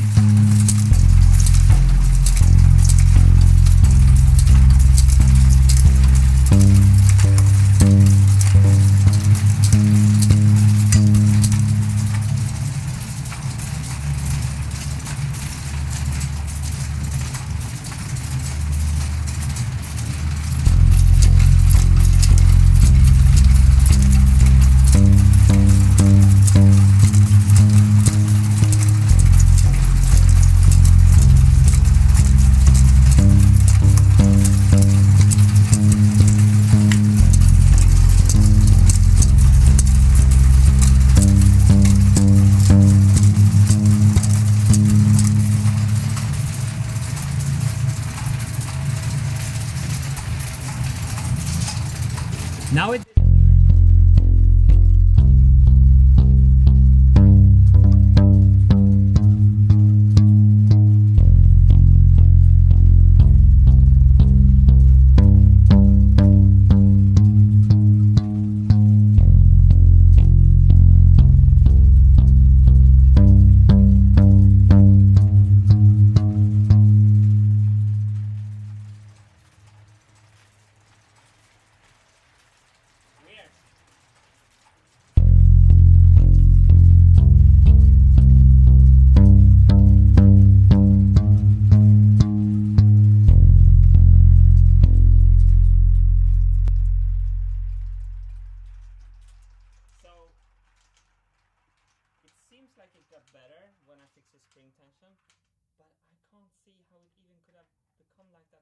beginning. So I don't feel so happy fixing a fix that when I don't know what the error was. What I think I will do is that I will take the win that this is the timing is intentionally okay right now, which meaning that when you hear the bass, you understand. Wait, am I on mute? Hello, hello. This doesn't look right. Hello, hello. Check, check, check. Hello, hello. Oh, sorry. Batteries of the wireless. Sorry guys, it was the batteries of the wireless again. I had them running out of the receiver. I hope I didn't disappear for such a long time. Thank you to welcome to any new viewers. We are, and I should probably be back soon. I think my voice is back, so I can put that mic off. Okay, it looks like I'm back. So thanks for bearing with me. I'm like managing 2 million cables over here. Anyway, I don't know where you lost me, but welcome to any new viewers. We're fixing the timing of the Cyberbass in this live stream, and I'm going to program the whole round, and we're going to play the machine for some time. I'm going to take the camera with me to film some upstairs so you can see the whole machine playing with the Cyberbass, and we're gonna call it a fix for now. We have a lot more fine adjustment to do with the timing, but now you can hear what the bass is trying to play. And we had this strange issue where the last channels were kind of getting stuck. I increased the spring tension, nothing is getting stuck anymore, but it annoys me that I don't understand what was getting stuck, because as far as I know, there's nothing that can be stuck. Is there something on the programming pins? Maybe, by the way. No. They are magnetic, so sometimes they can hold things. Anyway, so let me put a slow tempo on the machine. Let's see if we can go to the home cam and look at that. And then I'm going to reprogram the whole loop so that we have also bass notes on the last plate. So we have a full loop with bass.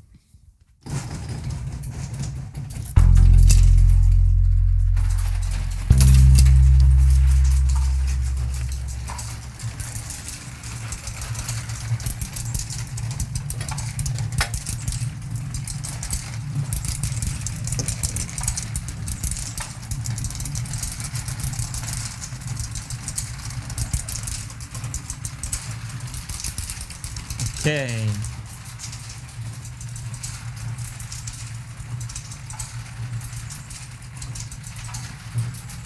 Hello. So I'm just going to add. Over here is the bass, and here's the program running out. So see if I can do this in one go. Probably not. Do.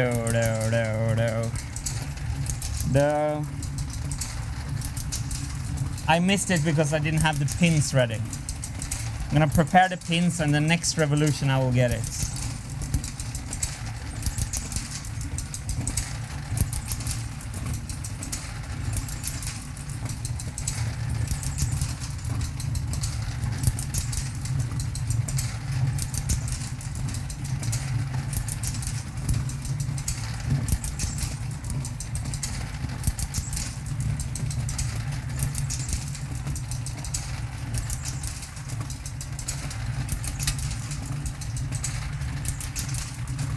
Kind of weird that it stopped like that.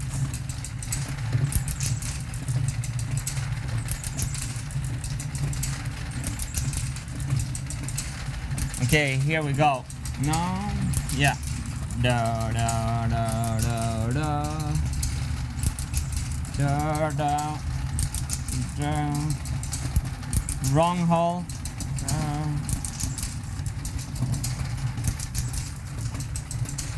I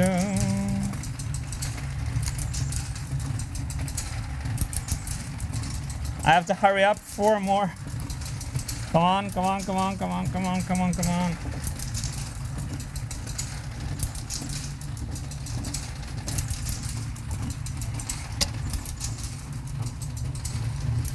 Yes. Got it.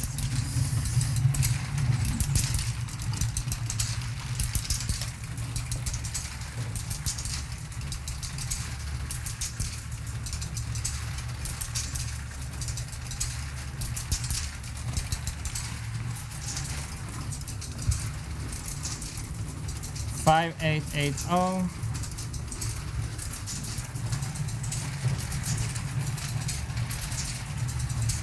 Trying to get the machine up in tempo.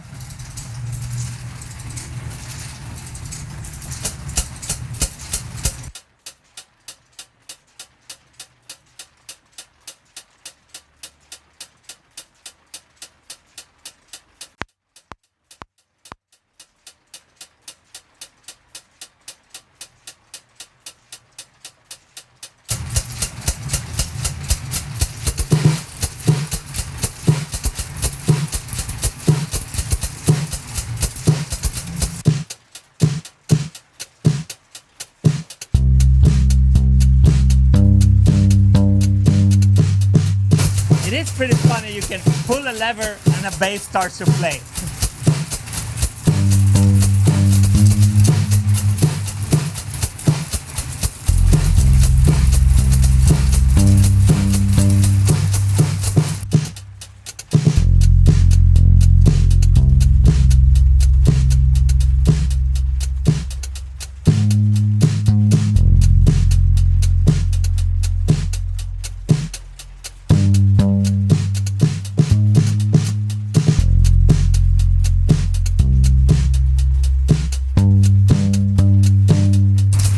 To try to play only the first note of each chord.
clogged the bass funnel. Sorry for the dying HDMI. I have like an HDMI taped to my camera, and it's, I don't know, it came out sometimes. Anyway, let's listen back to the recording. It was super fun to try to play like the first note of the bass. And again, like if you're a music producer and you see this recording, you will think it's like a band that has played, because you can see because this is what I think is fun with the marble machine. I mean, a band plays better than this if they're in a studio most often. Anyway, when you look at the waveforms, you can see the consistency. I think that is always super fun to see. So you can see kind of this drum fill that starts here. You can see how that's echoing throughout the whole pattern. So right in the end, I tried to fill more marbles because you could see that the last channel had a little bit too few marbles. And I took the bucket and I just poured it into the bass funnel and it clogged itself. So I thought that was end of test. Let's just for fun listen back to this.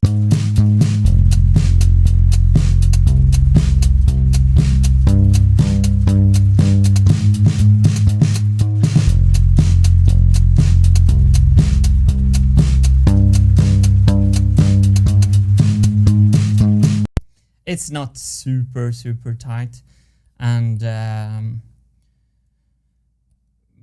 the notes are ringing into each other and stuff, but we can compare to where we started anyway. So then we have seen that we've done something, and most of all, I think I've demonstrated that it's possible to change the timing of the Marble Machine X. So here's where we started this morning.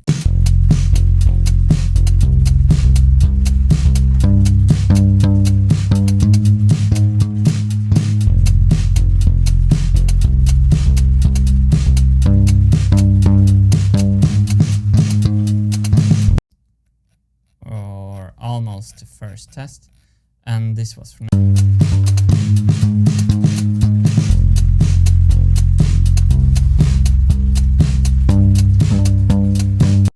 that sounded bad.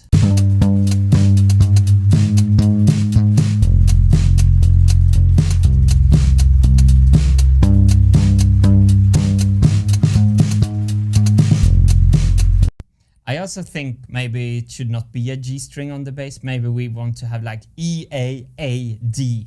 So we have, when we have loose strings, we don't have these super high notes like this.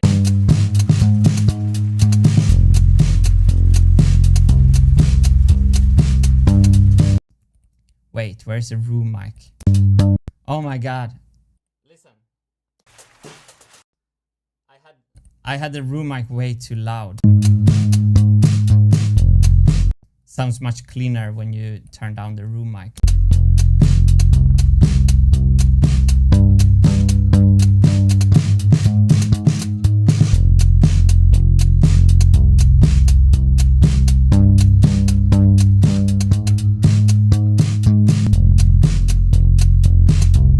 Oh, yeah, sounds much cleaner without this.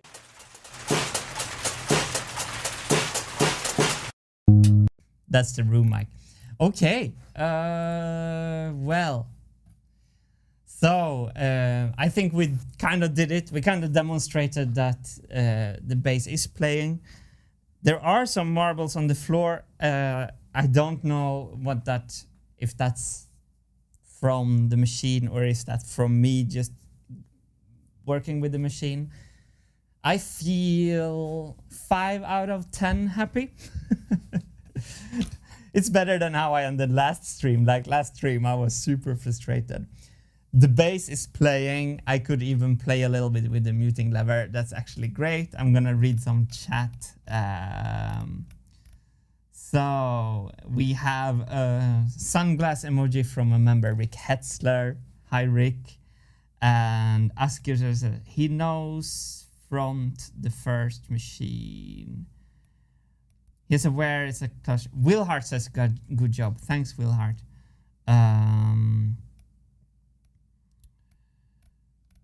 So, marbles on the floor, yes. Yeah, Andres Cisneros, 5 of 10. Yeah, that's how we are. How about those 3 marbles in the return? Which marbles are that in the return? Do you mean in the funnel? I saw marbles go flying when you were trying to unclog the marble. Yeah, I think so. Louis Collins, another awesome stream. Thanks a lot for sharing. Thank you so much. Irish, new member. Welcome, Irish. Kisua Heli. Hello, I just came around again. So much progress from Sam Pitt. It's funny to hear when you're saying it's a progress, because sometimes, but it's true. We made a lot of progress, especially with the PMMA routing. If I dare to try this HDMI connection again, this PMMA routing together with this PMMA, no, HDMI is not working. Okay, never mind. It's choppy.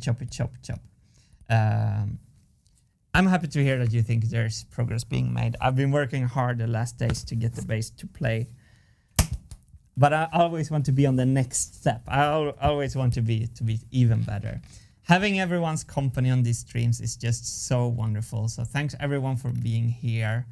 And I saw there's another new member, Irish and Tompkins. Thank you, Tompkins, for becoming member. Look at fish there, Jeff Sadowski says. Entry of the divide by 4. Entry of the divide by 4. Look at fish stairs. Let's see. I don't see anything. Oh, maybe these 3 marbles in the return. Yeah, it's if those are the ones you mean in the edge there, that they are unknown.